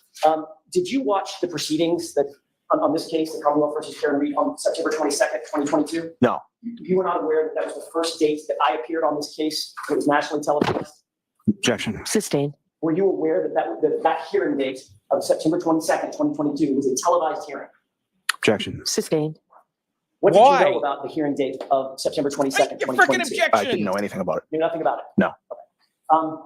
Let me ask a different question. This is going to dovetail into an earlier conversation you and I had concerning statement that you gave to in June of 2023 to the other hearing. You understand what I'm saying? Yes. I'm fumbling the language a little bit, but you understand the hearing that I'm talking about. Yes. You had indicated a little bit earlier in my questioning that you did not recall saying something to the effect of, yeah, it's only possible that it was me who answered the phone. You remember saying that? That you didn't recall that? Yes. Okay. May I approach your honor? Yes. Please have the transcript.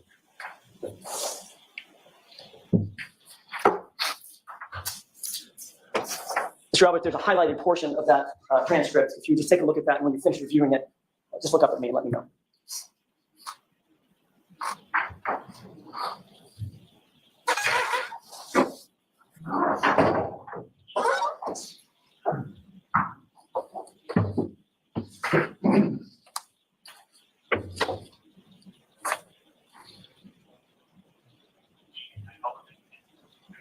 Yes, I got.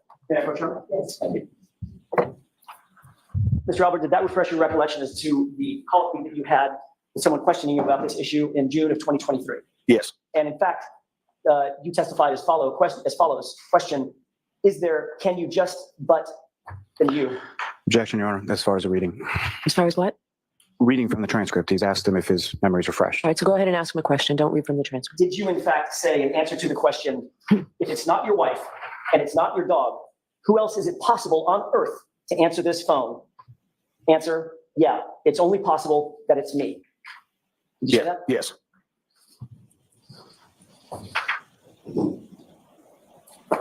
Just before the break, I was asking you about those, as you indicated, many phone calls that you traded between and among your family members and friends, including Brian Higgins. You recall that? Yes. Were those many calls an effort to get your stories straight about how you were going to, what statements you were going to give to law enforcement and how you were going to testify if this case ever went to trial? No, absolutely not. Were those calls, those many calls, an effort to coordinate narratives between you and your friends and your family? No. Were those many calls in any way discussing the fact of creating a story of mysterious butt dials? Objection. Sustained. You have a moment, Your Honor? Yes.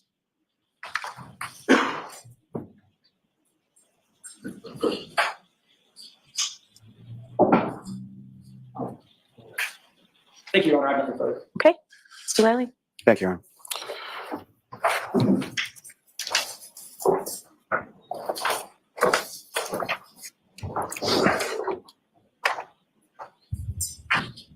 Good afternoon, sir. Good afternoon.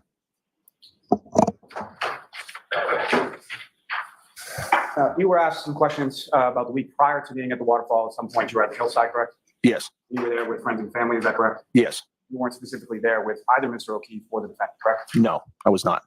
And same with respect to the waterfall on January 28th, you were there with friends and family, is that correct? Yes. You weren't specifically there with Mr. O'Keefe or the defendant, correct? No, they came unrelated to anything I was doing. And you were shown some video from the waterfall from January 28th in which you were speaking at a sort of section of the table, correct? Yes. And was the defendant the only person in that section of the table? No. There were other people around her, behind her, is that correct? Yes, it looked like there were other people at the table as well as situated right behind where she was sitting. And those other people around her, behind her, those are people that you knew far better on January 28th than the defendant? Yes, those are my relatives and friends, and that's why I was at that location.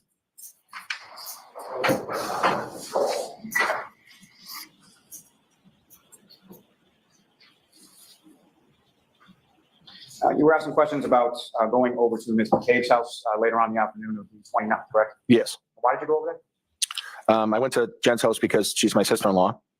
She was going through an awful time that morning, as we all were. And I wanted to be there to comfort her if she needed anything. Because we're so close, I didn't want her to feel like this was too much for her to handle. Again, how long have you known Ms. McCabe? I've known Jen since she was probably 6 or 7 years old. She's like a sister to me. Now, at your home on the January 28th and the January 29th, when people came back after the waterfall, did you at any point in time go into the basement area of your home? No, Did Brian Higgins at any time go into the basement area of your home? not that I know of. Did you see anyone go into the basement area of your home during the time that you were there after coming home from the waterfall? No. Now, you were asking questions about your dog, Chloe, in that she wasn't great with strangers. What exactly did you mean by that? All I meant was that she wasn't overly affectionate with strangers. She was a heavy dog. Not everybody likes dogs. So if there's going to be people at the house that don't know the dog, they might not particularly want her around them. Were you more concerned about the people in the house that didn't know Chloe, or were you more concerned about Chloe herself? The people in the house. Never has the dog, to my knowledge, been aggressive to anybody except for the time that there was a fight between two dogs. Now, you were shown in Exhibit 66 that was sort of a drawing of your house. Do you recall that? Yes. And had you ever seen that prior to today? No.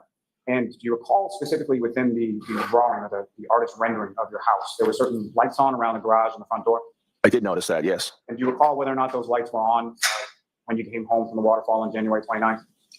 I don't recall, but oftentimes those lights are off and sometimes the bulbs don't even work in them. And when Ms. McCabe comes into your bedroom sometime after 6 a.m. on the 29th, Yes. that was following a day in which you woke up in New York City and went to a funeral, is that correct? Yes, I went to a funeral that morning in New York.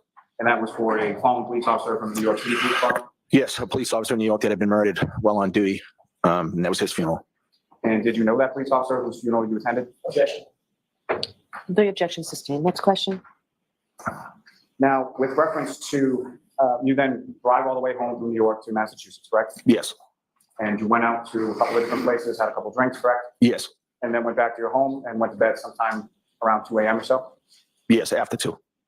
And so about how long had you been asleep from the time that you dozed off to the time that Ms. McCabe comes into your bedroom that morning? Only a few hours, probably 3-4 hours, 3.5, 4 hours. Now, in relation to waking up that morning, you testified that you did not go outside, correct? Yes. And why not? Initially, when I woke up and I was told what was going on out front, I looked out my window and I saw some emergency vehicles.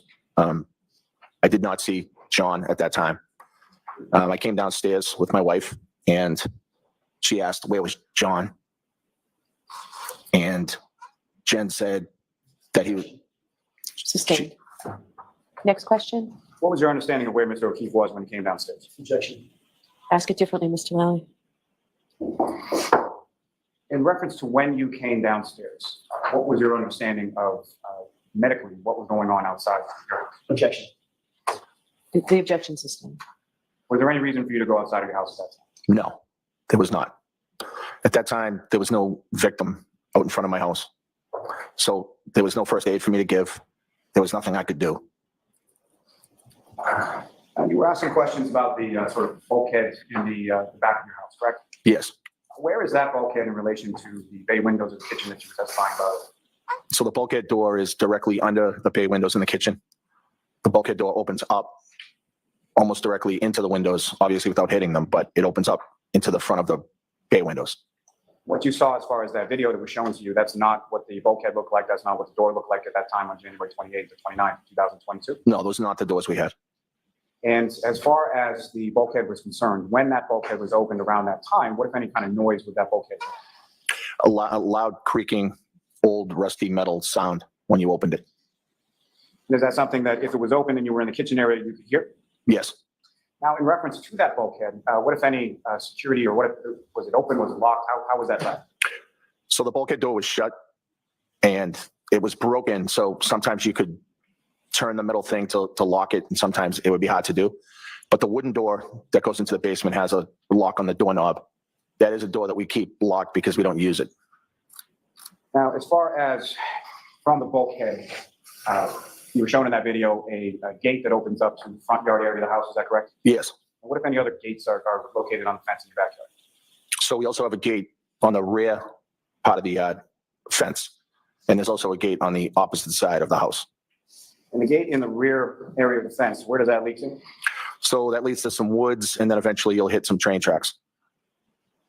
Now, with respect to your phone, that was something that you had upgraded prior to any notification you received from the district attorney's office or anything in relation to preserving the phone. Is that correct? Yes. Now, with respect to that, as far as the information contained within the phone, there are certain types of information are you familiar with being sort of backed up by the cloud? Yes. Would that include calls? It could. Could that also include text? Yes. Could that include photos? Yes. Could that include contacts? Yes. And the information that you were shown as far as certain call logs or call records, as far as you know, was that generated after that September of 2022 date? Yes. Now, with respect to the preservation, that was in regard to a motion the council had filed for your physical phone, correct? Yes. Are you also aware of a judge's order denying that repeatedly as far as them gaining access to your physical phone? Objection. I'll allow it. Yes, it was denied on multiple occasions. I'll strike the multiple occasions.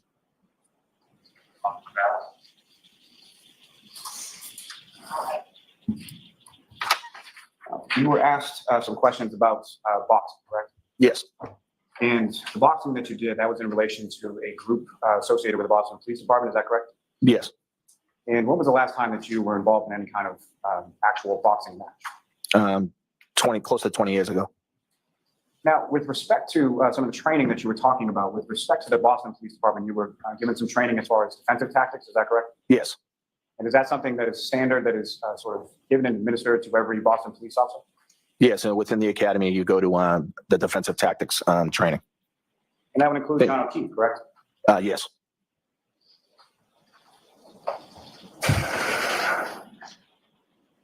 Now, as far as your house, where you used to live, 34 Fairview Road, what, if anything, did you observe or notice with reference to cell phone reception in that area of your home?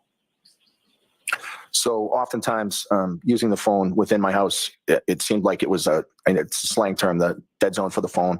The reception wasn't great. And is that something that occurred over the time that you lived there? Yes. Now, with reference to the phone and prior to the intimate moment that you shared with your wife sometime after 2 a.m., do you recall whether or not the phone screen was locked at that time? Were you checking that at that particular time? I don't recall the exact timing, but I know it was opened sometimes and then it was closed, obviously, at some point, but I don't know the exact timing. So the phone may not have been locked at the time that you began that situation with your wife? It may not have been. With reference to the call logs and phone records that you were shown, best of your memory, is that the entirety of the phone calls that you made around that time? No, it looks like it's selective people and numbers. And with respect to those conversations, if you recall, what, if anything, in general terms, were you discussing with either those people in the logs or other people in general? In general, I'm sure there was some discussion about the awful thing that had taken place, and there may have been other calls unrelated as well.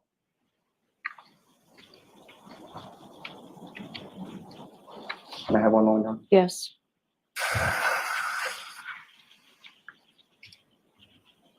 Mr. Albert, on the early morning of January 29th, 2022, did John O'Keefe ever come into your house that night? John never came into my house that night.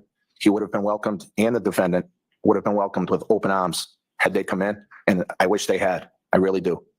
Were you ever even aware that John O'Keefe or the defendant were anywhere in the area of your house during that early morning of January 29th? I was not. I have nothing further on. Very briefly. Okay. So we talked about cell phone reception not being good in your house. When did you and Mr. Riley talk about that cell phone reception issue? The what? Cell phone reception issue in your house. It came up during one of the preps. Which prep? I don't remember which prep, probably the last one. I thought you only had one prep with Mr. Riley. Well, we had the prep before the grand jury, and then I had the prep for this trial. Okay, so So that's two. so you brought up the fact that you had bad cell phone reception in that preparation. The conversation came up, yes. Mr. Riley taking notes? I don't recall if he was taking notes. Was this recorded? I don't believe so. And where did you say this conversation took place? So the prep was at the district attorney's office, which is in Canton. This morning when I asked you, you said you couldn't quite remember where it took place. You're right, I couldn't remember this morning. And I asked you, there had been the DA's office, and now your memories are fresh. Yes, What refreshed your memory between this morning and now? I was just thinking about it in my head and reminded myself that it was the DA's office. You caught me off guard when you had asked me. I didn't have it at the top of mind. Did you talk to Mr. Lally over the lunch hour? Briefly, Bring up the fact that the bad cell reception in your house over the lunch hour? just now, no. What did you talk about over the lunch hour? Just how much time I was going to have left on the stand. That was really about it. So you and Mr. Lally talked about the fact that you've been on cross-examination for 2.5 hours, and the conversation consisted of, you probably got another 10 minutes. Yeah, I think he was going to lunch or doing something, so So you didn't talk about the substance of your testimony. no. He didn't tell you what questions he was going to ask you on redirect. Maybe mentioned one thing he may ask me, but that was it. What was that? Just he was going to ask about what happened at the house in the morning. That's, some of the questions on redirect, that's all. Meaning he was going to ask you the question about whether or not John came in the house? No, not necessarily. Just, Ask you about whether or not you had bad cell reception in the house? no. What was he going to ask you? He was going to ask about the morning of the incident, about coming downstairs and why I didn't go outside. Did he tell you what he thought would be helpful for the Commonwealth? Nope, Did he tell you how he thought you should answer that question? no. He did ask you about a situation concerning the motion to preserve, correct? No. I'm sorry. He asked you on redirect about the motion. Oh, yes, yes. And he mentioned that there was a motion that had been denied for us to get, for the defense to get access to your physical phone, correct? Yes. You're aware that that motion was denied in October of 2022, correct? Yes. You'd already gotten rid of your phone a month earlier, hadn't you? Yes. And the preservation order from the judge was still in place when you got rid of that phone, wasn't it? No, I believe the phone was upgraded prior to the preservation order. Oh, right. The day before. Yes. That's all I have. All right, Mr. Albert, you are all set, sir. Okay, thank you. Thank you, Jerry.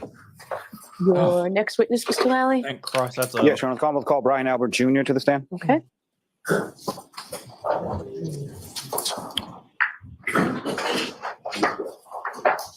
Your Honor, with the court's permission, the papers that were left up there with the last witness, I don't think are marked as anything. I just returned them to counsel.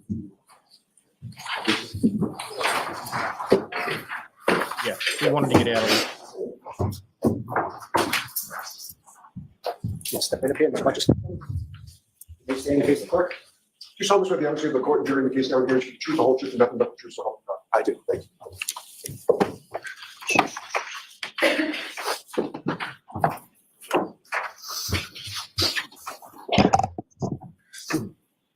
Okay, whenever you're ready, Mr. Lally. Thank you, Your Honor.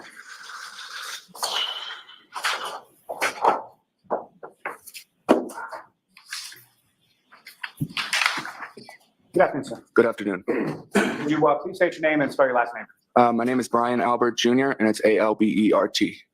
And where do you live, sir? I live currently in Norwood, MA. And how long have you lived in Norwood? I believe since I think it's about a year, since last May. And prior to moving to Norwood, where did you live before? I lived in Canton, And where specifically in Canada? 34 Fairview Road. And how long was it, sir, that you lived at 34 Fairview? I'm going to guess, but I'm going to say maybe about 10 years. And how old are you now, sir? I'm 25. And with respect to both where you live in Norwood and where you live in Canton, with anyone do you live with? Well, when I lived in Canton, I lived at one point with my 4 siblings, but then some of them moved out. And then in Norwood now, it's basically just me and my parents, and 2 of my siblings are at school. So they come home in the summer and stuff. And by your parents, your father's name is Brian Albert as well, is that correct? Yes. And your mother's name is Nicole? Yes. Now, you work, sir? Yeah, I do. I work in IT. And how long have you been doing that? That job will be a year, maybe a year in August, I believe. Sir, if I could turn your attention to the timeframe of January 28th, 2022 into January 29th, 2022. Do you recall that specific timeframe? Yes, I do. And the 28th and the 29th, do you know roughly what days of the week that was? Maybe a Friday and a Saturday, I believe. And with respect to 28th or the 29th, what, if any, significance do those dates have? Yeah, so the 29th is my birthday. The 28th was the day before my birthday, obviously. So I had a few friends over for my birthday. And do you recall how old you were turning on the 29th of 2022? That was what, 2 years ago? So I'd be 23, I think. Yeah, 23. Now, in the week leading up to that weekend, what, if any, plans did you have with respect to sort of the night before and the night of your birthday? Yeah. So I was kind of up in the air. I didn't know if I wanted to go out. I'm kind of a homebody person. I like to stay at home. So I was kind of up in the air. So my plan was to have some of my friends over to my house. We would eat, have a couple of drinks, and then I would decide then if I wanted to go out locally in Canton or not. So that was my plan. And then a few days before, that's when we found out that the snowstorm was actually going to happen, because you know how they always say it's going to snow and it never does. So then that kind of threw a wrench in it, but I was kind of like, well, we'll see what happens. And so we went along with the plan. And that particular evening of January 28th, that's at some point people came over your house, is that correct? Yes.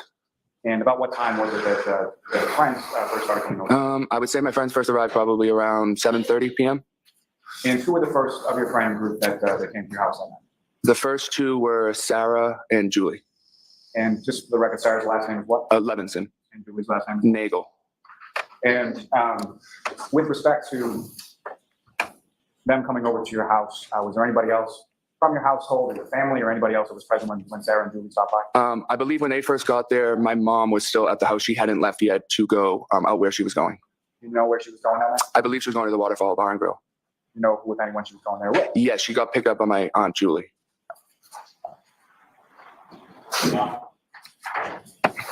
Now, Ms. Levinson and Ms. Nagel, how long have you known them? I've known them, I would say, since high school. I think I was a sophomore and they're a year older than me. They were a junior. So probably a good 7, 8 years, 9 years, 10 years. In between there. And when they came over your house, what was it that you did? Well, we were just hanging out. I had a few more friends who were on their way, so they came after. Probably around 8 o'clock, I would say, 8:15. They were there, and we were just all hanging out, listening to music. We ate some food. I think we played some card games. Just normal hangout stuff. And over the course of this evening, did yourself and your guests, did you also have some alcohol? No, yeah, people were drinking. Yeah. Recall, generally speaking, what people were drinking? Mostly like seltzers, like White Claws or Trulies. Why would I make comment about his magnificent mustache? That thing puts the only better one than that is Tom Selleck's. So and stuff like that. Now, you mentioned that some other friends came about a half hour or so after Julie and Sarah arrived. Is that correct? Yes. And who were they? They are. Do you want their full names or? Please. Okay. They are Catherine Duty. Catherine Duty. Trying to think. Emily Fabiano. Courtney Alba. And I think that's it that I can recall as I sit here. And with respect to those other friends, how did you know them? How long did you know them? I knew everyone from school. We all went to high school together. So the other ones were in my grade. So we were closer friends because they were in my grade. So I've known them for a long time. And just to be clear, when you say from school, you're talking about high school? High school, yes. You went to Canton High School, is that right? Yes, I did. Now,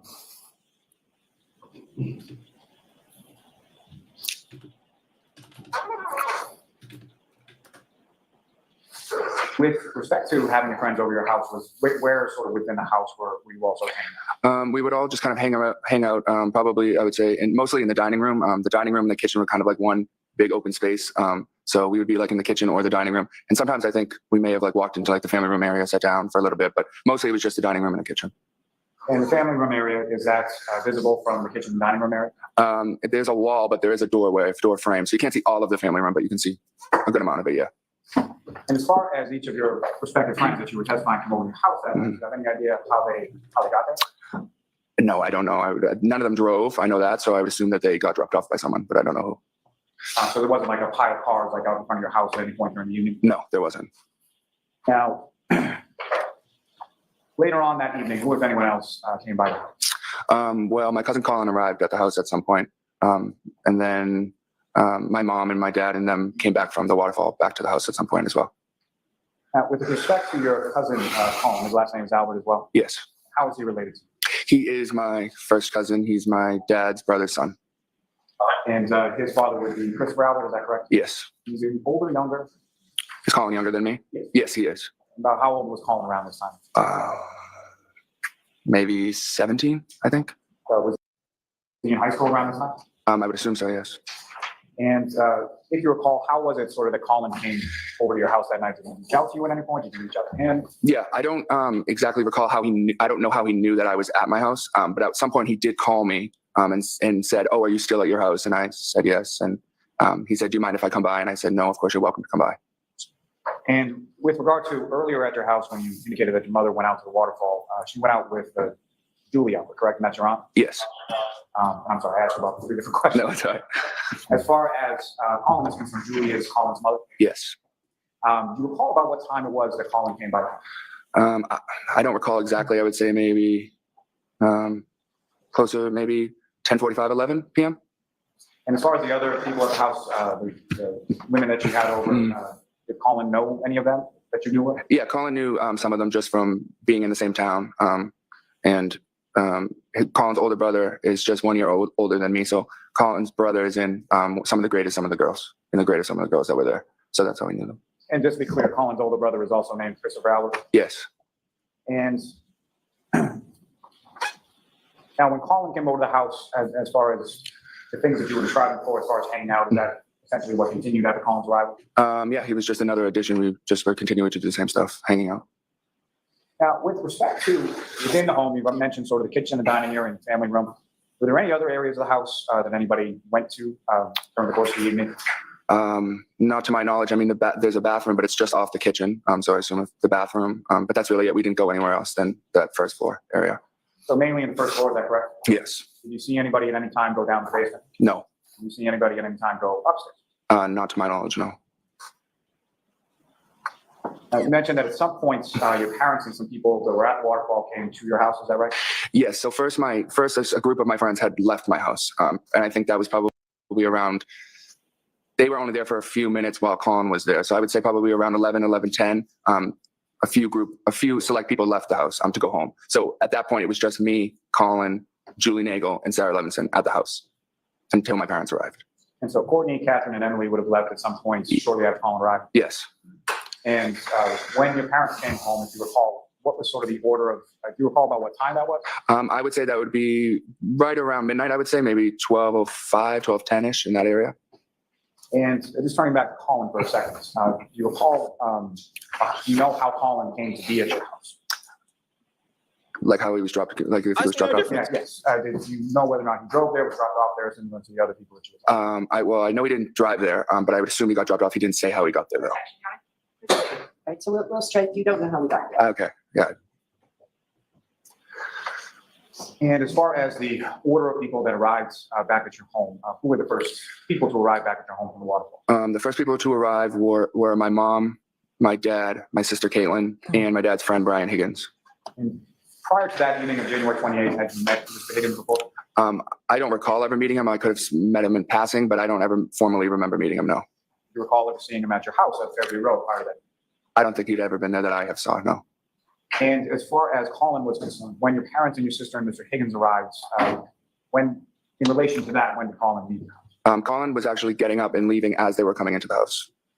And similar to, do you know how Colin left your house or how whether or not he drove or was picked up or anything? Yeah, he was sitting at the table and I was actually sitting right next to him and he stood up and said, "I'm leaving, Allie's picking me up." And so I knew who Allie was because she's my cousin. And what is Allie's last name? McCabe. And she's your cousin as well, is that correct? Yes. She's Colin Albert's cousin? She's not Colin's cousin. No, she's my cousin on my mom's side. And so Colin would be your cousin on your father's side? Yes. And following your father, your mother, your sister, and Mr. Higgins' arrival at the home, where did they sort of congregate within the home? In the same area that we were, in the dining room, in the kitchen area. My mom got home and I know she went right to cleaning because she likes to clean. So she was in the kitchen picking up. And yeah, we were all just in that one area. And following their arrival back at the home, who, if anyone else, showed up at your home that particular evening? And then I would say maybe 10 minutes later, my auntie JJ, well, her name is Auntie Jen, but I call her JJ, and Uncle Matt arrived at the house. Your Auntie JJ and your Uncle Matt, what is their last name? McCabe. And was that, their arrival, was that before or after Colin had left? Colin had already left at that point, yes. And so the alley that Colin was picked up by, what if any relationships does she have to your Auntie JJ and your Uncle Matt? That's their daughter. Now, throughout the course of the evening, well, let me ask you this, as far as when was it that the last person who didn't live at your house on Fairview Road, when was it that the last person died? The last, I wouldn't know I couldn't tell you the time. Well, the last people to leave were Auntie JJ, Uncle Matt, Sarah, and Julie. I don't know exactly what time that would be. I can't even guess. I don't know. And you mentioned your sister, Caitlin, was that? Oh, yes. I'm sorry. I was just thinking of her as my sister, like with sibling. So she did live in the house. So she was the last person to leave. And prior to her leaving is when your Auntie JJ and Uncle Matt. And yes. Yeah. so with respect to after your Aunt JJ and your Uncle Matt McCabe arrived at the house, who, if anyone else, came by the house that you were aware of? No one. Well, let me ask it this way. As far as anybody else following them actually physically come into the house? No one else came into the house after them, no. And at some point, were you made aware of someone out in front of you? I saw someone outside of the house, yes, a car. And what was it that sort of drew your attention to the front area of the house? Yeah, so at some point, my friend Julie stood up and said, "Oh, my brother's outside." Her brother was there to pick her up. And someone made a comment saying, "Oh, no." Not what they said. What happened as a result? Okay. She went outside to talk to her brother. And so I looked out the window at that point, and she was outside talking to her brother. So his truck was there, and I saw another car there as well. And with respect to your friend Julie Nagel, her brother, what is his name? His name's Ryan Nagel. And if you recall the time that Julie gets up and goes outside to talk to her brother, where were you within the house? I was still sitting at the dining room table. And with regard to that area of the dining room table, how was it that you were able to see out the front of the house? There's two windows there. So I just turned around and looked through the blinds. And when you looked through the blinds, what is it that you saw out in front of your house at that time? Yeah, so I saw a truck, which was Julie Nagel's brother's truck, I believe. And that was a little ways, almost like in front of the driveway of the house. And then a little ways in front of it, there was another car that I hadn't recognized before. It was a dark SUV-ish, and that's all I knew about it and could see about it. Now, similar to yourself, who, if anyone else from sort of the group of people, either in the kitchen or in the house, could you observe near a window or door that was looking on that? I believe my Uncle Matt McCabe noticed the car outside as well. And with respect to the dark SUV that you didn't recognize and what you thought was Julie Nagel's brother Ryan's truck, was there anything in between the truck and the dark SUV that you saw outside? Not to my knowledge, I didn't see anything, no. And as far as the weather, when you looked outside, what, if anything, did you know about the weather? It was definitely snowing. I wouldn't know how many inches, but I would say an inch or two of snow at that point. With regard to being out in front of your house, those two vehicles, do you recall which direction they were facing? Yeah, they were both facing, going up Fairview towards Cedar Crest. So whatever this is, I don't know. Well, let me ask you probably in a better way. As far as what was facing towards your house, was that the driver's side or the passenger side? Oh, that would have been the passenger side. And that's with respect to both vehicles, is that correct? Yes. Now, at any point in time during the time that these vehicles were out in front of your house, do you recall hearing anything or any sort of noises coming from the front of your house that drew your attention? No, I didn't hear anything, no. And as far as looking out the window and seeing these vehicles in front of your house, how many times did you look up? I believe I looked at that one time, and then I think I looked at one more time after that. And as far as your friend Julie, if you know about how long was she out in front of your house at that time? I would say not more than 5 minutes, more likely about 3 or 4 minutes she was outside. And when did you see her outside in relation to the truck as well? Yeah, I saw her at the passenger door of the truck. Now, that vehicle that you observed that you didn't recognize, the darker black SUV, was that vehicle in one place or more than one place during the times that you looked out the window and saw it? Yeah, so the first time I looked, I would say it was closer towards the mailbox, maybe a little bit in front of the mailbox. And then the second time, the last time I looked out the window, it had moved further down, closer to, I'll say, the flagpole. So closer that way, it went down that way, towards the flagpole. So closer to there's an area in the front of your yard where there's flagpoles, is that right? Yes. Now, as far as when it moved, as far as the weather and the snow was concerned, could you see anything in relation to the roadway and behind the SUV as it once it had moved from that initial position to the following position by the flagpole? Yeah, I had noticed just some tracks in the snow, indicating that the car had moved up. Now, your friend Julie, did she take that ride home with her brother Ryan at that time? No, she came back in the house. And as far as your friends Julie and Sarah, they were still at the house when people from the waterfall came home. Do you know how they happened to go home on that particular evening? Yes, my aunt JJ McCabe and Matt McCabe drove them home. And do you have any idea about what time that was? No, I'm not really. I'd be guessing. I would say maybe one something, maybe. Now, with respect to your sister, Caitlin, who you indicated was the last person to leave the home that evening, is that correct? Yes. And were you awake or downstairs? I don't know if I was downstairs when she actually left, but I was down there for a minute when she was the last one present at the house with my mom. And do you know how she was leaving the house that night or how she was getting home? Yeah, I believe her boyfriend was picking her up. What's her boyfriend's name? Tristan Morris.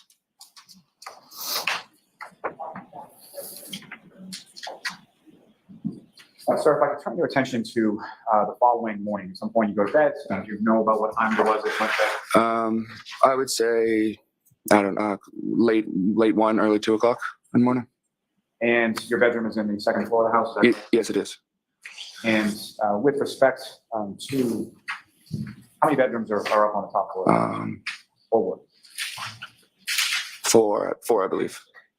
And with respect to your bedroom, where was that in relation to the layout of the house? My bedroom would have been the middle back of the house. So I had 2 windows, but they were in the backyard of the house. So the middle, but the back side. So 2 windows that from your bedroom face the backyard area? Yes. Now, at any point in time after you went up to your room, same question as before, were there any noises or anything that drew your attention outside of the home at any point prior to you waking up? No, I didn't hear anything. And if you know about what time was it that you woke up later on that morning of the 29th? I can't recall the exact time. I'd say maybe, I know previous testimony I may have said earlier, but I don't believe it was that early. I would say 7:30, 8 a.m. What was it that woke you up that morning? My dad had knocked on my door. And without anything specifically that you guys talked about, following that conversation, where did you go? I just threw on some clothes and I went downstairs into the main first floor of the house. When you came downstairs into the main first floor area of the house, who, if anyone, did you see? Yeah, so when I went down there, it was my mom, my dad, my auntie Jen, and my uncle Matt. And about how long were you down in that area of the home? I would say the first time I went down there, I would say I was down there for maybe 15 minutes or so. You said the first time you went down, were there subsequent times after that? Well, yes, I went back up into my room after I was down there the first time, and then I came back downstairs. And at that point, there was no one there besides me and my parents. And that second or subsequent time that you came downstairs that morning, do you know about how long it was after the first time? I would say maybe an hour and a half, 2 hours maybe. Now, with respect to your birthday, as far as what, if any, sort of ritual or thing do you have with regard to your Aunt Julie? Oh, yes. So my aunt likes to get me donuts. It started, I don't even know, probably when I was like in middle school. Because I used to really like donuts. So every birthday she would give me 6 donuts in a box, in a card. And that was just our ritual. She would bring it over every day, every time it was my birthday. And did you get those as far as the donuts and the card and everything at some point on that particular morning? Yes, I believe that when I went downstairs the first time, the donuts and the card were there already. So I had known that she had come by and dropped them off for me. Did you physically actually see your Aunt Julie on that particular morning? No, I didn't see her then.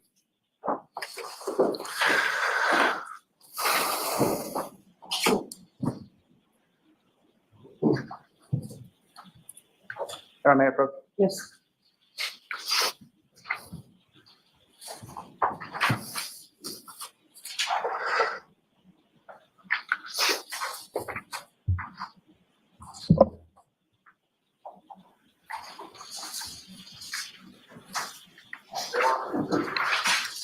So I'm going to show you a series of 4 photographs. I just asked you to look at those yourself. And Okay. Okay.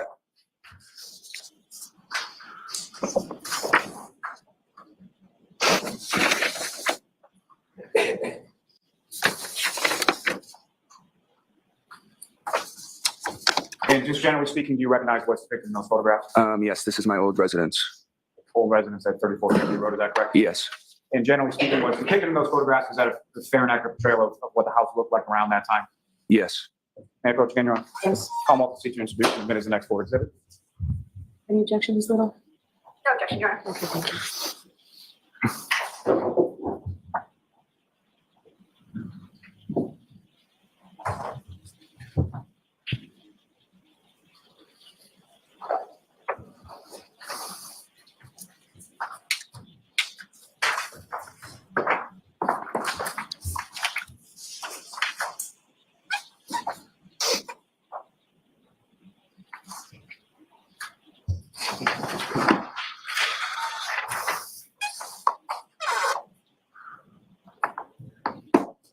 Exhibit 70 through 74. Thank you.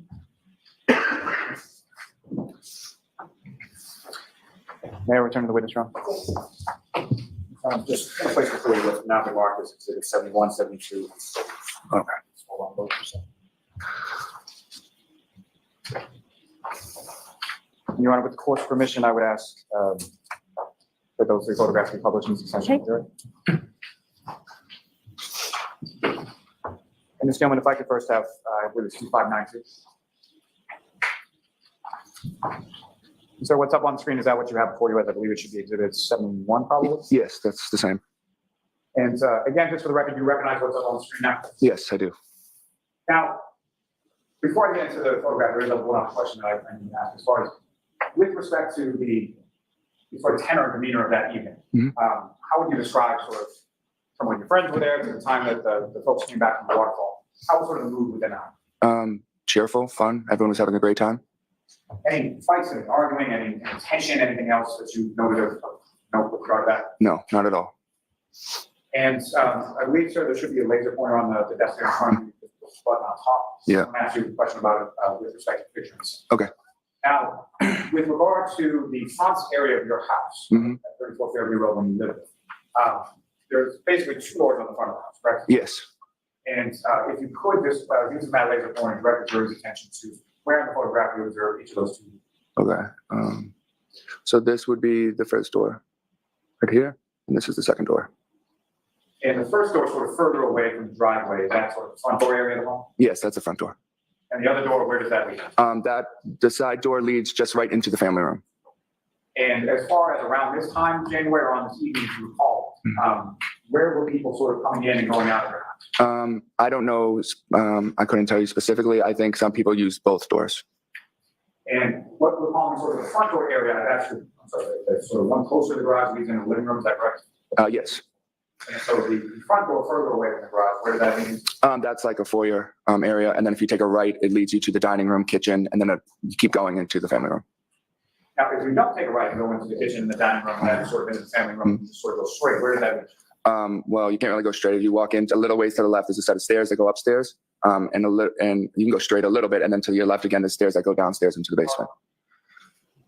Now, in addition to you, your mother, your father, did around the time of January 2022, did you have a pet as well? Yeah, we had a dog, Chloe. Well, the dog named Chloe? Yes. But how long at that point have you had Chloe? We had her for a few years. I don't know exactly how many years, but a few years. Now, on that night, specifically January 28th, leading into the 29th, did you do anything as far as letting Chloe out of the bathroom or anything like that? Sorry. So the dog was actually upstairs in my parents' bedroom. She likes to sleep up there and stay up there. So she was upstairs when my friends were downstairs. And at one point, after my dad came home, it was asked if someone let the dog out. And I said, sorry, I forgot, because it was my responsibility, because I was the only one home. So he went upstairs to get the dog, got the dog, brought her downstairs, let her outside. And so when someone would let Chloe outside around this time, so can you describe that process as far as would it be a leash or just let her out, or how would that? Yeah, so we had a fenced-in backyard. So we just kind of let her through the back door and open the door, and she was able to run around out back. Whoever let her out, would they typically sort of stay at the back door? Yeah, we stay around the kitchen area. Yeah. And Ms. Gilman, if I could have the next photo up on the screen, 2593. So the next exhibit would be number 72. Is that what's up on the screen? Is that what you have for you, sir? Yes. Now, if you could, with regards to this photograph, you were mentioning something about a flagpole in the area of the front yard, is that correct? Yeah. Using that laser pointer, you could direct the jury's attention where that is. Right here. Now, with respect to this photograph that's up on the screen right now, this Nagel's brother Ryan, Where was, if you could direct jury's attention to where was Bob during that time? He would have been more this way, so the photo doesn't show you all, but he would have been more in front of the driveway over here. And that first time that you looked out the window, where was the dark SUV? I believe that was right around the mailbox area, right about right here. And then again, if you could direct jury's attention to the second time that you looked out and the SUV had moved, where had it moved? It was more down this way on the side of the road. Now, if you could, as far as the windows that you're talking about in the kitchen area that you were looking out of, you see those in this photograph as well? Yes, I do. If you could direct jury's attention to where you see those. Those are about right, those two right there. Thanks. Yep. Ms. Gilman, if I could have the last photograph on that set. Again, what's up on screen for that you have for you now is 7-3. Yes. And again, this is another photograph of the front area of your home, taken around the time of January 2020, correct? Yes. And as far as the black hole in this particular area, that's off the sort of the left center of the screen, is that correct? Yes. Now, in between the time that you saw that dark SUV that you didn't really recognize, in the area of the mailbox and then further down, did you see it at any other points moving along? No, I just caught it as it had already moved. By the time I looked out the window, I noticed that it had moved up. And facing the same direction, is that correct? Yes. Same passenger side door that was facing your house? Yeah. And as far as the dark SUV was concerned, at any point in time did you look out and not see the dark SUV? No, I didn't look out the window again. So for the rest of the evening, you didn't look out the window? No. Now, in reference to the time that expired, between the time that you saw it in the area mailbox and the time that you saw it over by the flagpole, do you have any idea how long period of time that was? I would say probably within a couple minutes. It wasn't a long period of time that I looked out the window. And as far as you know, your friend Julie, who had gone out to the pickup truck to talk to her brother Ryan, was she still outside around the time that you looked out the second time? She could have been. I'm not sure if she was at that point, but she could have been. And this guy, we can take that. I have just one moment, Your Honor. Yes. Let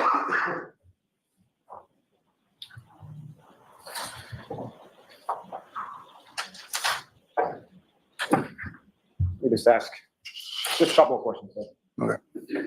With regard to that morning when you woke up, your father was at your door? Yes.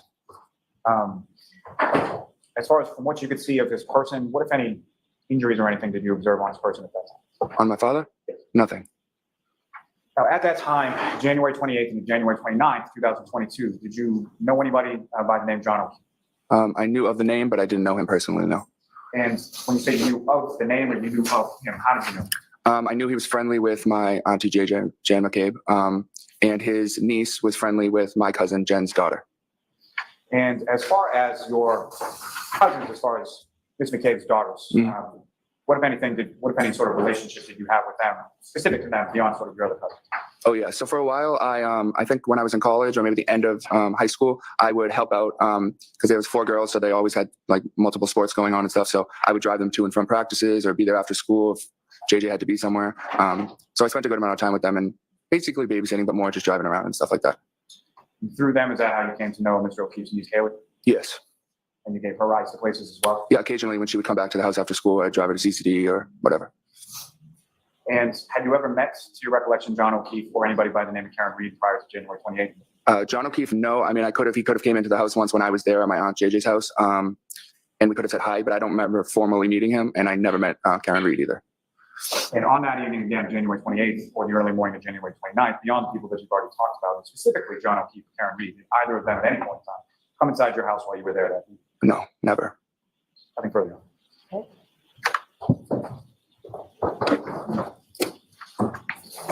I'm just gonna hold you up 1 minute. I think we probably need spellings of the. Yeah, we do. I don't know if I'm going to be the best speller, but I'll try.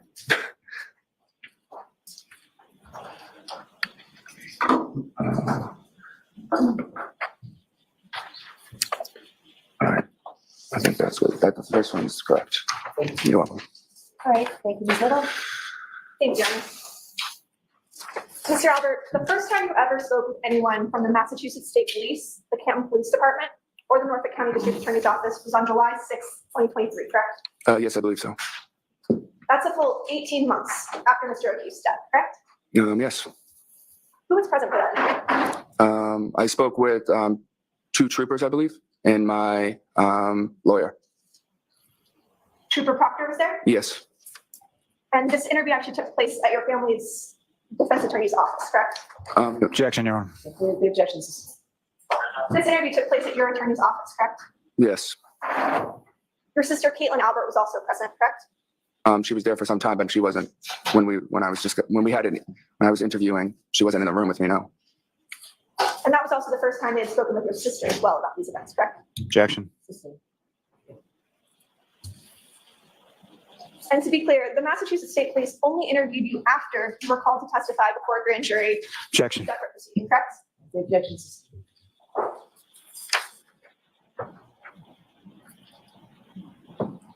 I want to direct your attention to your testimony regarding your cousin, Colin Albert. You testified today that Colin Albert called you to come to the house, correct? I believe so. He did. Yeah. Do you recall some prior testimony in which you said that you all had exchanged Snapchats about what you were doing that night in the house? No, I don't believe I said that. I said for him to know that I was at the house, he could have seen a Snapchat that I had sent, but he didn't ask me on Snapchat if he can come over. I said more of that he had could have seen a Snapchat saying that we were at my house. That's how he knew, because I didn't know how he knew that we were there. You and your cousins frequently communicate on Snapchat, correct? Occasionally here and there. You actually have a cousin group chat on Snapchat, don't you? Yeah, we do. An Albert cousin group chat. Who else is on that Snapchat? There's all my cousins, a lot of us, a good amount of my cousins. Would that include you? Yep. Colin Albert? Yep. Allie McCabe? No, she's not an Albert. Do you have a group chat in which Allie McCabe is a member? I believe we have a cousins on my mom's side group chat, yes. But she wouldn't be in that group chat with Colin, no. Understood.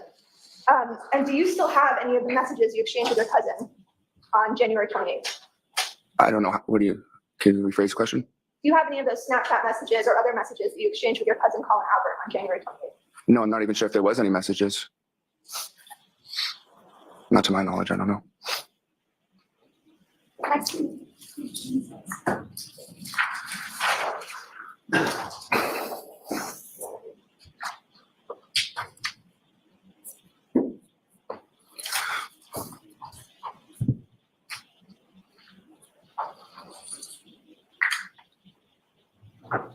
Mr. Albert, you testified that Colin arrived around 10:45 or 11 p.m., correct? Today? I said that? Yes? Yes. Yes. Who else was at the house when the clock struck sort of midnight as it became your birthday? When it hit my birthday, it was just Colin, Julie, Nagel, and Sarah Levinson. Was there any sort of celebration for your birthday when the clock struck midnight? No. What were you guys doing? We were just sitting there. Probably happy birthdays were exchanged, but it was nothing crazy. I'm not a big birthday person like that. And where in the house were you guys at that point? In the dining room area. You testified that your parents and Brian Higgins arrived shortly after midnight with your sister, correct? Yeah, I believe I said around 12:05, 12:10 in that area. Describe what happened when they came into the house that night. They all just walked in the door. And at that point, my cousin Colin was standing up to leave. They passed each other, said hi, and that was it. Mr. Albert, you never actually observed Colin leave in a vehicle from 34 Fairview, correct? No, I didn't see with my eyes, no. In fact, you said you only looked out the window 2 times that night, correct? Yes, that's true.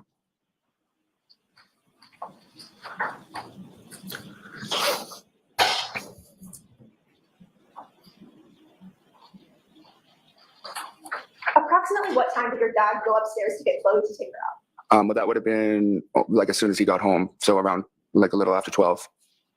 So would that have been before or after Colin sort of walked towards the door? Colin had already left at that point. Where did your dad go? He went upstairs into his bedroom where Chloe was there, brought her downstairs and went to the back door and let her out. And you were asked by Mr. Lally if your father kind of stands by the door and waits for Chloe before he lets her in. Yeah. But you testified that he was just generally in the kitchen area, correct?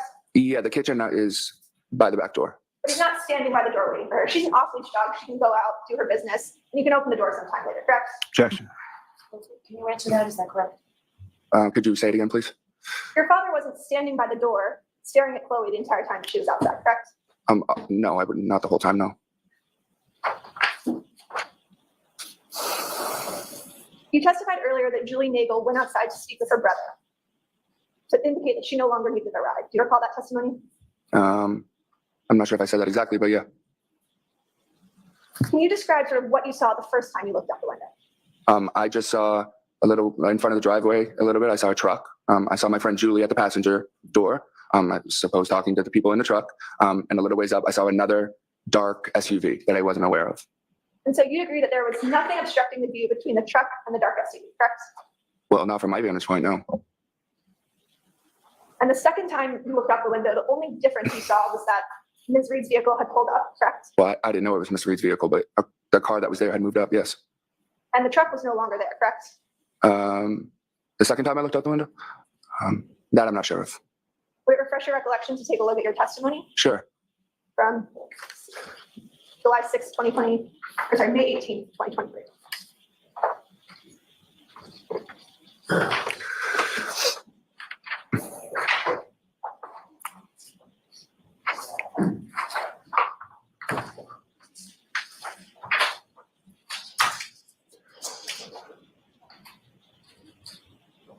Okay, for sure. Yes. So show Mr. Lally.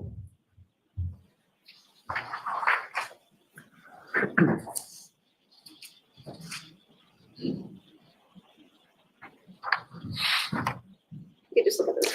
Okay. And you can look up when your recollection is refreshed. Okay, yep. Does that refresh your recollection as to what you testified to Sure, yes. on May 18th, 2023? Yes. Isn't it true that you said that the second time you looked out, you saw that there was a black SUV that had pulled forward, Yes. but the truck was no longer there? Sure, it seems like I said that then, yes. You also testified earlier that you saw tire tracks in the snow, correct? Yep. Where were those tracks? Just along the side towards the driveway along this way, going up towards the flagpole.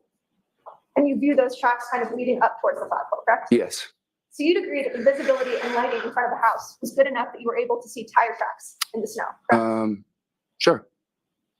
But you did not see a 220-pound man lying in the snow in your front yard, did you? Objection. Was that something that you saw, sir? No, I didn't see that. Who was in the house the second time that you looked out the window? It would have been my mom, my dad, Brian Higgins, my sister, Julie, Sarah, Uncle Matt. Mr. Albert, you testified on May 18, 2023 Mhm. in another grand jury, Mhm. and you said, quote, "I'm not sure if Brian Higgins is still there. I know he left at some point." Do you recall that testimony? I mean, I know he left my house at some point. I just don't know exactly when it was. You were asked specifically at the time that you looked out the window, who was there? And you said, "I'm not sure if Brian Higgins was there." Yeah. Isn't that correct? Okay, if I said that, yes, because I was not sure. I'm still not sure that if he was there or not. So you're not sure whether Brian Higgins was there when you looked out the window, correct? No, I'm not sure. You have no independent recollection as you sit here today where Mr. Higgins was when you looked out the window, correct? No. You also didn't recall Mr. Higgins ever saying goodbye to you or your group, correct? I believe that's true, yeah. In fact, you actually testified before another grand jury on May 18, 2023, that at some point, Mr. Higgins just wasn't there anymore. I must have gone to the bathroom or something. I came back and I said, "Where did Higgins go?" And they said he left, correct? Sure, yes. You also testified before that grand jury. Objection, Your Honor. So, yeah, I'm going to see you at Tybert. If you could bring that, please.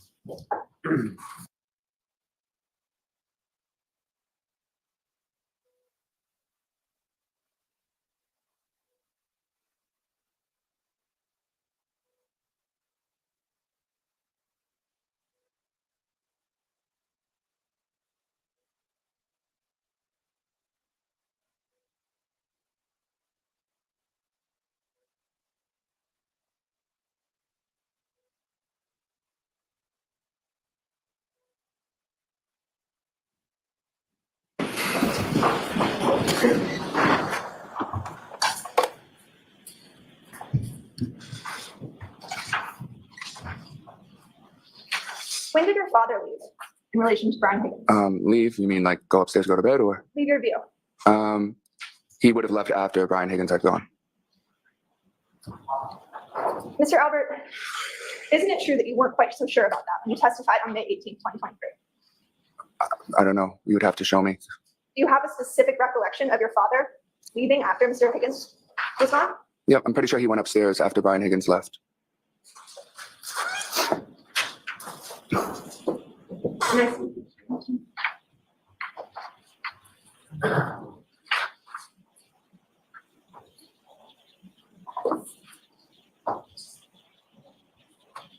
Mr. Albert, I'd like to show you. May I approach your end? So,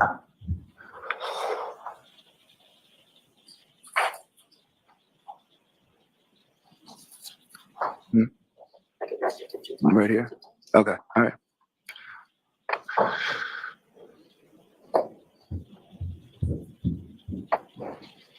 Mm-hmm.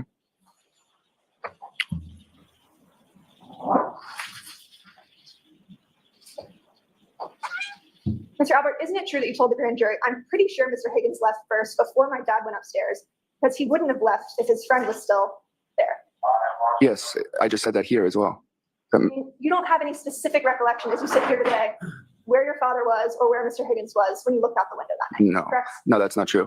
I know that my father was in the room with us. I'm saying I don't know when Brian Higgins left the house. And when Brian Higgins left the house, then my father went upstairs into his bedroom. But what you actually said was, quote, I'm pretty sure Mr. Higgins left first before my dad went upstairs because he wouldn't have left if his friend was still there, correct? I see what you're saying. Yes, but I still say that my dad wouldn't have went upstairs until Brian Higgins left the house. Right, and that's based on an assumption, correct? Sure, yeah. Because you weren't interviewed about this case until 18 months later, correct? Yeah. You did not personally observe your father go upstairs, correct? No, I did. I watched him go up the stairs. I was in the kitchen. You can see the stairs right there. Your testimony is you can see individuals walk upstairs in your house? Depending on, Kitchen? yes, the dining room, from the dining room I meant. There's actually a wall that kind of blocks the dining room to the stairs, correct? Not if you're sitting at the two chairs with your back to the windows. If I was sitting in the long chair right here, the stairs would be right here. I could easily see through the doorway. But as you sit here today, you don't know what time that happened, correct? No, I don't know the time. No.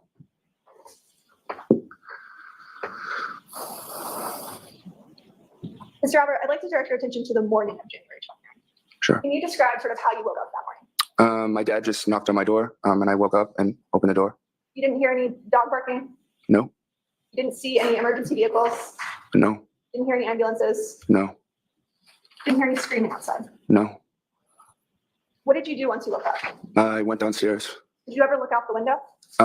I don't recall if I did or not. Would it refresh your recollection to take a look at your grand jury testimony? Sure, sure. Thank you.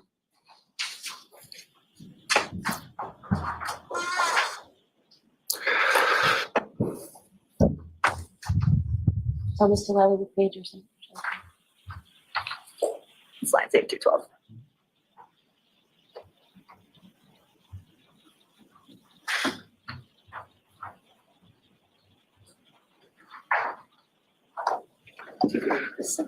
Okay.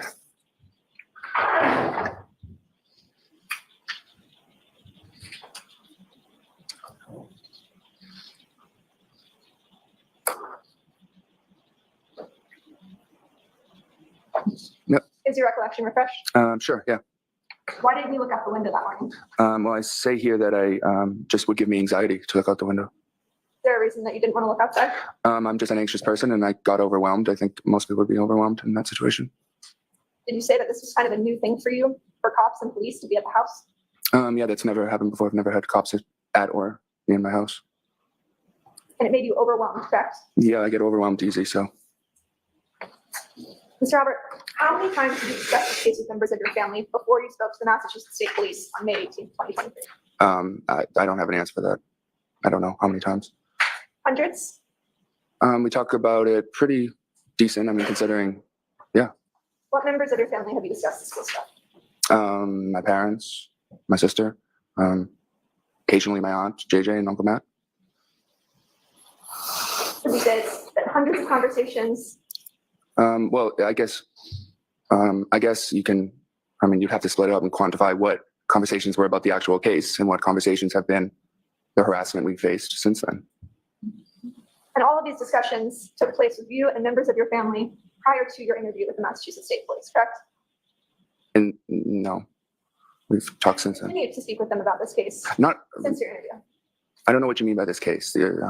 This case meaning the actual case at hand or just the case about the harassment we faced? I'm talking about what happened on January 28th and January 29th. But there's really nothing to talk about those specifics, no, because we have nothing to say about that. We weren't part of it.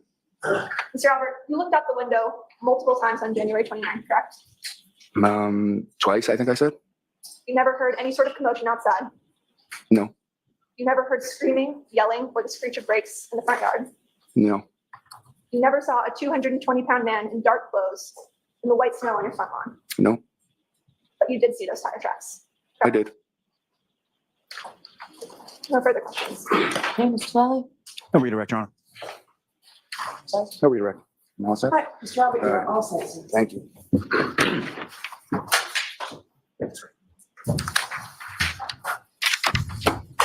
Right. Lally, your next witness, please. Yes, Your Honor, the Commonwealth call Ms. Caitlin Albert to the stand.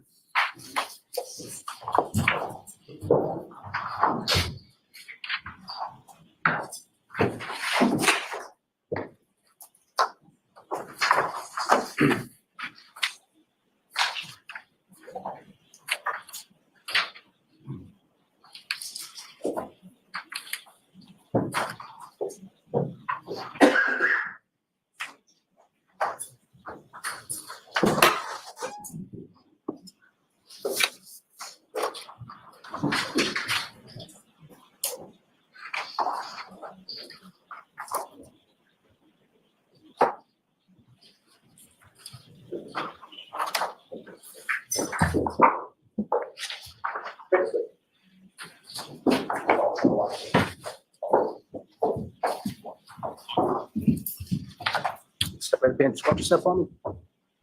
Step right up. Maintain your face. You raise your right hand. Do you solemnly swear the evidence of the court and jury in the case now here to the truth, the whole truth, and nothing but the truth, so help you God? I do. Thank you. You may take the seat.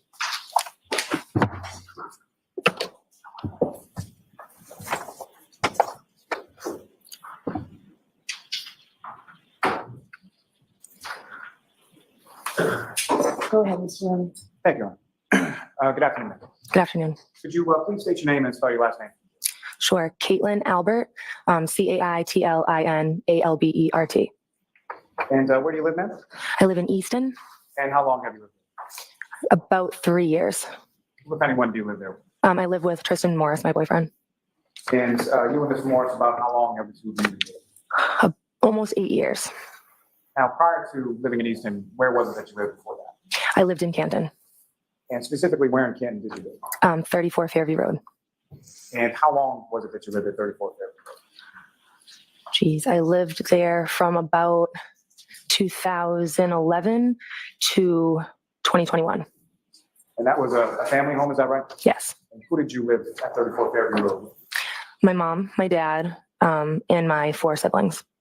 And your mom's name is Nicole, is that right? Yes. And your dad or your father's name is Brian Albert? Yes. And how many siblings did you have, I'm sorry? I have 4. Are you the oldest? I am. And do you work for? I do. What do you do for? I work for the Massachusetts Attorney General's office in the Medicaid Fraud Division. And how long have you been doing that? Almost 3 years, I think. In September, it'll be 3 years. And if I could, excuse me, turn your attention to January 28th, 2022 to January 29th, 2022. Do you recall that time frame? I do. And do you recall what days of the week they were? I actually am not sure that I recall the exact days of the week. Maybe Friday or Saturday. Fair to say around the weekend time? Yeah, weekend, definitely. And as far as your family is concerned, the 29th, what if any significance is that day? That would be my brother's birthday. And which of your brothers is it whose birthday? Brian Albert Jr. And is beyond Brian Albert Jr., just for sake of my own lack of confusion, is there some other name that you would call him as far as differentiating him between your brothers? Little Brian, sometimes, even though he's not so little. Okay. And so during the course of that week, sort of leading up to the weekend, what, if any, discussions did you have with your mother or anybody else in your family in regards to Little Brian? So leading up to that weekend, I was aware that my brother might have like a friend or two over the house for his birthday.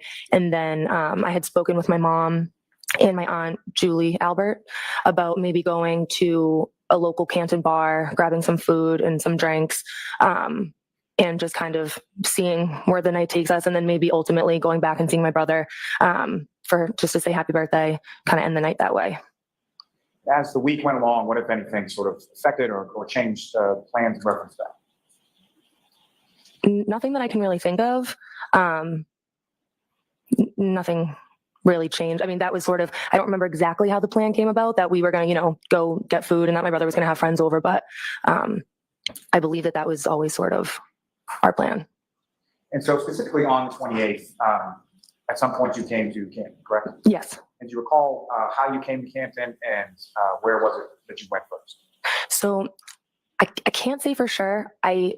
From what I remember, I believe that my boyfriend Tristan and I went straight from Easton to the waterfall and actually got there before my mom and my Aunt Julie, from what I can remember. And then my mom and Julie ended up meeting us there. And that's when we sort of started just kind of like hanging out, ordering food, some drinks. And we were there for a little bit, just the four of us. And do you recall about what time it was that you got to the waterfall? Unfortunately, I can't remember an exact time, but it would have been around like dinner time. So if I had to guess, maybe like 6. And as far as drinking was concerned with that night, you were at a bar and you weren't driving, correct? Oh, yeah, no, I was not driving. And do you recall specifically what kind of drinks you had or what you had to drink that night? I believe that night I was drinking White Claw, I think. And your boyfriend, Ms. Morris, as far as what, if anything, was going on with him that night, as far as how long was he at the water? Yeah, so we were aware that it was likely going to snow that night. So my boyfriend Tristan had gotten offered to do some like plowing or shoveling. So he knew that he was going to have to probably be up for the majority of the night into the morning doing some shoveling. So he didn't stick around at the waterfall for too long. I think he had some food, maybe like 1 or 2 drinks, and then he actually ended up going home. And you stayed at the waterfall after he went home? I stayed there, yeah, with my mom and my Aunt Julie. And if you recall, as far as that evening at the waterfall, what, if anything, was going on as far as like live entertainment? I want to say that there might have been a band. I just don't want to say for sure, but I think I do recall a band coming in and setting up, and yeah, I think that there might have been one. Now, as far as the evening progressed and went on, who, if anyone else, came into the waterfall and sort of joined your group when you were there? Sure. So I can't say for sure like times of people arriving or order of people arriving, but I know at one point, my uncle Chris Albert, he ended up joining us. He owns a pizza shop across the street. So when he was done working, he came and joined us. And then my aunt Jen McCabe and her husband Matt McCabe joined us. And then at some point, my father, Brian Albert, and his friend Brian Higgins also joined us. So at one point in time, I'm not sure the order of which, everybody came in or the time that they came in, but at some point we were all kind of there hanging out. Now, and your father and Mr. Higgins, do you know where they had come from or where they were coming from? Yes, I believe they were coming from New York from a funeral. And I remember I had asked my mom, like, is dad going to stop by? And she was like, I don't know. He's tired. He's coming back from New York. And I was like, oh, I want to see him. So I think I convinced him to come. And then Brian Higgins just kind of tagged along from what I can remember.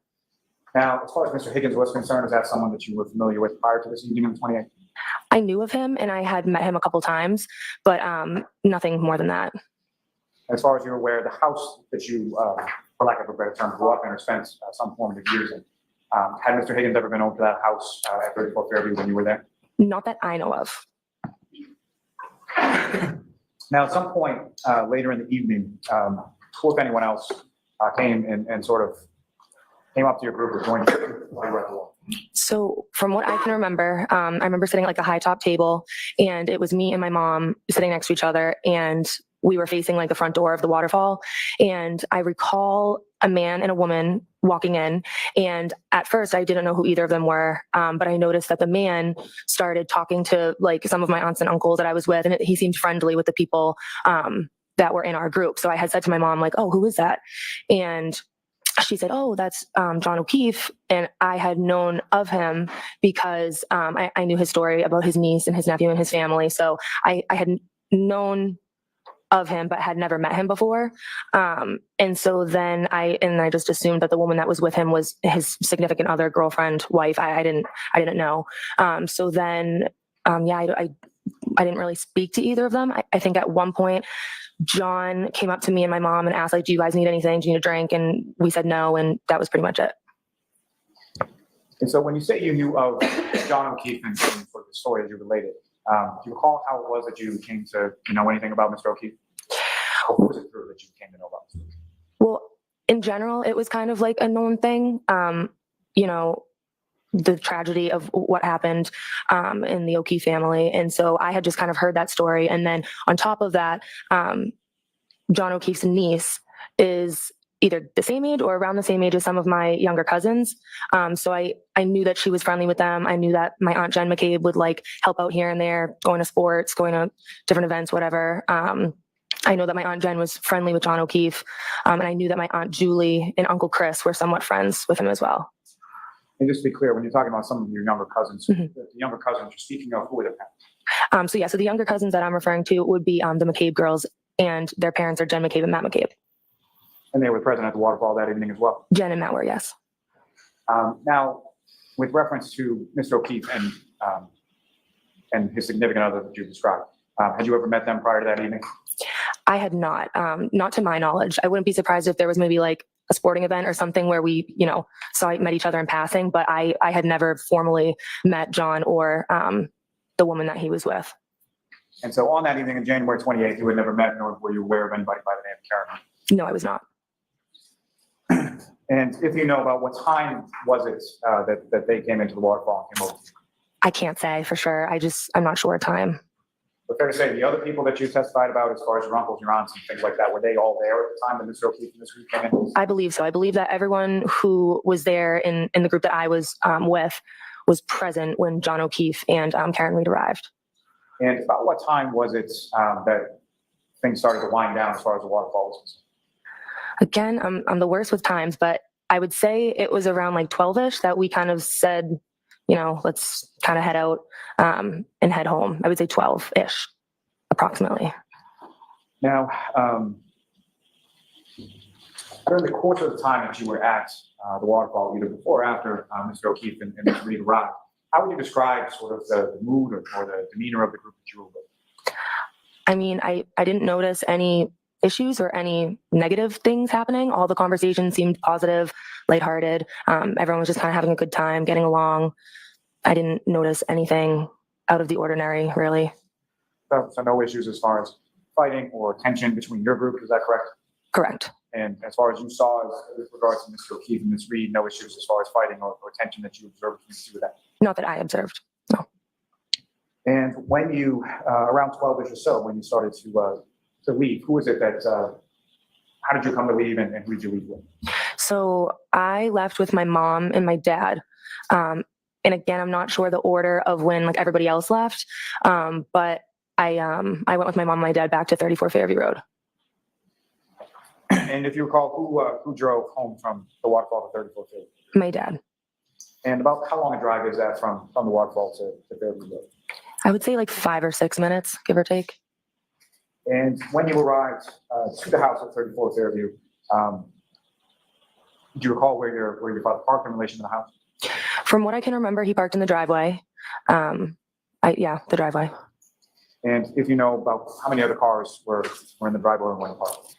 I'm not sure. I know there was at least like 1 or 2, but I can't say for sure. I just don't really remember how many were in the driveway at the time. I had like younger siblings in college at the time who would sometimes take some of the cars, so I just don't remember for sure. And if you know, essentially, they're within the driveway, there's a garage at the end of the driveway, is that correct? Yes. And there's a door on the left, door on the right, is that right? Yes. And do you recall whether or not your father pulled in the driveway on the left side or the right side in relation to those doors? I don't remember. And when you came into the house, do you remember how it was that you came from the vehicle to the house? Yes. From what I remember, I went in the front door. So I would have gotten out and walked on the brick path over to the front door area, walked up the steps, and then walked through the door that enters into like a foyer area. And just to be clear, sort of when you walk into that front door with the foyer area, what if anything's right in front? So when I first walked in, I actually had seen my cousin Colin. He was standing in the foyer area. And I remember I said to him like, "Oh, hi, what are you doing?" Next question. Not what you said to me.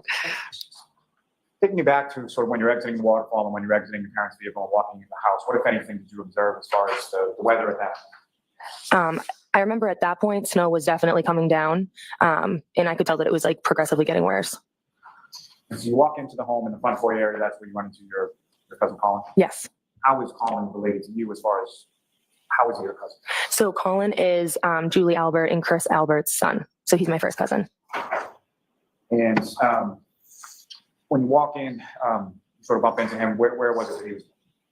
He told me that he was headed, Not what he told you, where was he going? to my knowledge, he was going home. Next question, next question. From the time that you walked in and bumped into Colin sort of in the foyer of the home, how long was it that he was in the home while you were? I would say So how long was he in the home when you were minutes. And from your group, this includes yourself, your mother, your father, is that correct? Sorry, what was that? From your group, when you entered the home, that includes you, your mother, and your father. Yes. And who, if anyone else from the waterfall, arrived at your home around the same time as yourself, your mother, and your father? I believe that Brian Higgins was the next to arrive. I think he very shortly after came inside, after myself, my mom and dad. And so when Mr. Higgins comes into the house at 34 Fairview, are you already in the house? I was already inside, yes. And so do you have any idea what Mr. Higgins was driving that evening or where he parked it? I do not. And then once you come into the house, when you come into the house, where is it within the home that you go? So I walked in through the foyer, and then I took a right turn, which leads into like the dining room area. And that's where my brother Brian and two of his friends were just sitting around the dining room table. So I said happy birthday to him and was just kind of hanging out in there for a little bit. And the friends that you observed in that sort of kitchen dining area, the friends of your brother Brian, what were their names? Sarah Levinson and Julie Nagel. And were those people that you were familiar with prior to this evening in January 28th? Yes. Familiar with them as their friends of your little brother? Yes, exactly. And with regard to the house, after yourself, your mother, and father arrived, and then Mr. Higgins after that, who, if anyone else from the waterfall, came to the house that you saw? My Aunt Jen and my Uncle Matt McCabe. And when your Aunt Jen and your Uncle Matt McCabe arrived, where was Colin? Colin had left by then. Objection. I'm going to allow it. And when Mr. and Mrs. or your uncle and your Aunt McCabe come in, where is it that they go with them? I believe they did a similar thing. They either entered through the dining room or through the kitchen area, but the dining room and the kitchen are like open floor, kind of all the same room. So we were just all kind of hanging out in that area. And if you know about how long a period of time were you at your parents' house on Fairview Road that evening? I would say hour 45, latest 2 hours, but around like an hour and a half, an hour 45. But yeah, I can't say for sure. It's an estimate. And for the balance of the time that you were you in that same sort of kitchen dining room area? Yes. And what is it that you were doing as far as you and the group doing in that area of the house? We were just kind of hanging out. I remember that my mom had grabbed like a small speaker and put some music on. We had a couple drinks and everyone was just kind of like having a good time hanging out. We said happy birthday to Brian and that was kind of it. And so at any point in time when you were let me ask you this first. As far as the sort of demeanor or mood within the house, similar to how I asked you at the waterfall, did any of that change once you returned back to your parents' house at Fairview Road? No. So everyone getting along, no arguments, no tension, anything you observed? Correct, yeah. Now, beyond the people that you just described, did anyone else come into your house, into your parents' house that evening while you were there? No. And specifically, Mr. O'Keefe and or his significant other, Ms. Reed, at any point in time while you were there, did they come into the house? No, neither of them ever came into the home. Now, with regard to the people that you were describing before, at any point in time, did the people in the kitchen dining room area, any of them leave that area of the house? I think when my mom, my dad, and I first got there, I believe my dad went upstairs to grab the dog to let her out.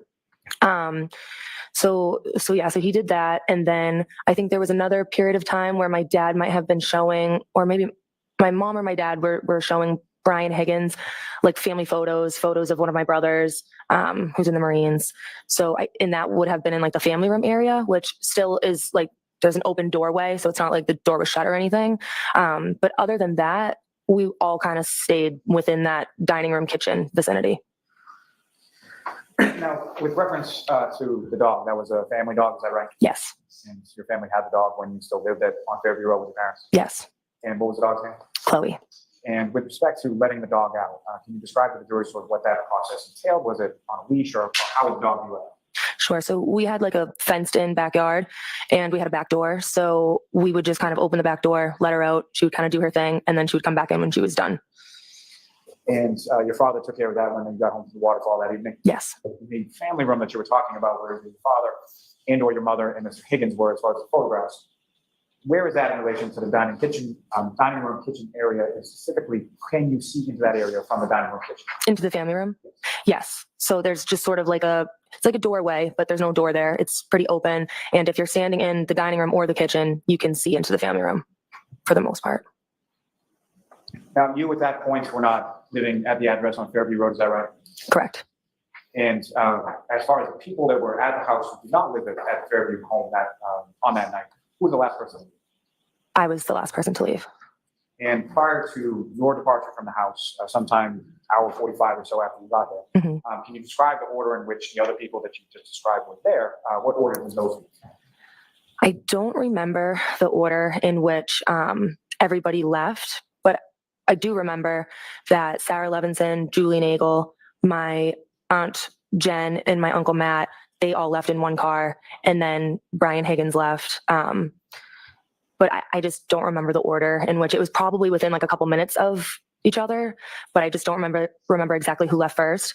And then I left pretty shortly after everyone else as well. Now, during the time that you were hanging out in that dining room kitchen area of the home, at any point in time was your attention drawn to the outside of the house? Hear anything, see anything outside the house? I did not. And with respect to the front area of the house, at any point in time, was there any discussion that you recall about anything going on in that area? I don't recall a discussion going on about anything happening out front, except for at one point, Let me hear her answer first. Except for what, at one point? At one point, I remember that Julie Nagel's brother was supposed to pick her up. So I knew that there was some communication where she told him, never mind, you don't need to pick me up. You can go home. I'm going to go home with Jen and Matt. Now, with respect to your aunt, Jennifer McKay, what, if anything, do you recall her doing do you recall her having a cell phone that night? I do. And what, if anything, do you recall her doing with respect to that cell phone? I remember at one point we were standing in the kitchen and I had noticed she was on the phone. And I remember she said something to the effect of like, oh. No, not what she said. Okay. So next question. At some point, did you see her talking on the phone? I did. And at some point, did you see her appear to be texting on the phone? I'm not sure about texting. I definitely saw her speaking with somebody on the phone though. And at some point, where did she put her phone in relation to where you guys were in the kitchen dining? I'm not sure. Recall any sort of charger or anything like that in that area of the home? I don't.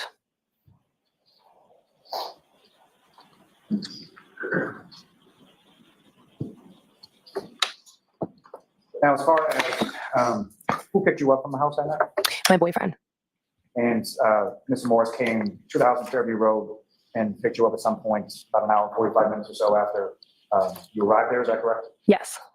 Recall what Mr. Morris was driving on that particular evening? I remember that he actually was driving my car, which is a 2019 white Jeep Cherokee. And what kind of car did Mr. Morris have at that time? At that time, he had a very old, I want to say like 2012 Ford Taurus. So that's why he took my car, because the Taurus wouldn't have been good in the snow. And how was it that you came? Did he call you, text you? How did you know that he was there? I believe that we texted, and that's how I was informed that he was out front. Did you receive a text, something to the effect of here, and then you go outside? Yes. And when you went outside, if you recall, what was the weather like when you were coming out of class? When I walked outside, I remember, again, the snow was coming down a lot. I remember like sort of trying to watch my step because the stairs in the brick path were pretty snowy, and I didn't want to slip. So as far as weather, I remember it was actively snowing and I was trying not to slip. And that's pretty much what I can remember. And do you recall where it was that your boyfriend, Mr. Morris, parked the car in relation to the house when he arrived? I believe he parked in the driveway. So you would have come down the steps, down the walkway to the driveway area, correct? Yes. And who drove from Fairview Road to back home that evening? Tristan did. Now, if you recall, when Ms. Morris, I'm assuming, backs out of the driveway, is that correct? Oh, yeah. Well, it was nice having on everyone. Where does the vehicle go in relation to the house? We went up Fairview Road, so towards the flagpole in our yard. And so towards the flagpole with the passenger side facing the house, is that right? Yes. And if you recall, as Mr. Morris is driving away from the home, what, if anything, with respect to the weather, did he have to employ within the car? I remember the windshield wipers were on, and I remember he was driving very cautiously 10 and 2. And I remember thinking to myself, oh, the snow is coming down pretty hard. And as you drove past the house, were you looking outside or looking at the house or the front lawn area of the home? I was not. Once I got inside the car, my attention was on him, and we were having a conversation. So I hadn't been looking out the passenger window towards my house at really any point. So your head was turned towards your boyfriend who's driving the car to the left of you as he's driving away. Yes. Yeah, one moment, Ron. Yes.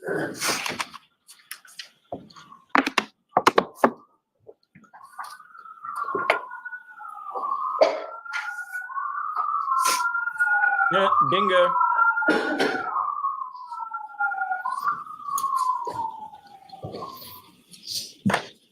Nothing much against, it's just a joke. Nothing further, Ron. Okay. Ms. Giannetti? Thank you, Ron. Good afternoon, ma'am. Good afternoon.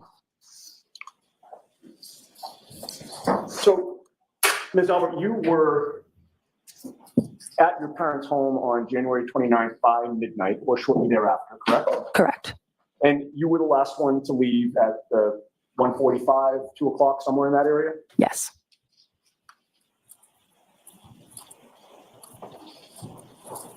On January 29th of 2022, after you got up that day, did you receive a call, a text, any sort of communication from any investigator connected with this case? I did not. Trooper Proctor did not contact you on January 29th? No. He did not interview you on January 29th? He did not. What about January 30th? No. 31st? Nope. How about the entire month of February? Did you hear from Trooper Proctor wherein he set up a meeting or an interview with you? I did not. Then what about the entire rest of 2022? Objection, Your Trooper Honor. Proctor interviewed you during that entire year? All right. So the objection's overruled. You can answer that. I was not interviewed. No. And then in 2023, prior to May of 2023, were you contacted by Trooper Proctor or any investigator for an interview regarding what you just testified to here today? I don't think so. And you hadn't met Mr. Lally by May of 2023 either, correct? I don't think so. But in May of 2023, you actually were called to testify at another hearing where neither the Commonwealth or the defense in this case was present, correct? Correct. Mr. Lally and Ms. McLaughlin were not there, and certainly no members of the defense team were there, correct? Correct. And May of 2023 was well over a year after the events that you were called to testify about, correct? Correct. Right. So if these events happened on January 28th and 29th, 2022, the end of January of 2023 would have been a year. And now you're being asked for the first time to give testimony about what happened back in January of 2022 in May of 2023, correct? Yes.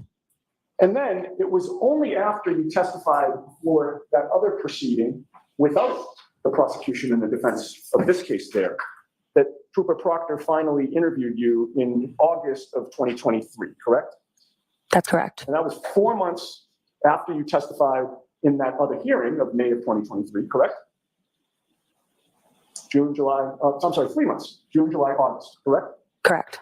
And it was about a year and a half after January 29th of 2022, correct? I believe so. Now, on direct examination, Mr. Lally had asked you about whether you knew Brian Higgins. Do you remember that line of questioning? I do. And I believe you testified that you knew of Higgins, correct? Yes. And you thought that you had met him a couple of times, correct? Yes. So Brian Higgins, you would classify as an acquaintance, correct? To me? Yes. I would classify him as a friend of my father's, not really an acquaintance or friend of mine. Okay. So he didn't rise to the level of an acquaintance, somebody who you met but you didn't really know.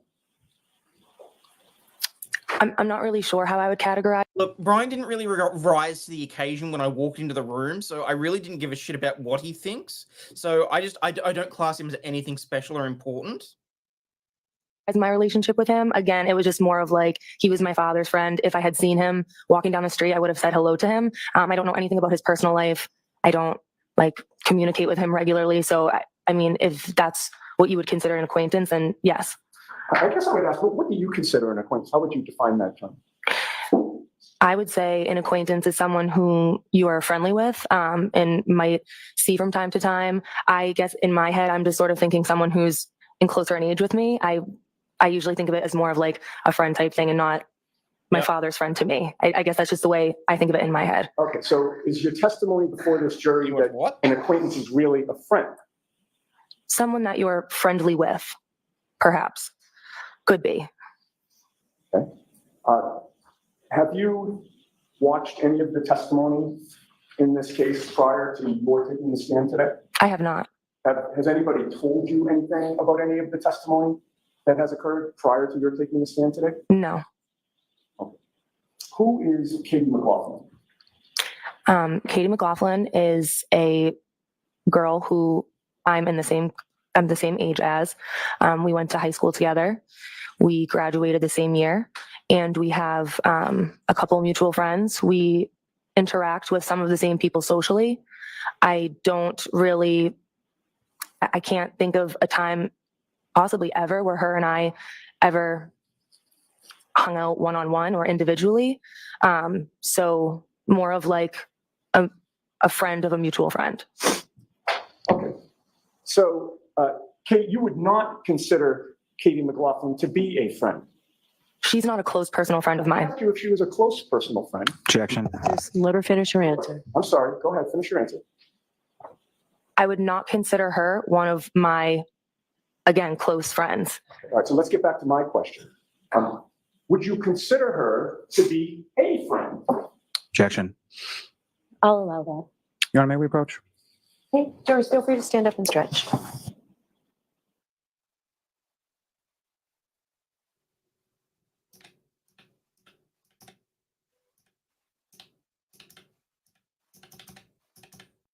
Yeah,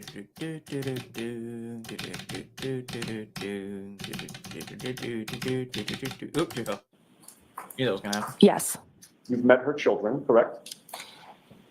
Once, yes. And you know she is Michael Proctor's sister, correct? Yes. When Michael Proctor ultimately interviewed you in August of 2023, did he ever ask you how well you knew his sister, Courtney Proctor? Did that subject ever come up? Not that I remember. And did you ever mention it to him that you had met his sister and met his sister's kids? I did not. Now, on January 28th of 2022, you went to the waterfall with your boyfriend, Tristan Morris, correct? Yes. And ultimately, he left and you stayed, correct? Yes. The reason that you stayed is you wanted to go back to the 34 Fairview, your old home, to be there by midnight when your brother was turning 23, correct? Not necessarily. My plan was always to stay and just spend some time with my mom and my aunt. But Tristan left very early because he knew that he was going to have to be up at 3 o'clock in the morning shoveling or plowing. So my plan was never to go back with him. But it wasn't necessarily because it was my brother's birthday. It was just what my plan was for the night. Certainly the fact that it was your brother's birthday didn't deter you from going back, right? In other words, the fact that it was your brother's birthday didn't cause you to hesitate to go back. You wanted to be there, right? Well, my brother Brian wasn't at the waterfall. I'm talking about, let's start over. Tristan left, right? Yes. You stayed at the waterfall. Yes. And you planned to go back to 34 Fairview, did you not? At some point in time, that was spoken about, and I agreed to go back to 34 Fairview, yes. Okay. And you went back there to see your family, correct? Yes. Including your brother Brian, whose birthday it was, correct? Yes. That was your parents' home, right? Yes. You grew up there. Yes. You were comfortable there. Yes. There was plenty of room at the house, correct? In what sense? Bunch of bedrooms. Yes. Not all of them were taken up, correct? At that time, correct. You certainly felt welcome there, correct? Yes, And there was no problem with you staying there overnight, correct? correct. And when you made the decision to go there after the waterfall, you knew that there was a snowstorm that was starting, correct? Yes, And you've already testified that when you went back to 34 Fairview, you saw your cousin Colin Albert inside the home, correct? yes, In fact, you walked in and he was one of the first people that you saw, correct? correct, He's been over your house many times, correct? correct. You're close with him as your first cousin, are you not? I am. And your brother Brian Jr. is close with him as well, correct? Yes, Colin Albert is close with your parents, correct? yes, He's certainly welcome at your parents' home, correct? correct. And it was certainly not shocking to see your first cousin Colin Albert at your home, correct? Correct. And you had a brief interaction with him, correct? Yes, That was sort of toward the foyer of the house? yes, And then you continued deeper into your parents' home and you saw other people there, correct? yes. Where did you go within the home after you had seen Colin? I believe I entered through the foyer into the dining room area. And when you were there, you saw your brother Brian, whose birthday it was, correct? Yes, He had two friends with him, Julie Nagel and Sarah Levinson, in that same area. yes, You greeted them as well. yes. And that's where your attention was focused, fair to say?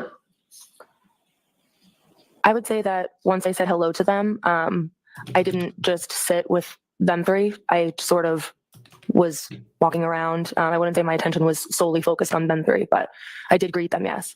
And where you were walking around within the kitchen dining room area? Yes,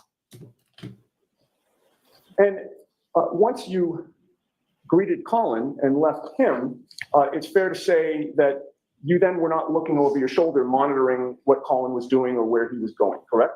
correct. And while you were in the kitchen dining room area, the door to the basement was kind of blocked from your view, was it not? If I'm in the dining room area, there is a spot in there where I could see it, but I don't believe I could see the basement door, no. Right. And from your vantage point, the door to the basement's kind of blocked from the area that you were in. For the most part, yes. And you weren't watching Colin to see where he went after you left him, correct? Correct. And you never saw him leave the house physically, correct? Correct. This may be a good time to pause. I don't know, are we going past four? All right, that's it. We'll pause then. Thank you. All right, Ms. Albert, we'll bring you back tomorrow. Okay. Okay, and then she'll stay here and just let the jurors file out first and then you can call them. All right, Jurors, thank you. the same three Quiet, questions. Please do not discuss this case with anyone. Don't do any independent research or investigation into this case. If you happen to see, hear, or read anything about this case, please disregard it and let us know. Tomorrow's a half day this evening. All rise to the court, please. Judge, call me this way.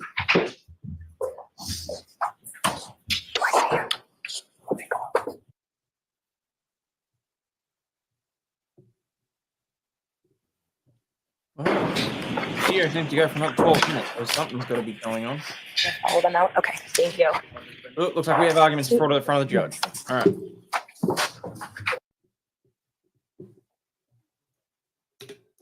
And Eddie, why don't you tell me now what it is you hope to do tomorrow and basis for it? Right, so my claim, Your Honor, is based on the fact that Katie McLaughlin, when she testified, tried to minimize her relationship with Caitlin Albert. The reason why that's relevant is that we have proof that she has changed her story after she learned that 34 Fairview was the Albert family home. She was on record with Trooper Proctor stating that, this is Katie McLaughlin, stating that what she heard my client say, she actually overheard. She heard my client addressing Jennifer McCabe on scene in a hysterical manner saying, allegedly, I hit him, I hit him, I hit him. And that evolved in this case to a multi-part conversation with many different people, including starting with Katie McLaughlin saying, was there any trauma? And my client supposedly responded, I hit him. And then a police officer jumps in and asks another question, and my client supposedly said, I hit him. And there were 4 different times where my client was responding to others so that it wasn't really this burst of excitement and an excited utterance. She tried to cast it as statements that were made upon reflection, making them sound more ominous and more inculpatory than what they were, particularly because the person to whom my client was speaking, who was no friend of my client, reported that she said, did I hit him, could I hit him? So we have a clear conflict in the testimony. We have a witness who has admitted that her statement has evolved, and she's admitted that her statement evolved after she learned the identity of the house that she was at, which happens to be the house that Caitlin Albert grew up in. When she was confronted with, who is Caitlin Albert, when Jackson asked Katie McLaughlin who Caitlin Albert was, there was a long pause, and then she was and then even the way she phrased it was, I think, telling. I went to school with somebody by that name. There was something to that effect. It just sounded ridiculous. It sounded like it was somebody that she was trying to remember. At that point, we had 4 photos that we marked for ID, H, I, J, and K, where we have them together. We have them being Facebook friends. We have a nature of the relationship that she tried to conceal in our career. Since that time, we've been deluged by other photos of the two of them together, including one, intimate photo of them, before them. I'm sorry, when I say before them, I mean Caitlin Albert, her 2 college roommates, and the only person who's not a college roommate in that photo is Katie McLaughlin. Katie McLaughlin also said that she never went on anything other than occasional day trips with Caitlin Albert. We now know that that's false. We have them together in a hot tub drinking in a photo that is from Maine, which is about a 4-hour drive away. When is That that? was, it was posted in 2016. Which is But when did it occur? Did it occur in 2016 or was it posted in 2016? It was posted in 2016. I think the answer is that's when it's a new photo that was uploaded.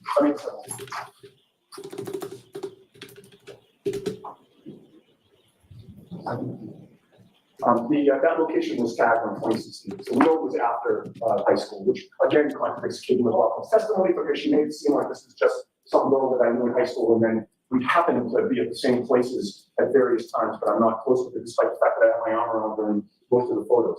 The other aspect of this, Your Honor, is that she said that she had not, Katie McLaughlin testified, she had not seen Caitlin Albert for I think 2 or 3 years prior to January of 2022. We have a baby shower photo that is from June of 2021. They are standing next to each other. Do you have someone to authenticate that date? Caitlin Albert will authenticate that date. Why are you Because sure of that? She's going to be showing a baby shower which occurred in 2021. Okay. That's when it's timestamped on social media. And Caitlin Albert, her face and her body are in that photo. Katie McLaughlin's face and body are in that photo. How many other people are in that photo? I think there are 6. I have a photo. Give back to Mr. McDermott. So much for ID. Oh, thank you. Or actually, if I can just see those, I thought these were different photos. If I could have those, then you don't need to count the people. There are 5 other people in the photo with them, but they're together on the right side of the photo.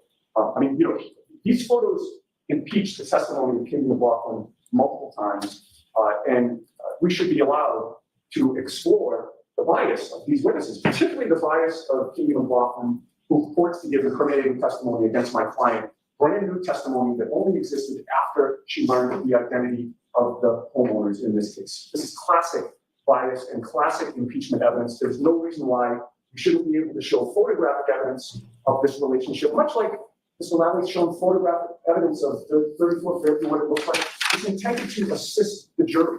And in doing a 403 balancing test, Your Honor, the probative nature of this evidence greatly outweighs any prejudice. She's able to explain these photos any way she wants when Mr. Lally does his redirect examination of her. But without being able to get into this, Your Honor, Katie McLaughlin's testimony, it's like she's wearing a suit of armor. We can't get through it. We have the tools and the evidence to get through it. We have the ability to expose her as somebody that's misrepresented something very important to this court. But if we can't ask these questions and we can't get any of these photos, then we're not able to do it. All right, Mr. Lally, what do you say? Just as far as the authenticity of whatever these is, as far as social media is concerned, there's a variety of ways to fabricate that. And I think it's interesting that Mr. Giannetti is really vague about where these photos came from or how he knows the specifics that he's so sure about when they occurred, where they occurred, what state people were in, what day it was, who is college roommates of who within these photographs, but has no specifics about, where these deluge of photographs came from. More importantly, Your Honor, what I would submit as far as Ms. McLaughlin is concerned is she was entirely consistent. And I did the disparagement as far as what her testimony has been, as far as her statement within the report to Trooper Proctor, her grand jury testimony in this case, and her testimony before this jury on the stand were identical, if They not weren't. entirely consistent. And again, it's You lying piece of shit.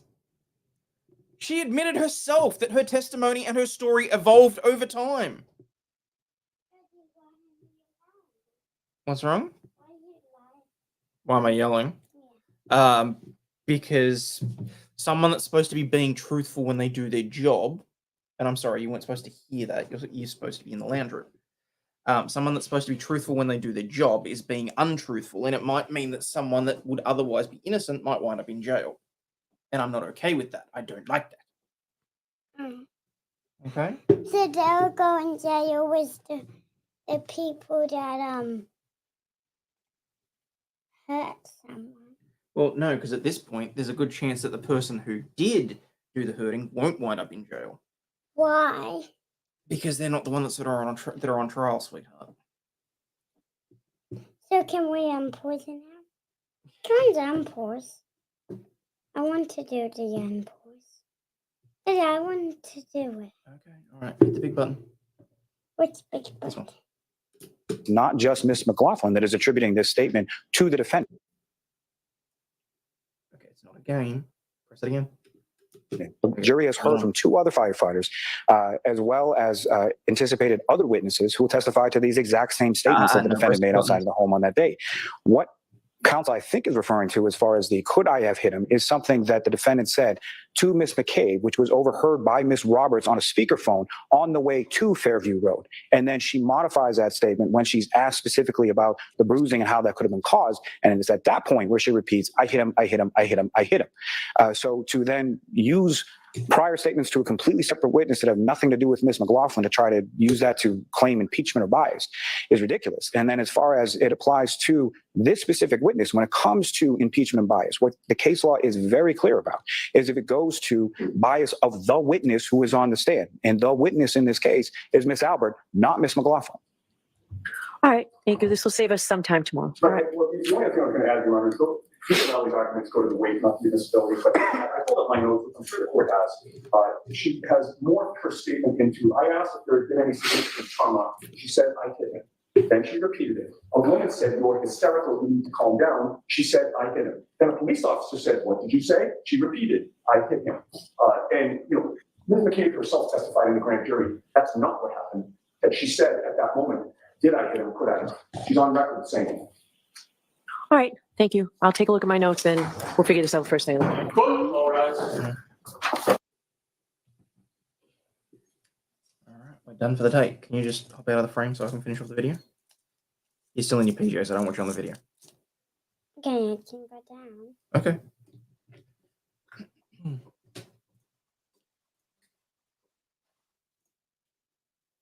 All right, well, there you have it, folks. That is, what do we call it? Part 6, so days 9 and 10.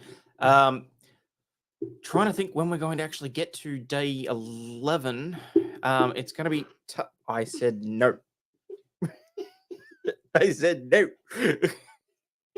I'm not going to be able to do any streaming over the weekend because I'm going to be, well, at least not of the trial anyway, over the weekend because I'm going to be spending as much time as I can with this little one.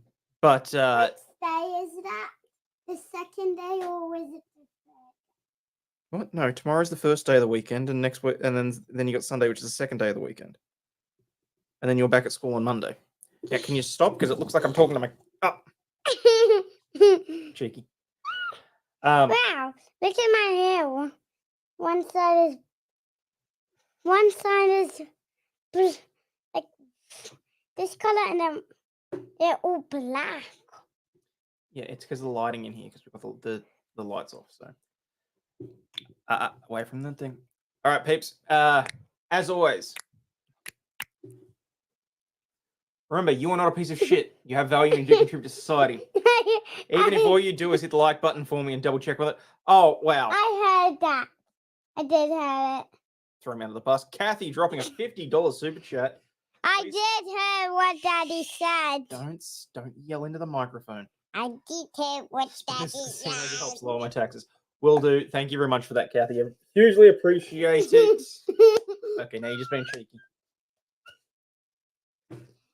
Stay healthy, wealthy, and wise, people, and I'll catch you all on the flip side. Cheers. Oh, now you're spilling stuff on me. That's yucky. All right. Hang on. Where's the This shit, I'm out. Fuck this shit, I'm out. No thanks. Don't mind me. I'ma just grab my stuff and leave. Excuse me, please. Fuck this shit, I'm out. Nope. Fuck this shit, I'm out. Alright then. I don't know what the fuck just happened, but I don't really care. I'ma get the fuck up out of here. Fuck this shit, I'm out.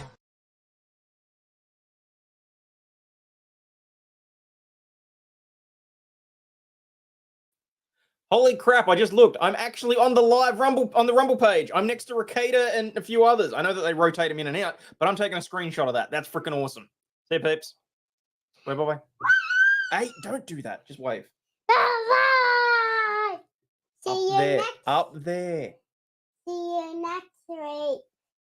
You wish. And don't forget. What? Hit the like button if you think I should put hairdressers with Daddy. Oh. Do the like button. See you, peeps.